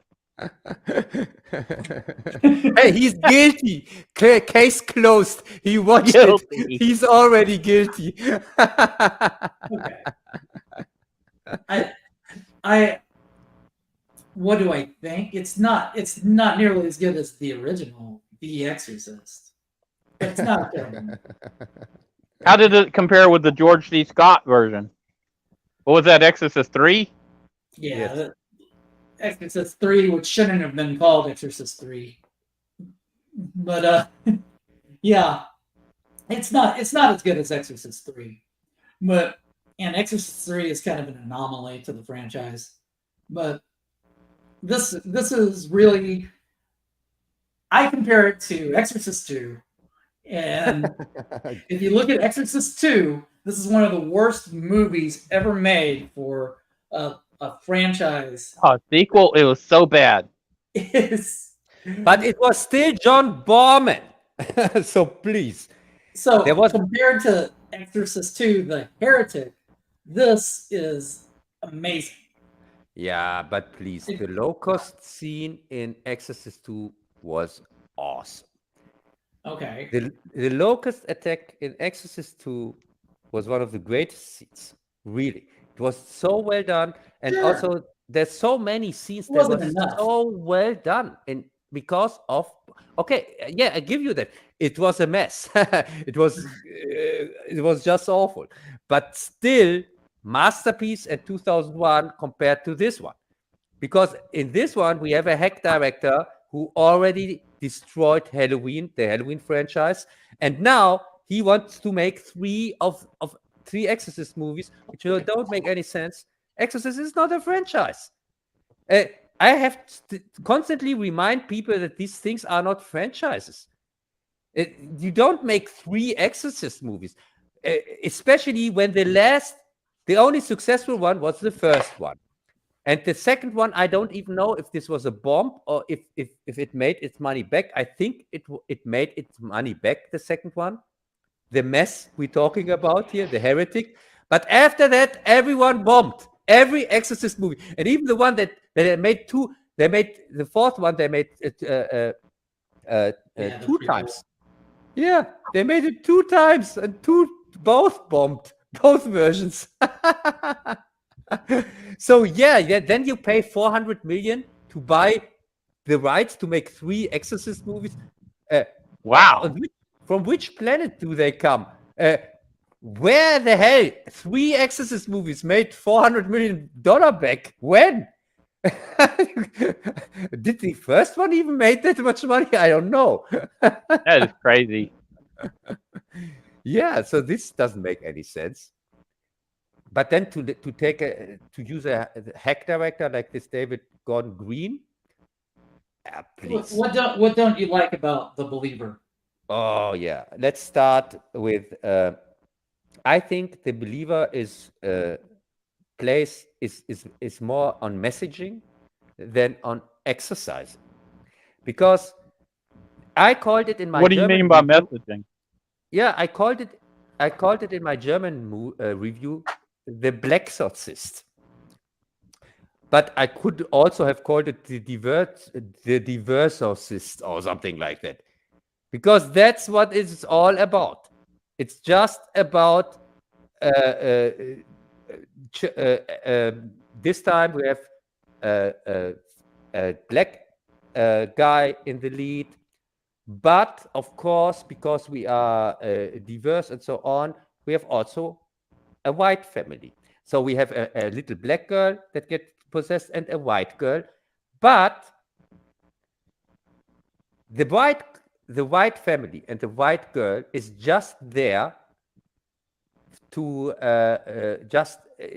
they don't serve really a real purpose. They don't get any development or something like that. Because when you think about it, Mike, you have seen the movie. You can't tell me anything about the white girl or the white family. She's a besides that they seem to be Trump fans or something like that. But more than that, you can't. These are not characters.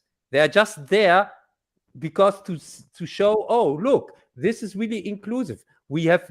This is not just a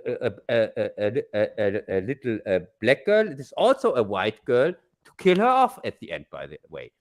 And why did they kill her off? Because the parents of her were not really the true believers. But the one who lost faith at the end didn't make the deal with the devil, or what you want to call it, and his daughter got saved. Or am I wrong? No, you're right in that the girl was a plot device, and the movie would have been served better if we cared about her. Yes. In the same way, if they built that side of the story up, that would have made the ending work better. And the second thing, but it's good that it has a dark ending, and that fits with the series. It would have been better, since they built up her character, the lead's daughter's character. If she would have died at the end, that would have had much more of an impact. Yes, but the second thing is the death of the little white girl. This didn't have the same impact as the death of the 2 priests in the first one, who gave their life. But now we come to stuff that really made me angry, when they get the mother from the first one, who really says because of he couldn't enter the exorcism room, he was not there because the 2 priests didn't let her in there because of the patriarchy or whatever, some stupid shit like that. But then she goes in to the possessed child and gets her eyes stepped out. So, because there was no patriarchy to save her this time. Because the only reason they didn't let her be part of the exorcism was it was just for true believers. If you don't have true faith, then the demon could hurt you or harm you. And that's why she couldn't be in the room when they exorcised her little daughter. And also, even the young priest was a risk at that time, because he lost his faith, and he found it back during this procedure. But even he was a risk. So that's the reason why they didn't let the mother be part to witness that. And but there are more stupid things, like the exorcism. This time they tried to include for some stupid reasons different religions with their exorcism practice. But this is contradictory to an exorcism, because in the first movie, back then they established that and also later they established that you have to find out what the name of the demon is, and if you know with which demon you are dealing, and you can name him, then you can get power over him. But if not, then it doesn't work. But this just works in one special religion. In this case, Catholicism. No, Catholicism. That's how it works. But if you don't do that, it can't bring because religions, first off, you can't bring them together. They don't get along with each other. So this is just stupid what they try to make here. Hey, on a related issue, I used to work offshore, right? And I spent months out there at a time, and there was a guy who worked with me. It wasn't at my same company as a similar company. We did. I was the safety man, H2S guy, and he did some other stuff on the rig. But he turned out to be a former Catholic priest, and he told me, and I believed him, that he had been through an exorcism, and that it was all true, and that the person who they were exorcising spoke in ancient tongues, levitated off the bed, and he ended up leaving the priesthood over it. Yeah, but just Greg, thought I would let you know that's what he told me. Yeah, but it is very possible.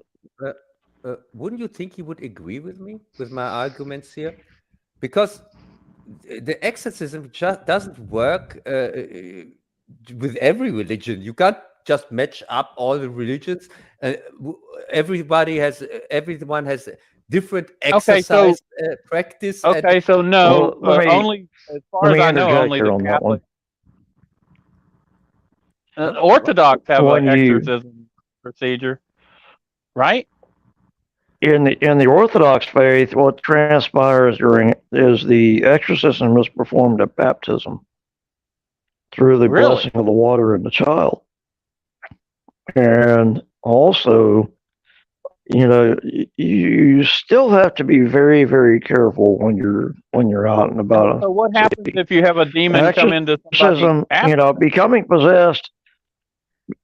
Becoming possessed is your own fault. Nobody's fault but your own. And you do that because this is dead true. You do that because of the people that you hang around with, the things that you do to encourage the negative forces to attack, and the evil spirits to attack. Keyboard or something. The seances and Ouija boards and cruising through cemeteries at night. That's not a good thing to do. You introduce yourself to a whole world of trouble if you do that.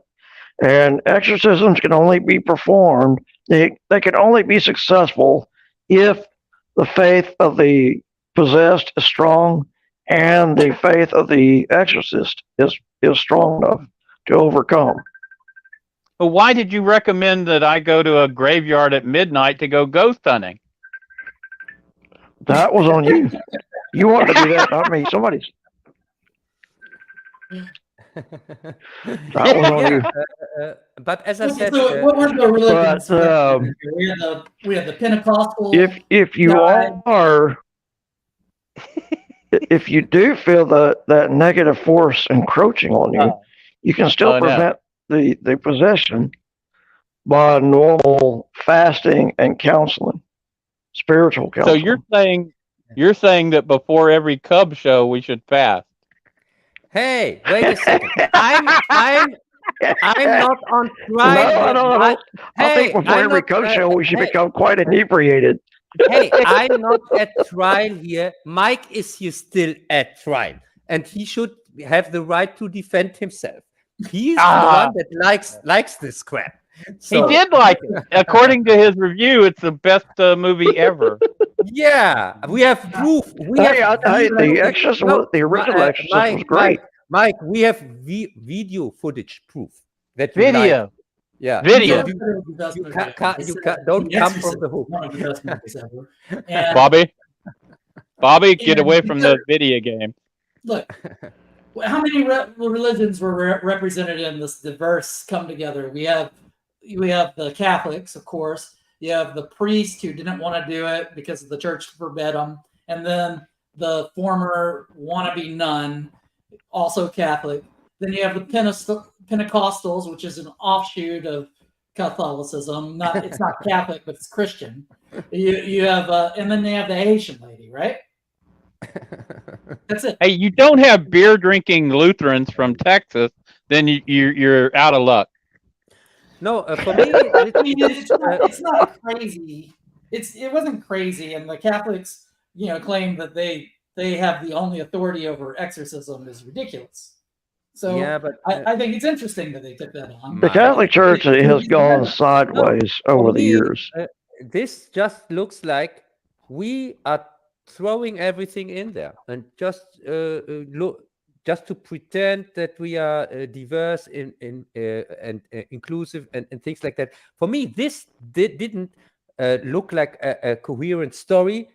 It really looked for me more like trying to fool the audience, to fool them that, look, this is not just one girl that gets possessed. These are two girls. We have here not just black main character. We have also a white one.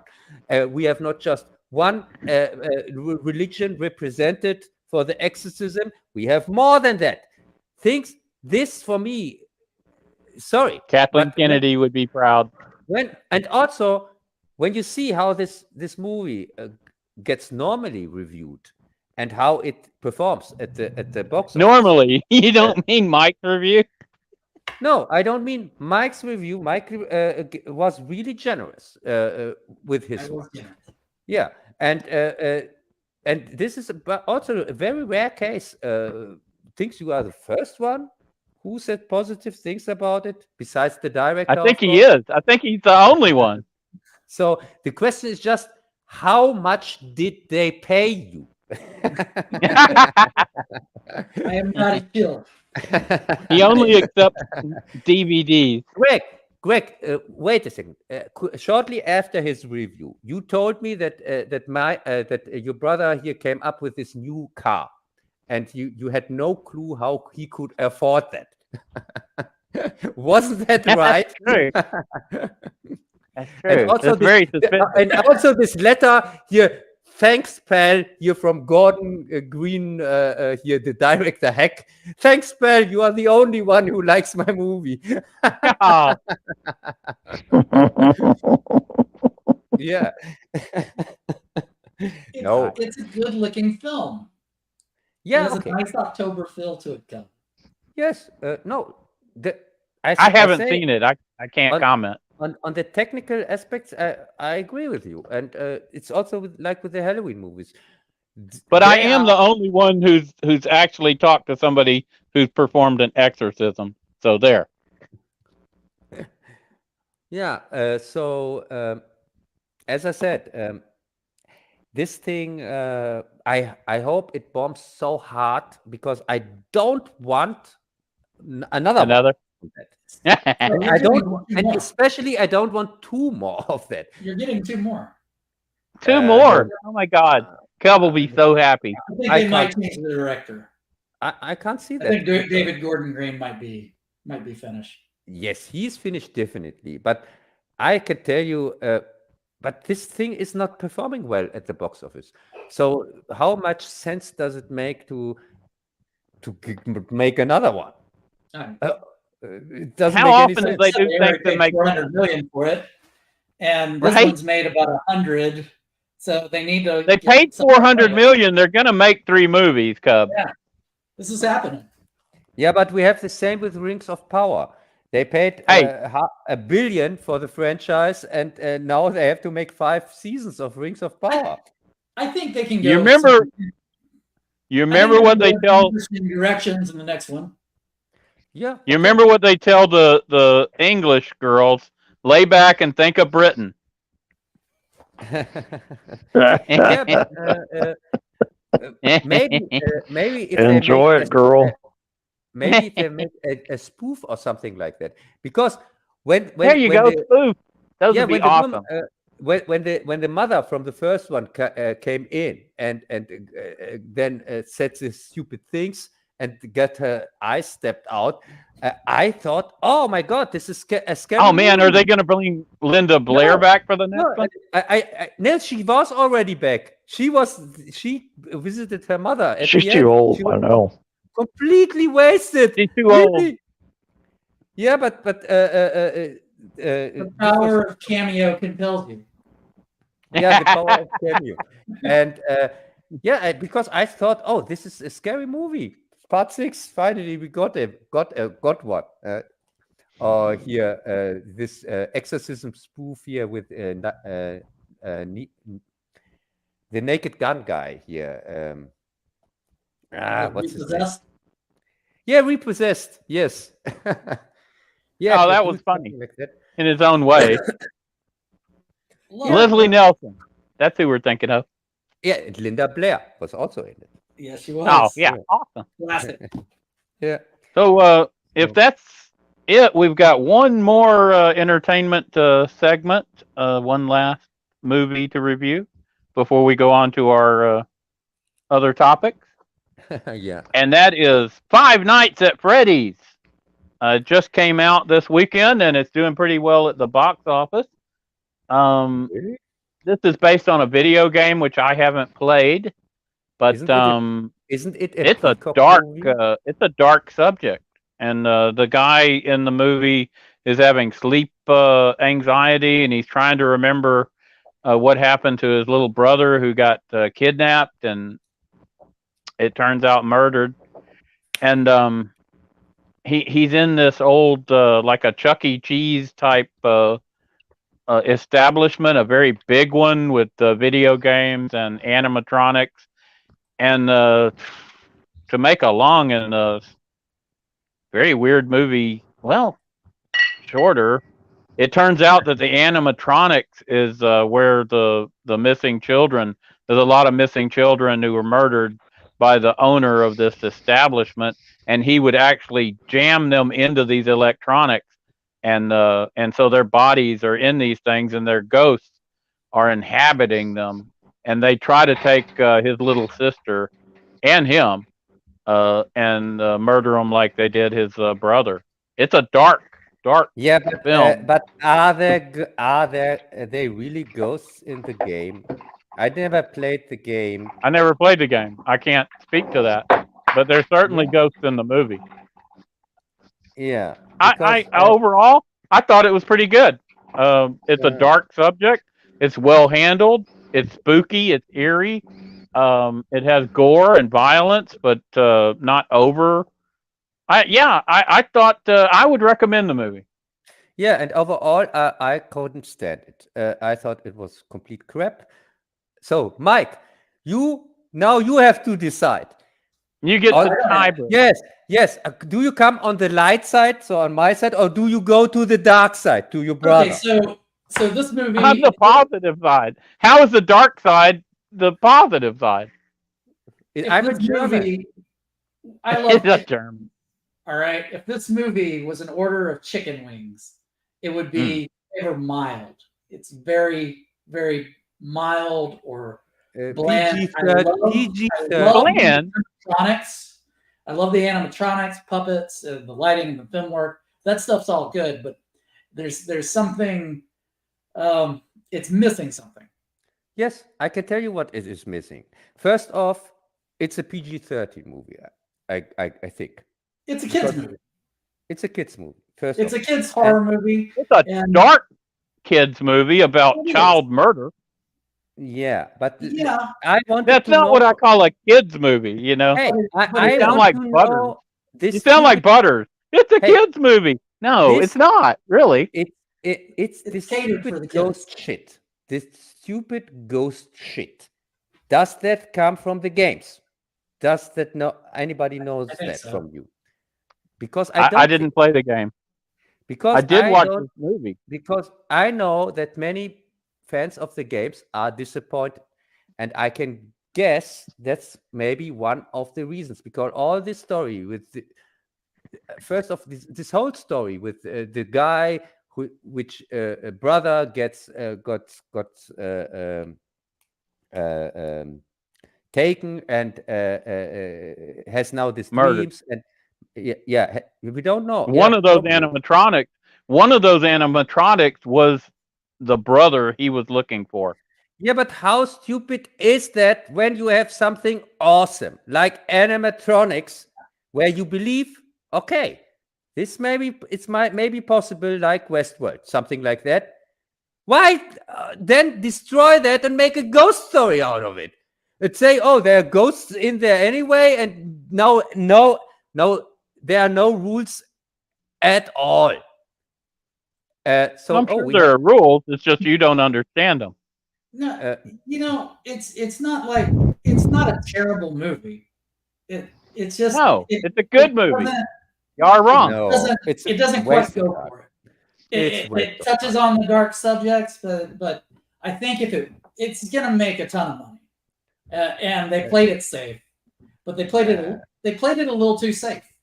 Yes, they played it a little too safe or too stupid. That's how I felt. I felt Don't like forget that. Too stupid. The decisions they made no sense sometimes.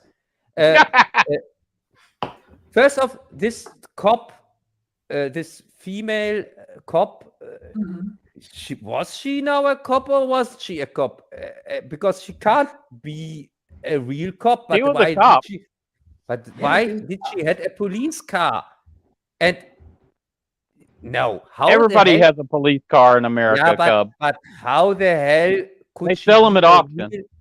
real cop? So her only work was she just had night shifts, and her only work was to show up there. She didn't. Yeah, have she was. other work. She was playing as a cop. She probably Yeah, wasn't a real cop. Yeah. She was playing a She cop. wore the uniform. She showed up. She was supposed to. She was supposed to watch over the guy. She was, her daddy had set her up to be there as part of the trap. Which makes no sense.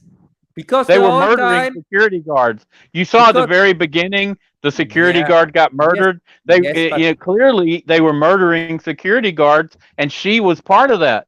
She's not an innocent person like you're thinking, Cub. She's guilty, and she's evil.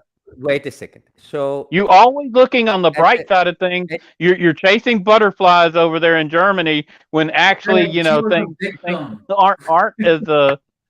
aren't as nice as what you're thinking. Wait a second. So she was working together with her father.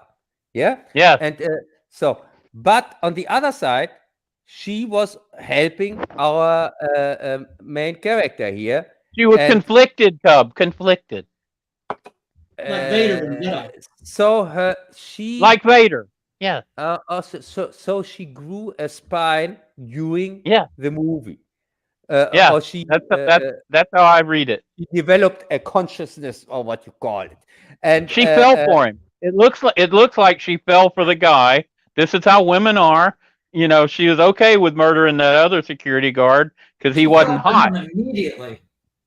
Yeah, but she fell for this guy, and then that was a different thing. Now that's her boyfriend or whatever, and she's willing to stand up to her daddy. She's probably not comfortable with murdering children from the very start. Yeah, but wait a second. First off, we are talking about murdering children. So you tell me somebody who is cool with murdering children just because the plot needs it now decides I go against my father. Even She knew the whole time that yeah, because it's a hot guy. Children. She had the hots for the guy. That makes sense. That checks out. No, that Yeah. doesn't make it. I could see that. Any sense. That doesn't make any sense. And so that was the thing. And also the other thing that bugged me, the child, the little girl, she was stupid as fuck. She was so stupid. So and also, what is this coincidence? She was talking to invisible people, and then it turns out she can also talk to these mechatronic robots, and are those her invisible friends or what? And now they are visible, or what is that?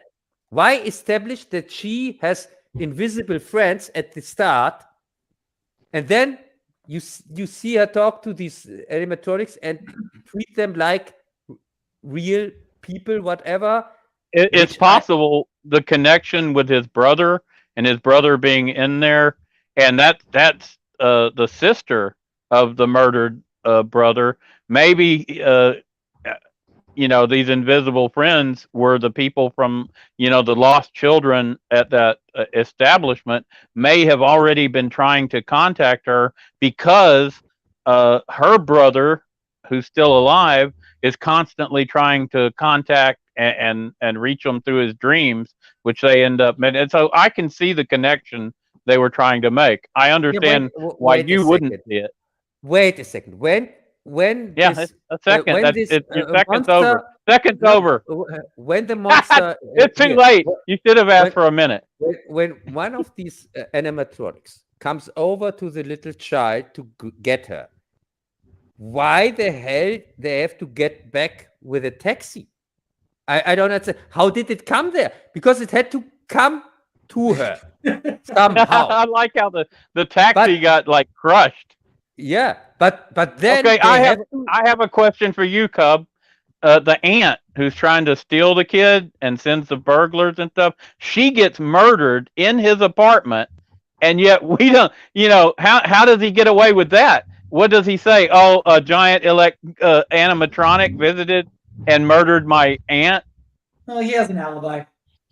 Yeah, and also the little. What is his alibi? She's dead in his apartment. What kind of alibi can you have? Oh, I was somewhere else when she was murdered in my apartment.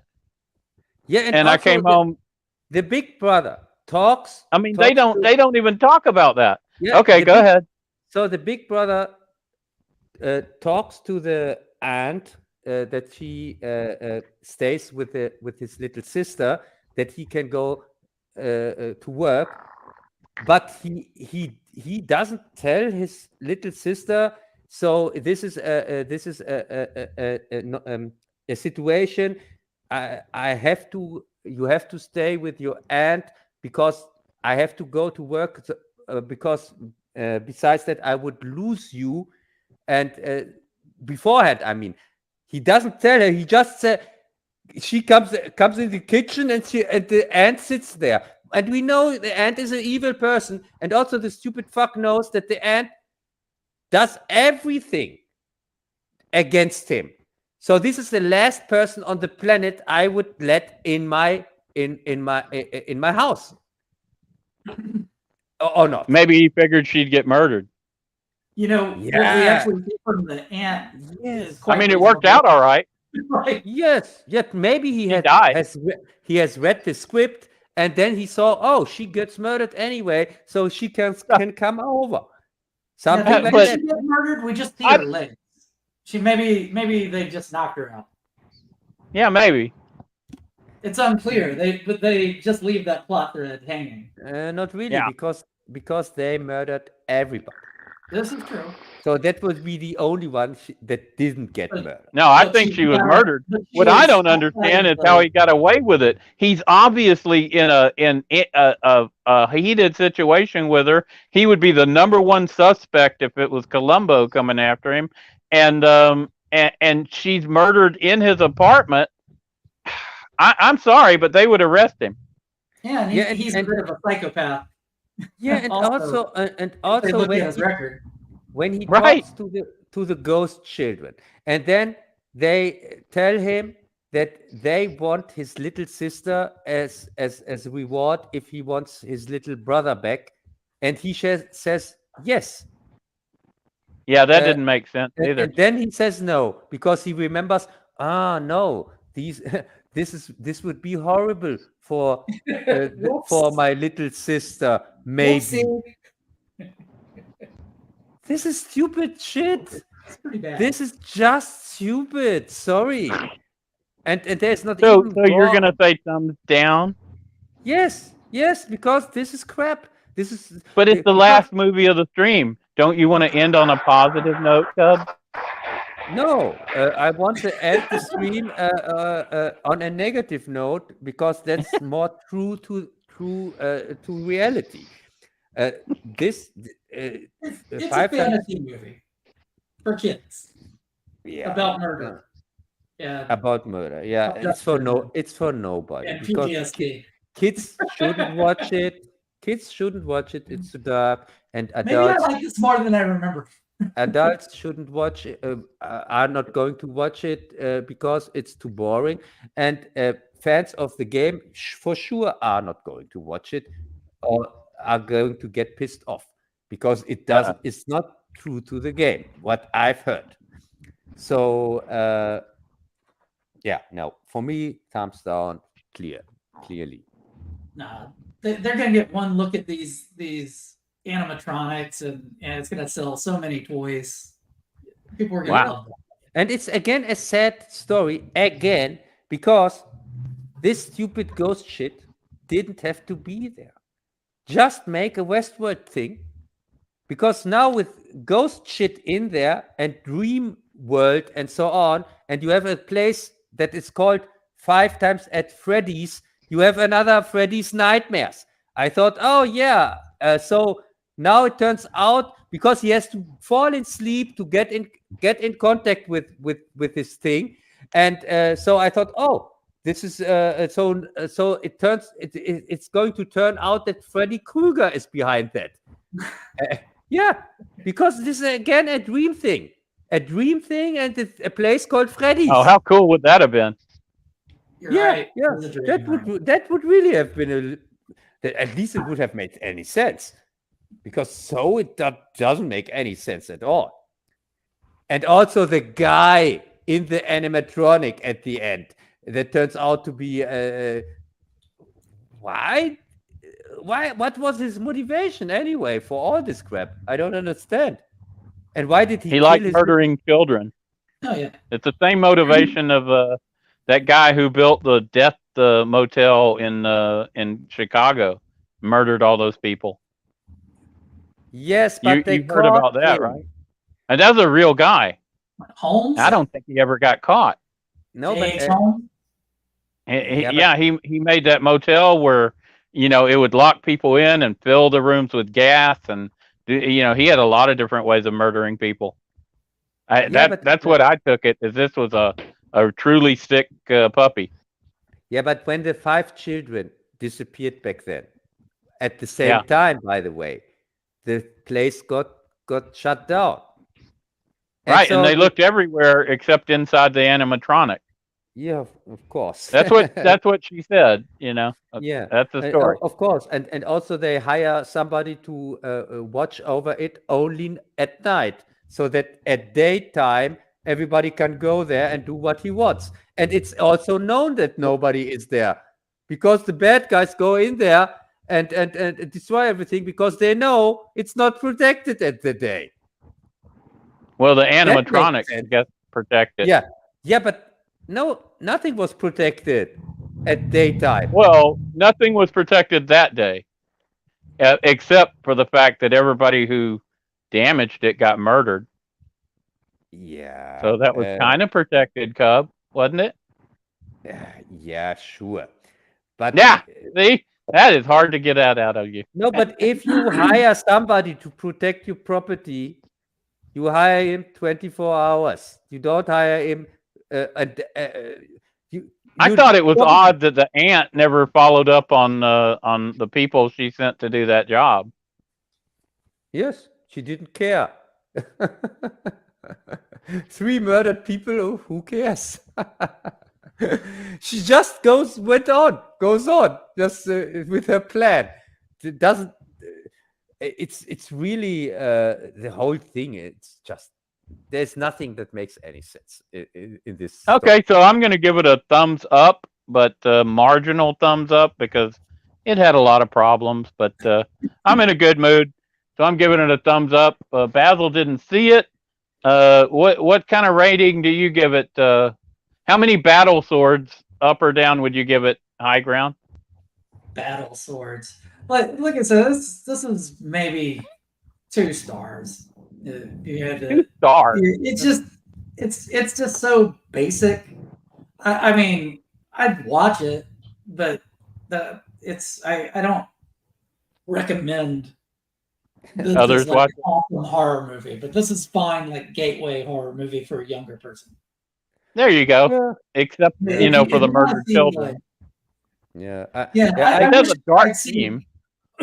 I want to see this concept, done right. And I don't think they did the concept right, but there's aspects of the thing that are fine.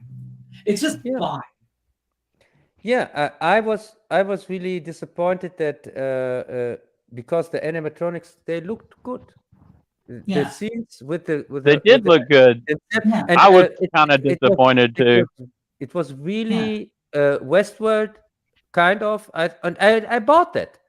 If they would have went with it, it would completely okay with it. Just something like Westworld, and but really with monsters, and also. I think that would have been more interesting. This had to be R-rated, really, because it would have helped the movie much less ghost stuff. This ghost thing stuff, keep that out. But then make it like the Nicolas Cage one here. They could have kept the ghost stuff in and still made it an R rating. It would have done great. We had this year a lot of cutaway, from, I think they wanted to do a Halloween movie, so they put ghosts in it so they could release it around Halloween. Come on, man. Or something like that. It's we had this year already a kind of Five Nights at Freddy movie here with Nicolas Cage, the Wonderland. Willy's Wonderland. Yeah, Willy's Wonderland. And there's another Benny's or something. Oh, that's right. Yeah.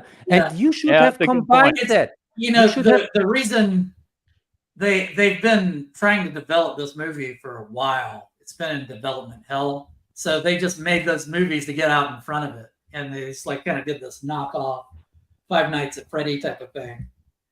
Did you with get the marginal success? Hey, did you get at the end the no thanks to the COVID-19 pandemic?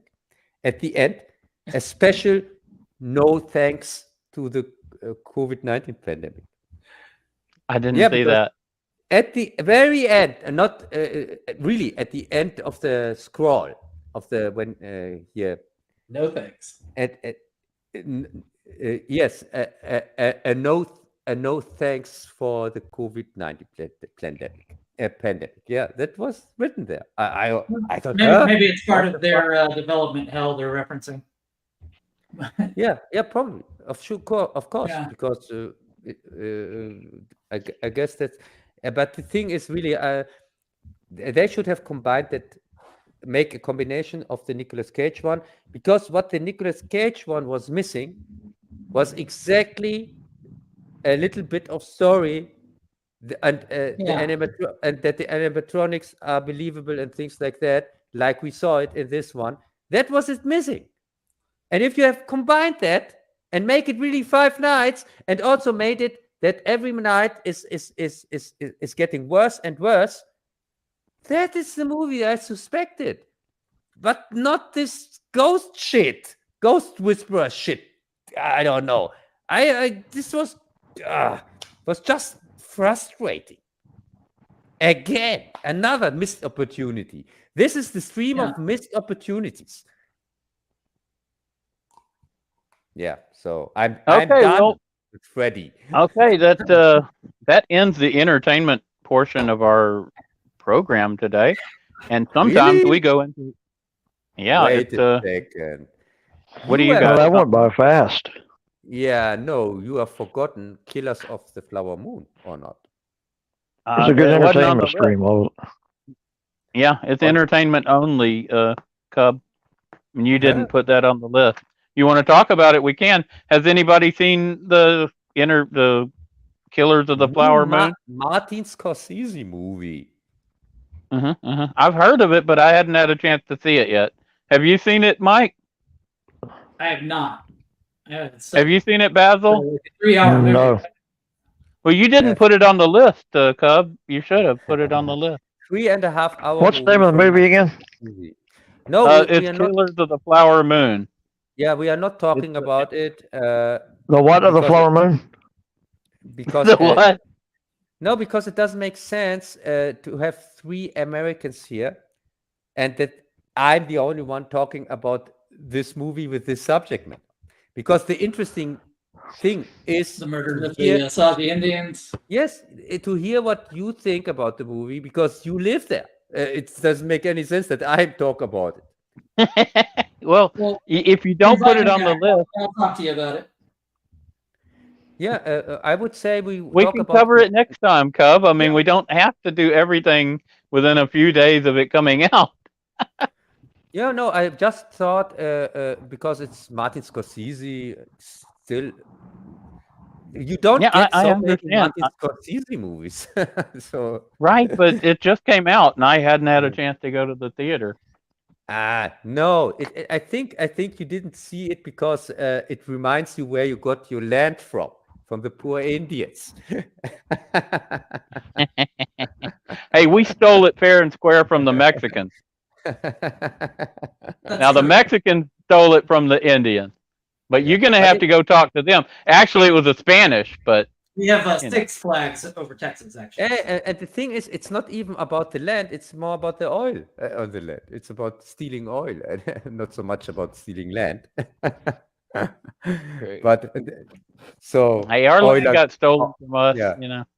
Yeah, so Euler Greg, I thought this is on your list anyway, because of the oil thing here. It wasn't on the list. You didn't tell me about that one, and I didn't think of it myself. Nope, that was it. Yeah, we do have the geopolitics section where we talk about controversial and non-controversial subjects. Yes. So, Bazzil, do you have anything to discuss on geopolitics? Well, you know, delve into the issue of Ukraine and Russia. Who started what? You know, there's a lot of debates saying, you know, Ukraine actually started this, you know, years ago when they started causing problems in the Donbass. But that's actual bullshit. No, that's not bullshit. When you look back at the original deal when Vladimir Putin, was elected, what was the first thing the motherfucker said? He wants to restore the Soviet Union.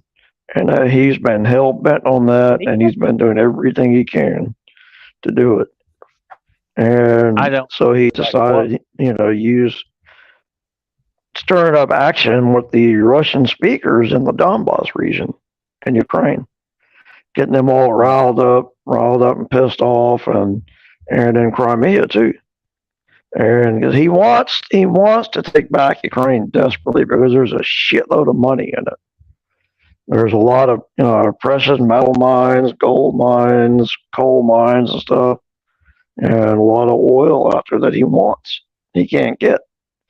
And he thought, well, by doing that, he's just going to simply stir up a lot of trouble and distract Ukraine and then roll in with an invasion and take him over and then move in from there and take over Germany and the rest of Europe.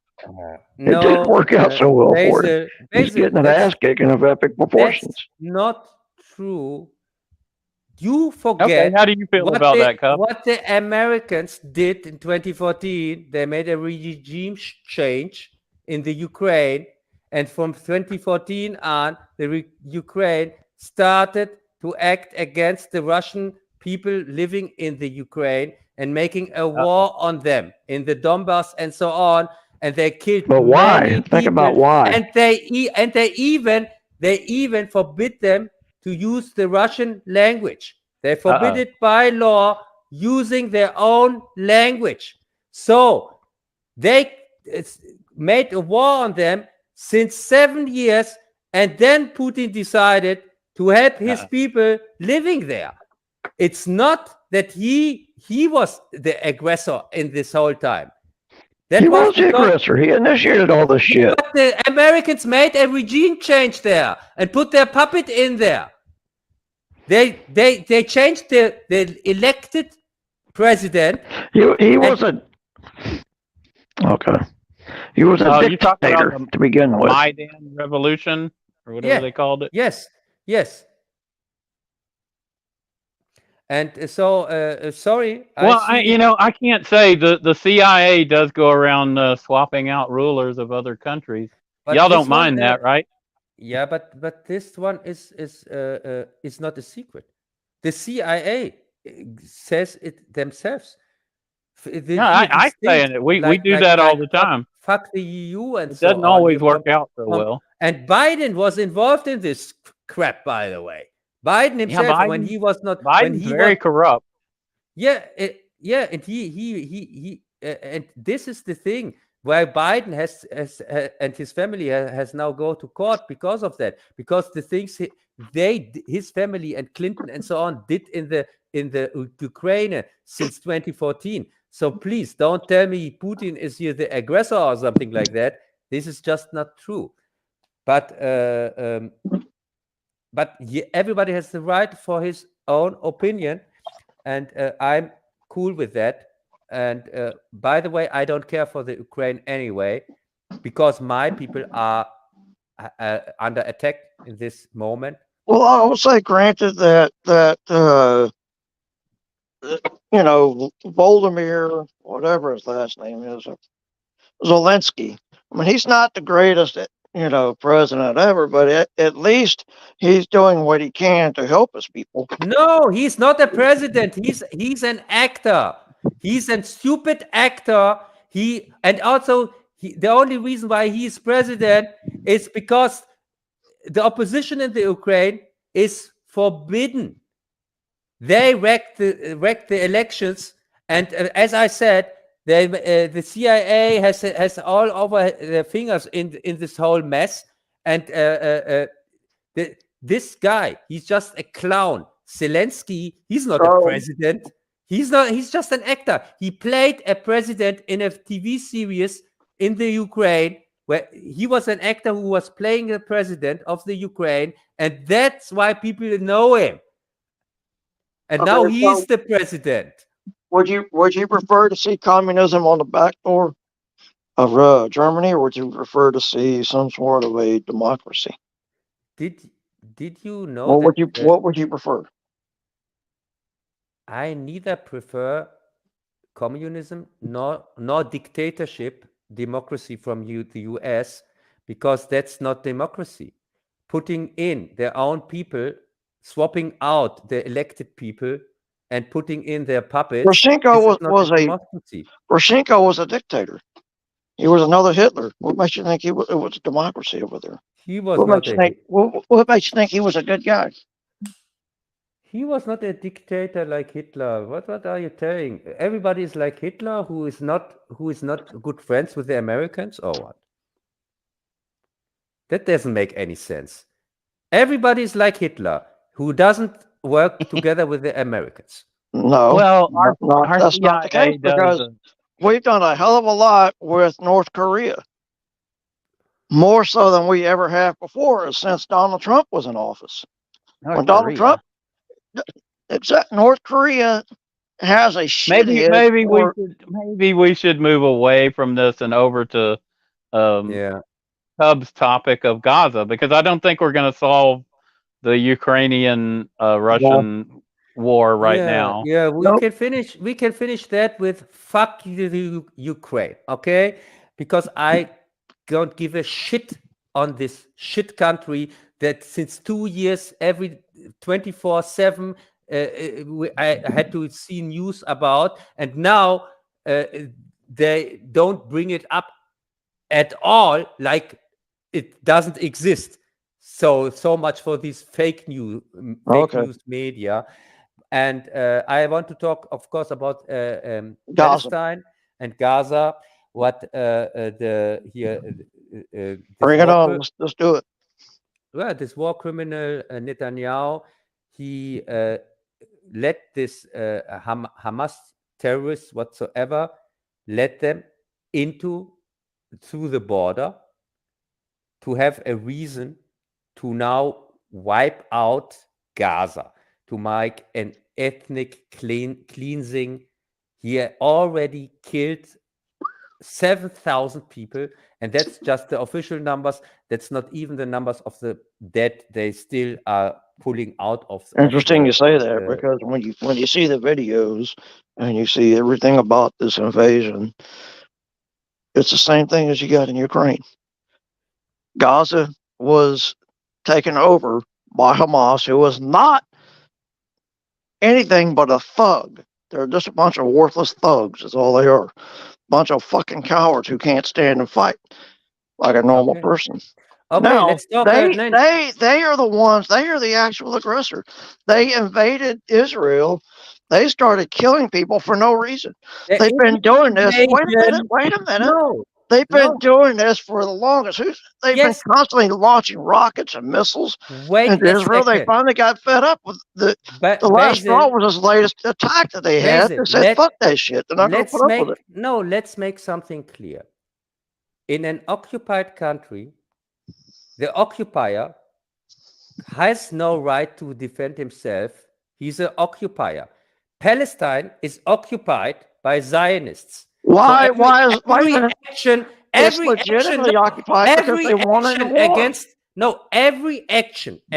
the occupier. So when Germany invaded France, you are calling the resistance terrorists? No. You are calling that, but I'm saying what I'm saying is you are calling Hamas terrorists. So they are. So the resistance in France were terrorists because they went against the occupier. Is all they are. But there is no Israel, Bazzil.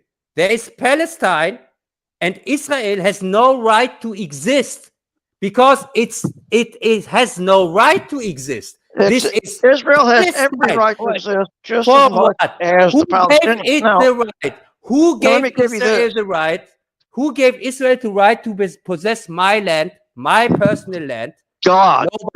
Nobody. God gave the land to the Israelis when they were liberated from the Egyptians. Hey, I live there. They don't live there. I live there. My family lives there. The Israelis, they came from everywhere of the world, and they are the occupiers. And they are the occupiers because they won Gaza in a war. And the Syrian-Israeli war, they won that battle. They didn't win they shit. This war with American weapons, they won a war against the Palestinians with America's help, and now America is helping them again. These cowards can't fight for themselves because if America doesn't put billions every year there, and if they wouldn't put their warships there, let me ask you this. We would defeat these assholes. I can tell you. You are helping. No, you are helping with this genocide. The Americans are helping with the genocide on Palestinians, and we are never forgetting that. Just telling you. Yeah, I hear you. Greg, okay. Is that a lie? What I said? No. And let me talk to Bazzil for a minute. Since over 70 years occupation, and now we are fighting against the occupiers, and you say, oh no, they went against Israel. Israel is on a Palestinian land, and they are stealing even the little bit land that we still have left. and we Okay, just Bazzil, defending ourselves. let me put it into some different terms for you from Cub's point of view. Oh, you know who Quantrill's Raiders were, right, Bazzil? Q? No. You know who Quantrill, right? You know the Yankees considered them terrorists, right? Okay. And Yeah. what did you consider them? They were Southern cavalry who acted against Yankees, including Yankee civilians, and caused death. Thus, they didn't feel that they were terrorists. They felt like they were fighting for their land, even though, you know, the land was occupied by the Yankees. They continued to fight. Mhm. So technically, according to the Yankees, of course, you know, murdered them instead of taking them prisoner. Right. So they considered them terrorists, and yet to the South, they were, you know, basically war heroes because they were fighting against the occupation of their land. Now, if we had lost that war, which we did, and we'd continued to be occupied, which we are in a way, would fighting back still be considered terrorism? I can see Cub's point. Yeah, and I'm trying to Greg, no, I want to ask Bazzil. I thought I'm you trying to are say against. No, I thought you are against slavery, because when Israel wins, Palestinians don't have the same rights like Israel people. Like I you. can't support And what the thing, Hamas has done. no. I mean, we are not allowed to elect. If we were allowed in election, then we, of course, we are more than them. Of Well, course, Israel would disappear if we had elections where we allowed where our voice is heard. But what do we you aren't think allowed is going to to elect. transpire when this is over with? No, I can tell you what. This is going to be. This has to be well, a Israel land. can't allow it an doesn't- election, or Yes. they would disappear. Yeah, and the thing is, that's the problem with them, because the problem is not that this country is called Israel. This is not the problem, because people think this is Israel, and Israel are the Jews, and the other Palestinians are the Muslims, and that's the problem. No, the problem is we don't have equal rights. I don't care if I live in Palestine or Israel or what wonderland. The name of the country doesn't matter. But when I go there, I have no rights. I have no right to elect. People can shoot me, and they don't get prosecuted because Palestinians have no rights. This is slavery. This is slavery, and you should be against that. I can tell you, we can live all together, call it Israel. But if more people, if more Muslims live there, or more Palestinians, of course, they will change the name of the land and change it in the real name, Palestine. So it doesn't matter what the name of the land, how you call this land, but it has to be a land where everybody has the same rights. And that's the problem. It's not against the Jews or the Christians or anybody. We lived together for hundreds of years before the Zionists came in and made this apartheid system. How can you support a system that is an apartheid system like South Africa? I don't understand that. How can you be cool with that? To an extent, I agree with you. I agree with you to an extent that they should have the rights, and I do believe when this is over with, all that shit's going to change. Yes, and I do believe, so. believe it or not, as bad as you think it is, I do believe Israel will actually help them establish a new form of government, as well as help them rebuild, as well the rest of the world. Yeah, well, not the rest of the world, because the Arabs won't. Another point I'm going to bring up in just a minute. Neither will the fucking Arabs. And I'm part Arab myself. Yeah. I'm half Lebanese, and those sorry motherfuckers won't lift a pubic hair. to help them. And let me tell you why. The Palestinians, where did they originate from? Do you know where they originated from? From Palestine. They That's why it's originated called from Palestine. Jordan. They came from Jordan. No, They that's thought a they were- lie. Palestinians are called Palestinians because they come from Palestine. It's even called that. What are you calling? Jordan, Jordan is just one country next to Palestine, and there's other countries next to they were Palestine. not. They immigrated from Jordan because they were causing mayhem and havoc so much in Jordan. My family is living there since hundreds of years. If the Palestinians are such, I do know a lot of Palestinians. Cub is Palestinian. I think he would know more about it. I am Palestinian. My family originates from there, and they're living there since hundreds of years. Hundreds of years. We don't come from Jordan or something like that. You didn't come from Jordan like 20 years ago? No. Why should I? I don't know. I don't understand. No, my mother, she was there when they started the war and things like that. She's over 80 years. She's 82 years old, and she can tell you everything what they did, how they killed the people, how many people had to leave the country, and many people were thrown out. They could do like do you think they could do like a two-state solution?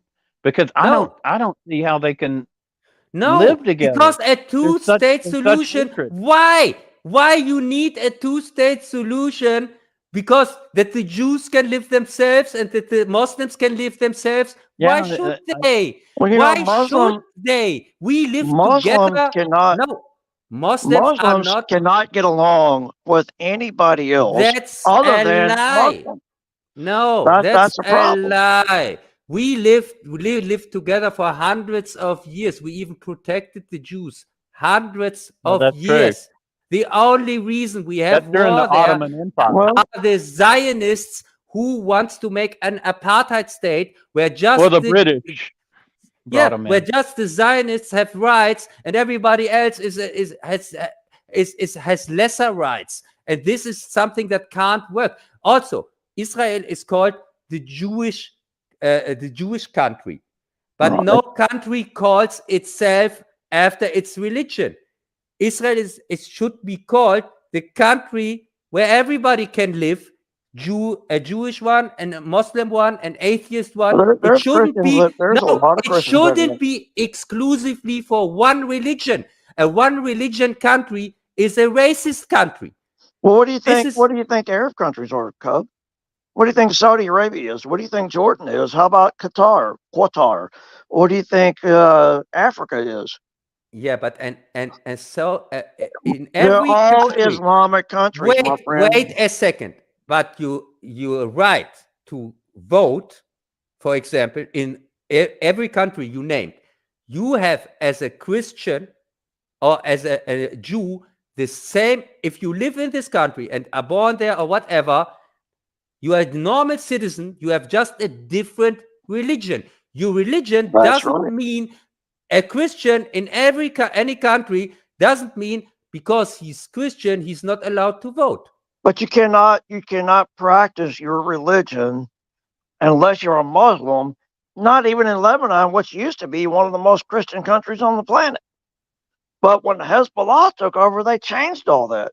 They changed it strictly to fucking Muslims. Yeah, but Islam. First off, you can't.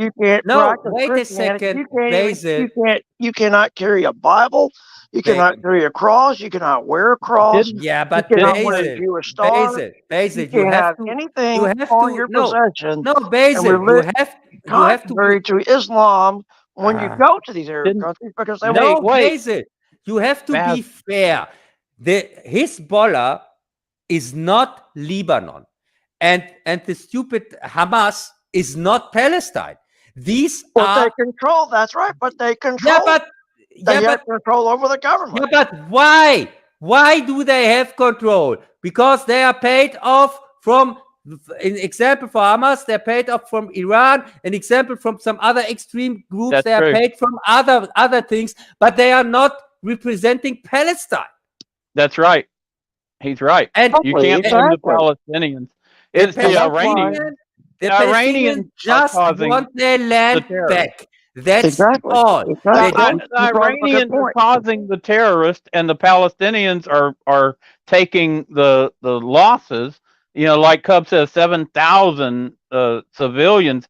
The Yes. Israelis are just blowing up buildings full of people. That's not good. Yes, and they That's say, terrorism. yeah, the we are thing searching for as terrorists. Okay, Hamas is doing. okay. And Yes, they're it ha- killing a we- few Hamas members, Uh, but they're also killing thousands of Palestinians. yeah, You and can't blame the make Palestinians. them for- homeless. Make them homeless. They said 1 million Palestinians to move from south to north or north to south or North to whatever. south. This is not. They have no right to do that. These are Why poor are they- people. They have to But- leave but their home. You're They have right, to Cub. leave- You're right to an extent, but they did that for their own protection. They're trying to prevent civilian casualties. Unfortunately, the United States is guilty of it too.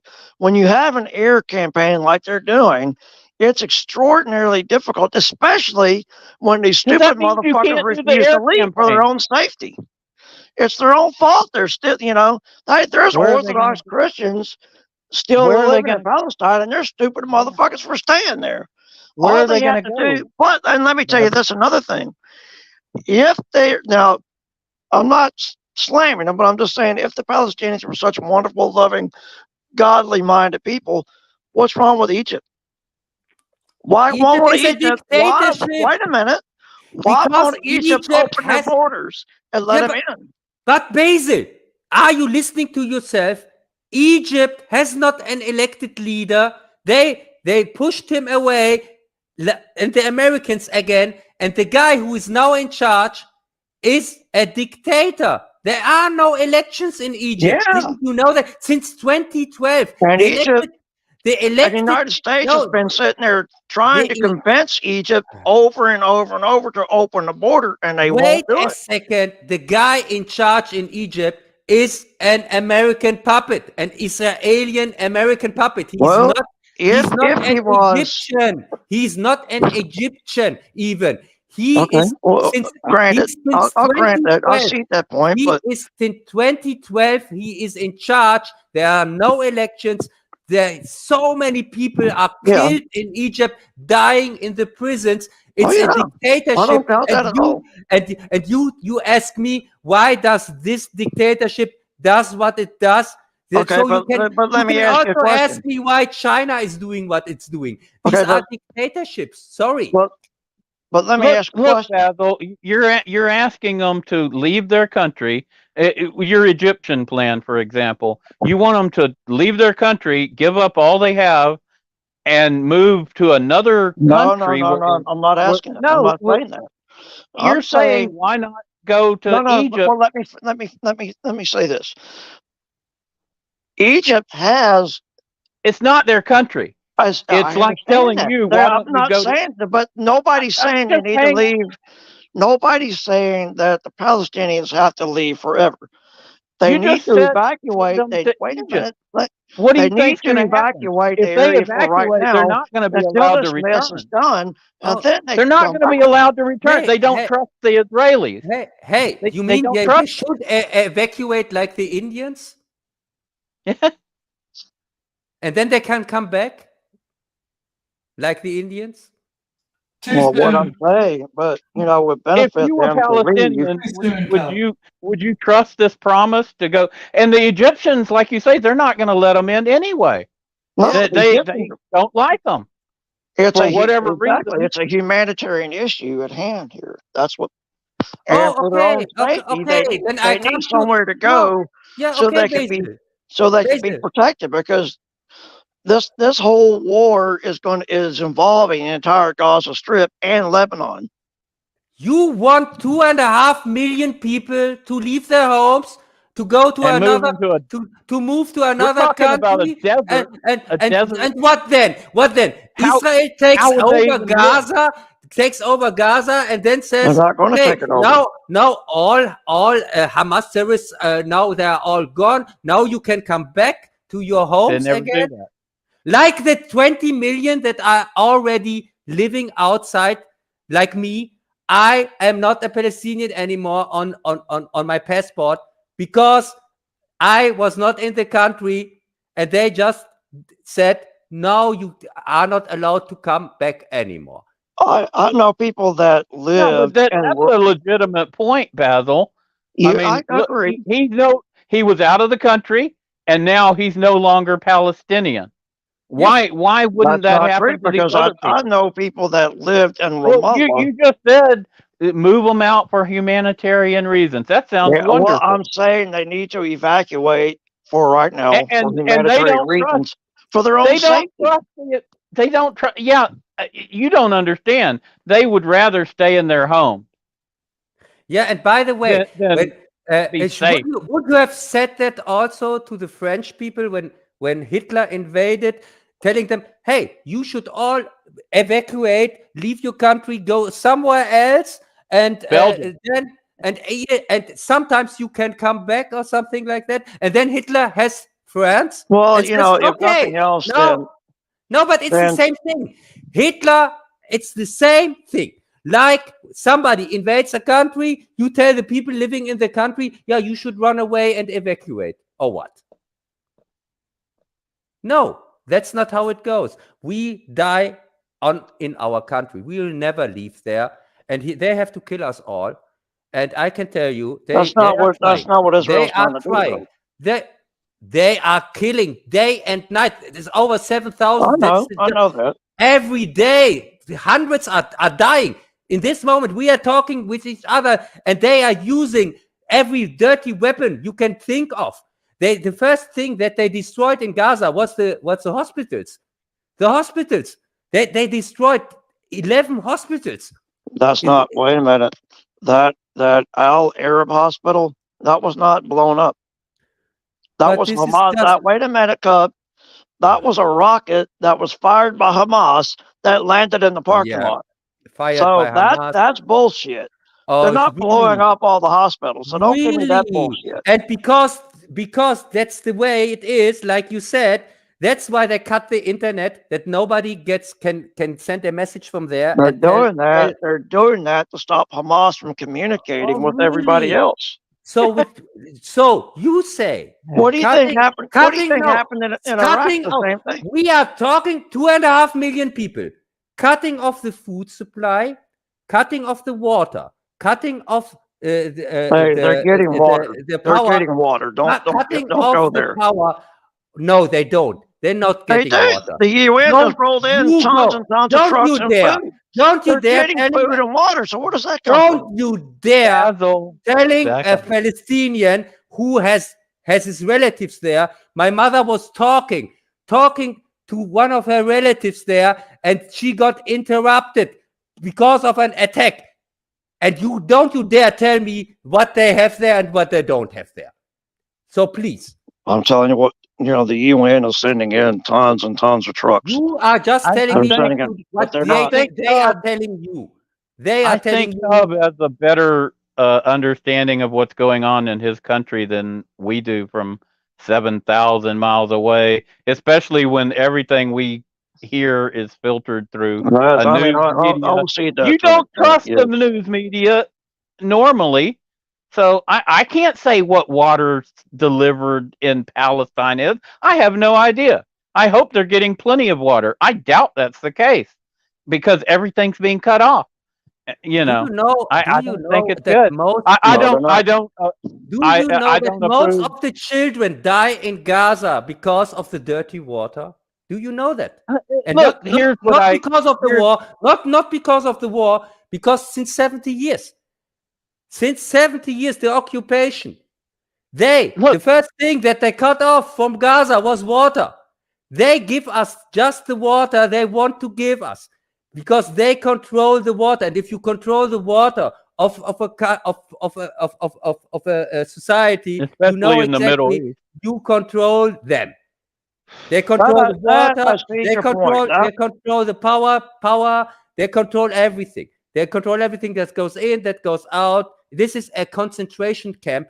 It's the biggest concentration And it's being camp bombed. So I on imagine this planet. it's disrupting. It's got to be disrupting. Look, Q, settle down. For God's sakes, back off. I am.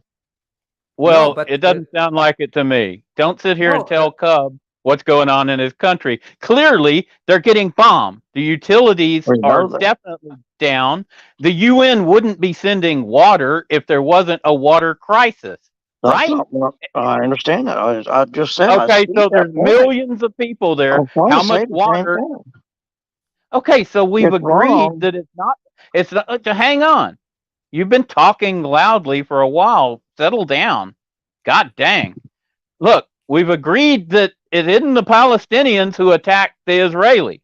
It was Hamas, backed by and instigated by Iran. Iran's always, stirring up trouble.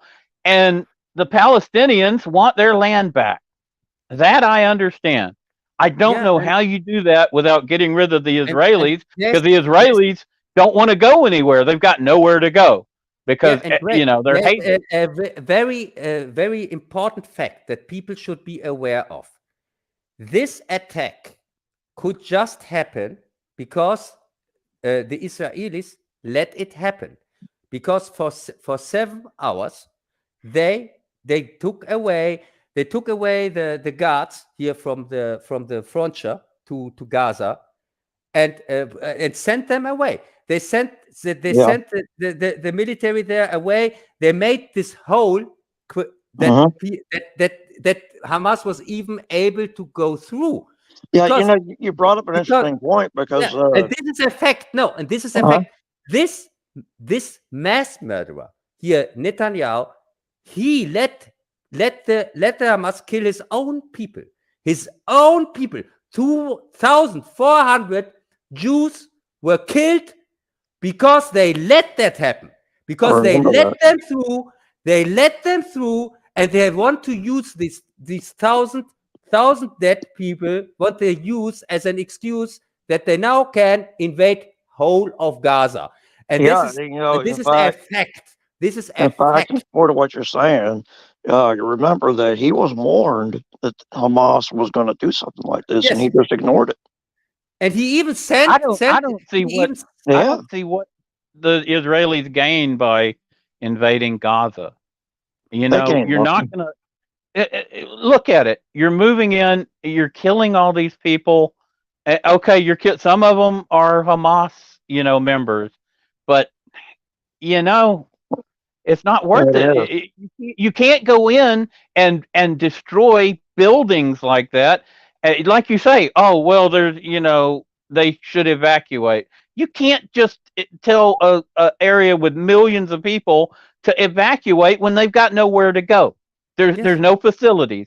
There's nothing. We are talking about and Egypt's not going to let them.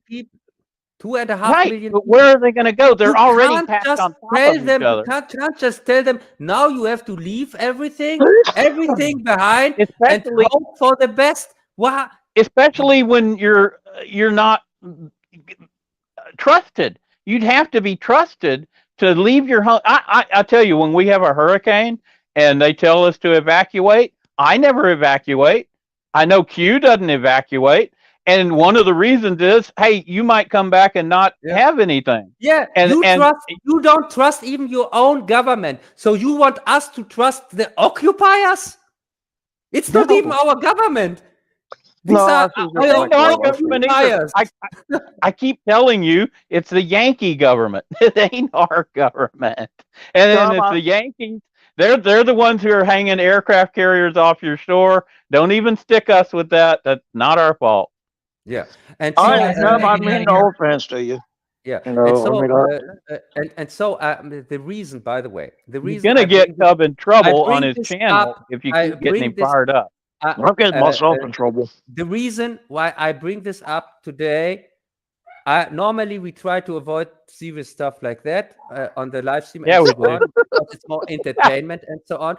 But we're all from wildly different backgrounds. No. The thing is, I'm Palestinian. I live here safely, everything is fine with me. And in this second, my brothers and sisters and family members are dying. And I have to at least I have to speak up in English on my channel, because if I don't, I'm not worth to having a YouTube channel. You're right.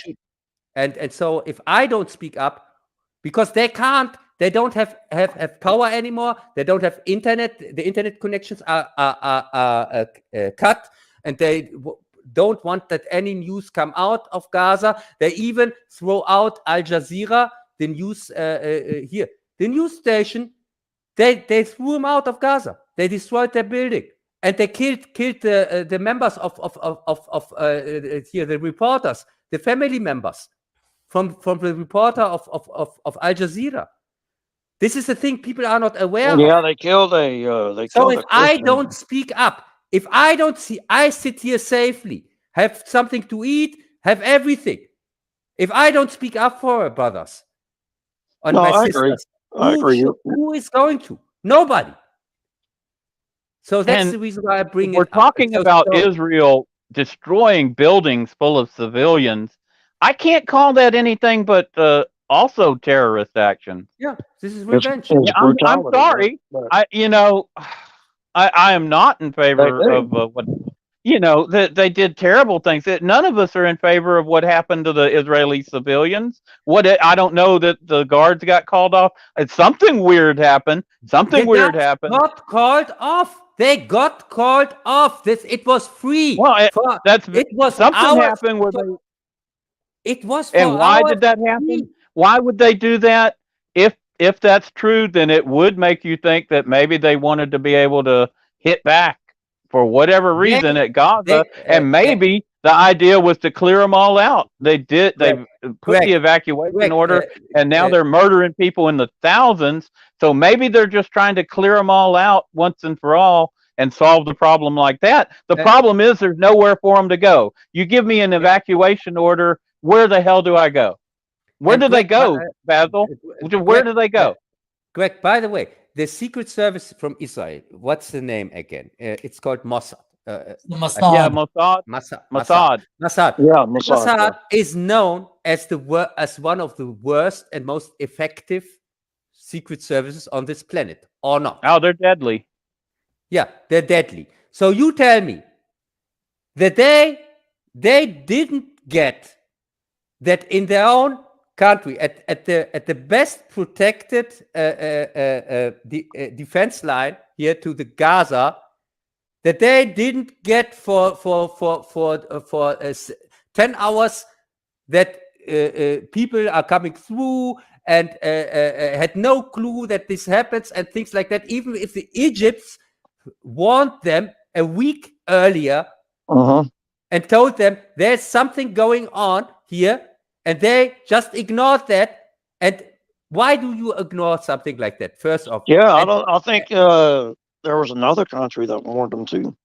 Yeah, and so for me, it makes more sense they let it happen. Yeah, it makes more sense that they let this happen. It makes more sense than that they really got overthrown from the Palestinians. Really, after 70 years occupation, this border is the best protected border on this planet. And you tell me, for a few hours you could just go past that and fly over with parachutes and things like that. Really, hang gliders. That was the craziest thing I ever saw. Really? Yeah, it was. Like something out of Battlestar Galactica. Yeah, but Greg, is that an effective strategy? Really? To slowly glide over the best protected border of this planet? It sounds crazy. It sounds like you get shot down. Yeah. So this was better protected than the Berlin Wall.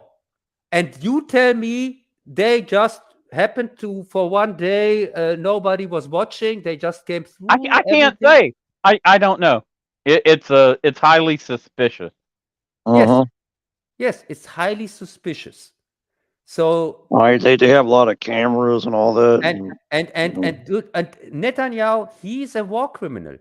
You want to tell me that he is not ready to kill 1,400 of his own people just to stay in power, and also because Netanyahu he has to face trial, and if now deliberately killing civilians is a war crime. Yeah, but Netanyahu has protested. It's like bombing the German cities in World War II. To me, it was a war crime in his own country. The whole time, Jews and Israelis are protesting against Netanyahu, and now this handy war comes up, and now of course no protests are allowed anymore, and also Netanyahu can give them results, can tell them, I'm the one who is going to make Israel whole completely, give you Gaza, and so great Israel can happen. That's his own goal, because if he doesn't do that, the next time he's on trial anyway. He doesn't get re-elected or something like that. He's facing charges because of all kinds of some things. Yeah, all kinds of things. Really, that's no secret. Didn't you get that in the news before this thing happened, that the protests in Israel against Netanyahu? I saw something about it, but I ignored it. I mean, yeah, yeah. People are always protesting about something, right? Yeah. I'm just telling you. I do know this. Don't have to confuse Israel with Jews, because the Jews I can tell you why the Muslims are not enemies. They were never enemies, and they will never be enemies. The only thing that makes us enemies is the Zionistic regime there, that tells that hides themselves behind to being Jewish, but most of them aren't Jewish. They are Zionists. They have a reason to be scared, Of course, because this is a dictatorship since 70 years, and of course they are scared, because if there ever comes a real election around, they're gone anyway. Well, that's the thing. They don't want to end up like South Africa, where the whites who are in power, once they shared the power with the blacks, they're totally out of power, and their land is taken away, and they're in terrible shape. I mean, I know. If you look, it is horrible what is happening there. It is horrible, and I'm completely against that the blacks, that the black people are killing the white people. They are not better than the white people back then who were killing the black people. So and that's what the Israelis are afraid of. They should be sharing power, but they don't want to end up like that. So I understand it from both points of view. Yeah, but there is no other solution. There is no other, because they can't kill all Palestinians in Palestine. They can't kill them all. But the only solution, there's no way to separate Hamas from the Palestinians either. I don't see how they're going into Gaza militarily. I don't see how they're going to, they kill a bunch of people, kill 20, 30, 40, 80,000. And what does that get you? Well, you're going to kill all 2 million? That's not going to work. And you kill 80,000 and you're going to create how many more terrorists? A lot. They are creating in this moment so much hate. Yeah, I understand. That's what I just said. Hate. And I can tell you, even if they would kill every Palestinian in Palestine, there are still over 20 million outside of Palestine. We are God. The biggest diaspora on this planet. We are the biggest one. Yeah, I didn't even consider million. that. I know hundreds of Palestinians. So what do you think? What are they going to do when they really want to kill everybody living in Palestine? But they don't want to kill everybody. I don't believe they're that bloodthirsty. They are doing exactly that. In this moment, they are killing the people day and night. And not just in the Gaza, also in West Jordan. They are killing the people day and night. This is a killing machine. This is one of the worst genocides ever. And people are closing their eyes. Also, that the US government is helping them is the worst thing. And I know that the US people are not the US government. So I'm saying the US government, because the US people don't want war, and they don't want to kill other people and things like that. I know that that's the government. And but I can tell you, Greg, this is not good. You have to get rid of this government, and damn, you have to get on the right side of history. You can't constantly protect this dictatorship and Look, this apartheid. Our votes aren't being counted. You know, we're in the same situation. I know. Eventually, I think the country's going to have to split up. I mean, it's that divided over here.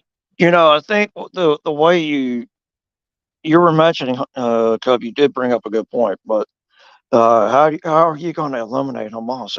It's an ideology, so it's going to be up to the Palestinian people to say enough was enough and fight back. But they're going to have to be provided with the means to do that. Yeah, but everybody who is fighting against the occupation is called terrorist. And it doesn't matter if back then they called them PLO here from Arafat. Now they're calling them Hamas. And the next, when they get rid of Hamas, then the next ones come up and they give them a name. But this is just everybody who says who tries to defend his land is going to be called a terrorist. Anyway. Well, that's true, and that shit needs to stop. And I can tell you, we are going to get rid of Hamas if you let us, because we don't want them. But these are the people that are fighting. And so I have to now sit here and say, oh, these bad guys who are fighting for us. I can't say that, even if I don't like them. But there is nothing else. How should we defend ourselves? I was saying, the people have to be provided with the means to do that. You're right. And if they're not, provided the weapons and the training and methodology to fight back against Hamas and Hezbollah, then it's never going to stop. But I think, like Greg was saying, is the instigator. You got to cut it off from the root. Yeah, if you look at our history, how could we eliminate Quantrill's Raiders during the war? How could we eliminate the Ku Klux Klan after the war? Because a lot of what the Klan was a reaction. That, you know why they came out at night with their faces covered? Because the Yankees executed you if you didn't have your face covered. If you came out and protested, you weren't allowed to fly a Confederate flag or do anything that the Yankees didn't like. And this was a very unfortunate reaction. But it took us how long to suppress the KKK in the South? It took us 100 years almost, a good 80 years, because this was a reaction to us being occupied. And that's why their faces were covered. That's why they rode at night, because they would be murdered if they did that during the day. Now, are they good people? No. Are they racist? Hell yeah. Most of them were racist. But how did we suppress that? It took us a long time, and we're still occupied. We did not win the war, Q. We're still occupied now. But that's not a popular. Wasn't there a time in American history where it looked like that Yankees and what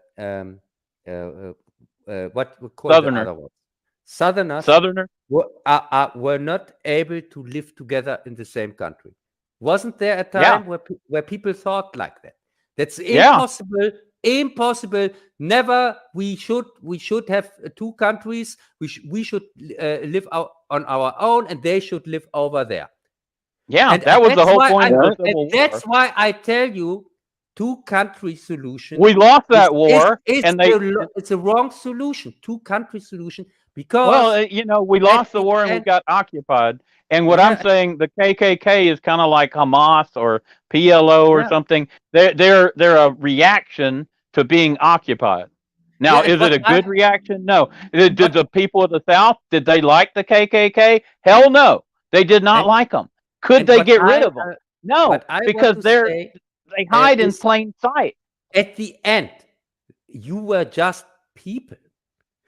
You are just people. It really doesn't matter what if you believe in another God or if you have another political opinion. You should be able to live in the same country, and this shouldn't be a reason to divide, because we had this division in India, if you can remember, Pakistan, between the and it cost so many lives.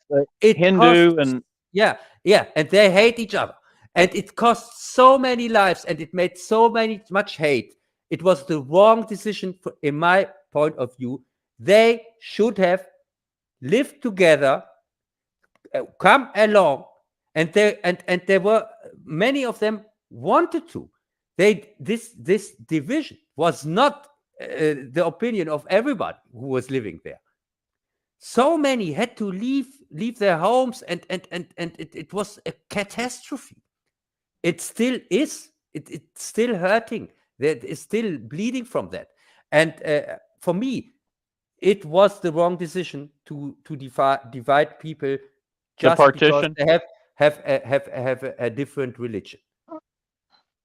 How can anybody say? And now they have nuclear weapons pointed at each other. And how can anybody say it's the right decision to separate people because of different opinion, a different religion, or different stupid things like that? How can that be? I don't know, Cub. I don't know. We have families. People are just open. Everybody where Catholics and evangelists are Protestants are married together. We have a Muslim with a Christian and things like that. These are not the things that divide people anymore. We should have been over that, or not. The problem is with America, we don't make our decision always on what's the right and wrong thing to do. We're looking at our geopolitical situation, where our aircraft can land and refuel and things like that. Those are important to us because we get sucked into these giant wars. Sometimes we cause these giant wars, but other times we get pulled in. If somebody tells you that, so we're constantly building Yankees for the next and war. Southerners can't live together, or a Democrat and Republican can't live together, if somebody tells you that, then he's lying to you. Because at the end of the day, you are just people, and you can live together. If you we do live together, but you do live together, but now they try it again. The problem are the dividers. The problem are the people that want to divide us, that want to tell us you are Muslim, you are Christian, you are Republican, you are Democrat, you are that. Well, you are that's that. very you true. Can't live together. They're doing that racially over here. Yeah, and you are black, and they're also doing it by sex. They're trying to divide us by every way they can, by sex, by race, by this, by that. Political beliefs. We've become balkanized. Look at every single job application today is a question that you really have to answer. They say you don't have to, but you do. It's all based on what is your race, what is your religion, what is your nationality. Do you have a disability? Do you not have a disability? When they talk about this DEI and stuff, that's how people get hired, and What's it? And I'll tell you what, the reason why I've got if you can't work, you can't live because your political opinion doesn't match with them, and really, you do have to have the same political opinion, or they fire you. I will say this: it's the same political opinion as KK holds. One of my last jobs that I've had, I tested the system. In the stupid supposed tax credit questions they ask you, that they say you don't have to, but you do have to answer, because if you don't, you won't get hired. I selected a certain box that said, are you Hispanic? Are you white? Are you Caucasian? Are you black? Are you Asian? What are you? I selected Mexican. And boom, I got hired. The next day I had an interview and I was hired. On another application, I selected I was white. I got nothing. I was qualified, more than well qualified, for these jobs, as well as another job that I recently applied for with a certain electronics retailer, that I'm more qualified than 99% of the stupid clowns that work in the store. I can run circles around the sons of bitches. But I selected, in that tax credit question, I selected Caucasian. Yeah. You know, tell me they don't screen those apps like that. They certainly do. Yeah, and as I said, this is racism. This is apartheid. Yeah. This is excluding a group of people, and also this is George Orwell. This is 1984, and by choosing sides and saying, yeah, this we can't live with that, and we can't. When you confuse the people with the government or the awful leaders, then you get results like that somebody is defending Israel and confuses Israel with Jews. Because when you ask the Jews who are living there, not everybody says he wants an Israeli state where Arabs don't have any rights. Most of the Jews are not like that. They want equality with everybody. They want to get along with their neighbors and things like that. And they don't want a state where only Jews are allowed and everybody else isn't. And that doesn't make any sense. To call your state a Jewish state and to exclude everybody else, every other religion, this is not right. But they need to come to a solution where they can allow people to live together. I do know there are Palestinians that do live in Israel, by the way. And I do know there are Mexicans that live in Israel. And I do know that there are Americanos that live in Israel. But the problem is they have a different passport. That many people, many Palestinians live in Israel, but they have a different passport, so that they have lesser rights. There are things they are not allowed to do. There are streets they are not allowed to take, or they get shot and things like that. And also in the election, they are not allowed. They are not allowed to elect. They're not allowed to vote. No, they are allowed to elect, but Palestinians are. The government is considered from 200 governors or whatever, or politicians, or 200 or 300, something like that. But only, I think, 10 of them are representatives of the Palestinians. So these are the only guys they can vote for, and these guys have to leave the parliament, the elected ones. The Palestinian representatives, they have to leave the government when there is an important election important law or something like that, that they don't want them to vote also on, and they have to leave the government. So that's the democracy everybody's talking about. The only democracy in the Middle East. People are so stupid. They tell you this is a democracy. What? This is an apartheid regime worse than the one in South Africa. And these are not my words. These are the words of South African people who say that. They say that the apartheid regime in Palestine is worse than the one that they had back there. So what do you need more? But well, the solution isn't going to be helped by these first attacks, and now what Israel's doing. All that's done is make things worse. It's this stupid Hamas attacks. Do you really think Palestinians are behind that? Because I don't. No. I think Iran they and get possibly killed, Russia. they get killed with the hundreds and thousands now in this moment, and you think that they say, "Yeah, Hamas, throw over another from these stupid rockets that don't do any damage." Just that they can show them in the news that Israel has another reason this day to attack further. Why should we do that?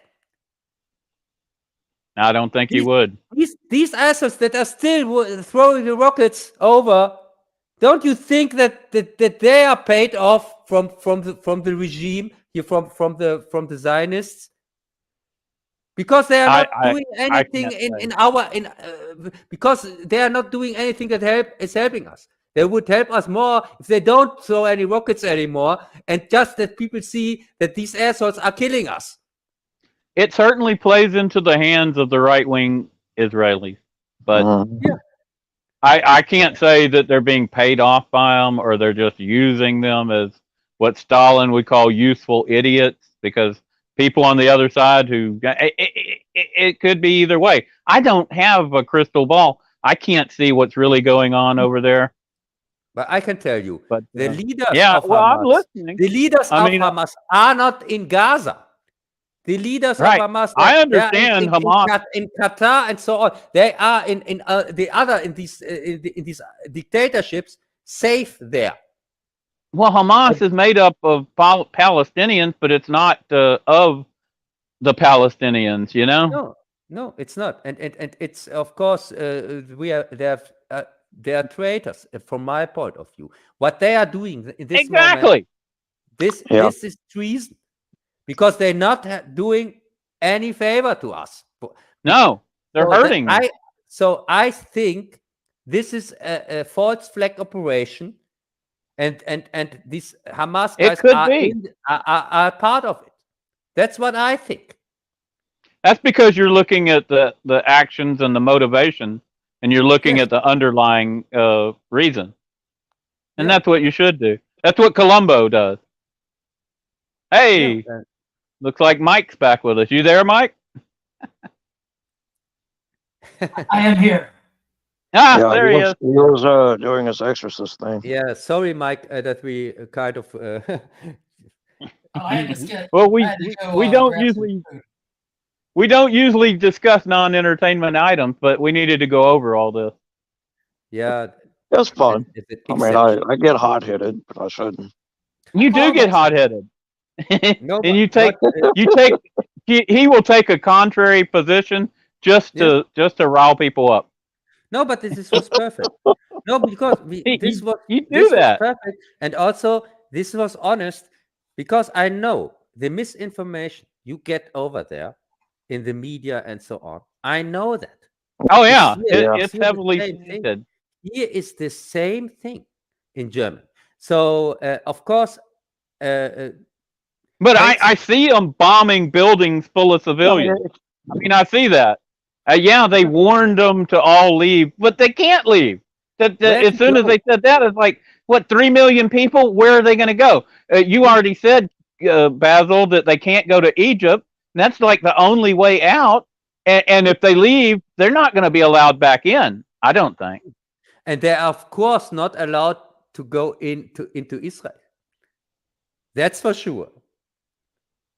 So Egypt would be the only, or Jordan, Egypt or Jordan would be the only where they can go. But well, I mean, they should be allowed to go to Israel if they're just a humanitarian evacuation, because they're not going to let them stay there. Then maybe they would be able to go back. But they don't trust them. They trust but now you discovered you have solved the case. If this would have been really an evacuation for human reasons, they should have let them into Israel or not. Yeah, Yeah. that's right. Because they're Another clearly not going to be allowed into the other areas. So where are they supposed to go? We're talking a lot of people. So you got to have like something set up for sanitation and utilities and shelter. I mean, good God, how are you going to do that with that many people? So I took the evacuation order as kind of a lie. Yeah, you need to evacuate, but there's nowhere to go, and we won't let you go the only place that you can. Yeah, what the hell? I'll just stay in my house. Like it's like when you in your prison, when the prison guard in a prison tells the prisoners, we are now going to storm here this concentration camp, and you should hide or go away. Yeah. Because there's no way. There's nowhere to go. Yeah, I know. I've seen it.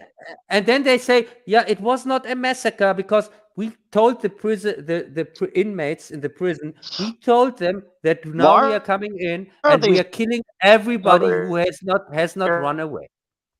But I'm against all terrorism. It's odd that these other Arab countries, Qatar, if we could excluded destroy Qatar, whatever they want to call themselves. I mean, they're just guilty. Hey, they are called traitors. All the other Arab countries, they are all traitors and cowards, and they're also dictatorships. Well, yeah, I mean, but why? The people there want to help us. No, the people there want to help us. They're on the side of the Palestinians, but their governments are not. Their governments are, of course, puppets from Israel, from the US, and so on, and I'm not from the US people, from the US government. Don't get that wrong. Hey, Bazzil, I'll give you a quote here that you might remember. You remember when Reagan was supporting the Contras in South America, and the press came up and they said, hey, you're supporting terrorists. And you remember what Reagan said? He said, one person's terrorist is another person's freedom fighter. Yeah. Yes. As I said, it's an honest answer. In France, they don't talk about the resistance back then in the Third Reich. They don't talk about the resistance as terrorists. They don't say, "Oh, then these terrorists did Come on now." That. The French resistance was terrorist. They showed up at cafes. They mowed people down. They killed civilians as well as the Germans. So yeah, I know. Yeah, it was terrorism, but we're not allowed to call it that. Yeah. And I can tell you, there you go, as for the Germans, and I as a German should call them terrorists and not resistance, or not? Well, I don't know. It depends on what kind of German you are. Are you one that looks at history, fairly? I could call. I am German. Technically, I am German. No, you can't come up with fair. I'm German. Don't forget. Hey, Quantrill's Raiders or the KKK. I would put them in the terrorist camp. But, because Quantrill's Raiders wore the Southern uniform and were part of the Southern Army, technically they're not terrorists. They were freedom fighters and they were part of the cause. But a Northerner would consider them a terrorist because they kept fighting after the war. So, I guess like Thomas says, if you it's a complex issue. If you read a book from the Yankees, probably they are put in there as terrorists. Yeah, they are.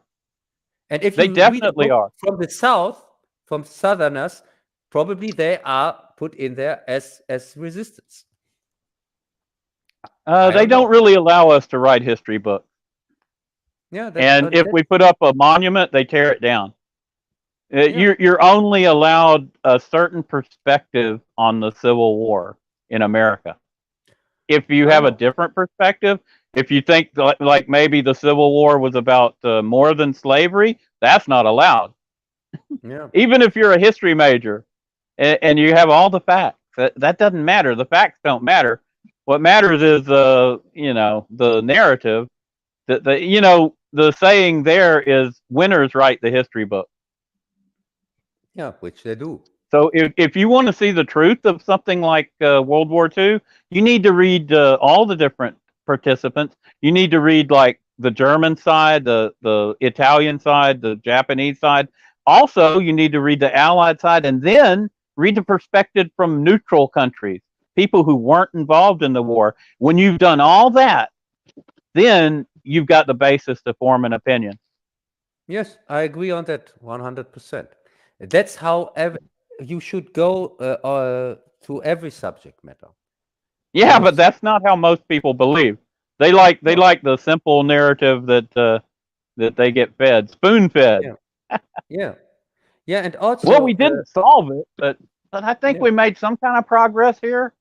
Yeah, and just to finish that, go ahead.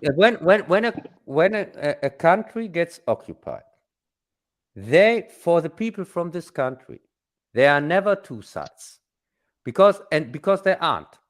Because, and I go over to your house and to your land and occupy it and steal it, and then you want to say something, and then I tell you, sorry, I have a history, a very sad history, and now you have to leave your land also. And if you don't, and if you say anything, you are a racist. I tell you, you are a racist. How many sides? No. How many sides has this story? This is just theft. This is just theft. And with theft, they're going on like one side. There's just one side with theft, and that is the guy who is the thief is wrong. That's all. And this is just a land theft. The strange part is it's so tied in with the religion. According to their religion in the Bible, their Torah, the Old Testament, they were given the land thousands of years ago. Yeah, but I don't care. Of course, I understand. And then the Romans, of course, drove them out and scattered them. Yeah. And it's like, here's what it's like, Cub. It's like you own a house right now, or I own my house here. And let's say somebody comes up and says, look, I had a deed from 2,000 years ago, and I'm taking this back by force. Well, that's all well and good 2,000 years ago, but it's been a lot that's happened between here and there. You don't have to go so far. No, you don't have to go so far in the past. You can just say an Indian comes up and says, I have a deed 200 years ago. Right. From a couple of hundred years ago. Yeah. Or you could do the Spanish from 200 or 300 years ago, have like a Spanish land grant. Yeah. So, but of course, there's no discussion about that. And, but as I said, we are still living there. The theft is still going on. So, sorry when we don't say, okay, that's history, because for us, it's not history. It's the presence. It's the reality, the life reality. What is this theft? And it's also reality that all people are closing their eyes on a Zionistic, fascistic apartheid regime that is mass murdering Palestinians. And you don't want this on your, you don't want to be somebody who knew about that and didn't do anything against it.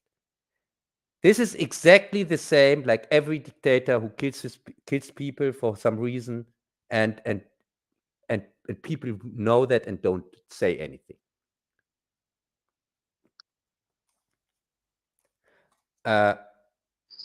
Greg, we have lost Greg.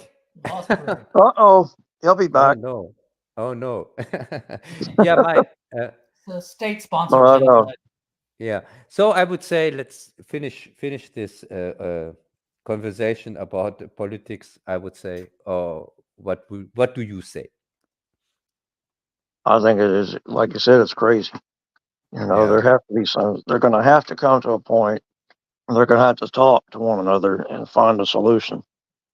And I mean, it may have to be a two-state solution, you know, until they can rectify their differences, so to speak. But they're going to put it all. Basil, your land that is got stolen from you, you don't share it with the thief. But you can live there together. But you don't tell him, okay, you get half of my land. Why would you do that? You know, they're both going to have to settle down and find a solution, because I mean, there's a lot of people on both sides getting killed unnecessarily.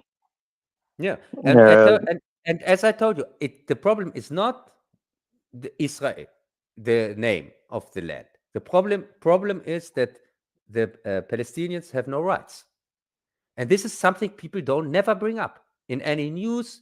Every time people talk about this apartheid regime, they forget to say, yeah, in Israel, Palestinians have no rights. They are second-class people, third-class people even. And that's the problem. It's not the name of the country, or that we can't live together or things like that. No, that's not the problem.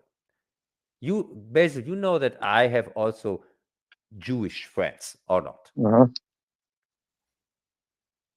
Because it's no problem. Why should I have a problem with the religion of anybody? I'm an atheist anyway, but even if I wouldn't be, don't care. I mean, I know a lot of Palestinians too, a lot, and I do know that they travel from the U.S. back to Palestine on a regular basis, no problems. They have a lot of land there. Some own a small house, some own a lot of land, and they constantly travel back and forth. Sometimes they spend the summer. Most of the time they spend the summer. They're like people in New York, you know, they fly back and forth, but they like to spend the summer in Palestine, and they come back here in the wintertime. And then they still go back and forth during the wintertime a little bit, you know, spend a couple of weeks back and forth. But for the most part, they stay here in the U.S. and they go back during the summer. Yeah. Greg's back. Greg I'm here. Back. Yeah, Greg, nice you are back. I had a technical difficulty. I would say, should we end the political section? Yeah. Maybe I don't think we're going to be able to solve it this time. Yeah. Okay. Okay. So we are going to solve the Kennedy murder next time. We have no time today to solve that. Hey, I know who killed Kennedy. It was Who's Cub. that? Cub. No, it was probably a time traveling Cub, right? It was. Yeah, but Cub needs to go back to the 80s. But you know who instigated it? You just can time travel in your lifespan. And Kennedy was shot before my birth, as you know. That's right. I paid Cub a lot of beer to go there and take care of Kennedy. Yeah. Okay, so the next stream is the Christmas stream.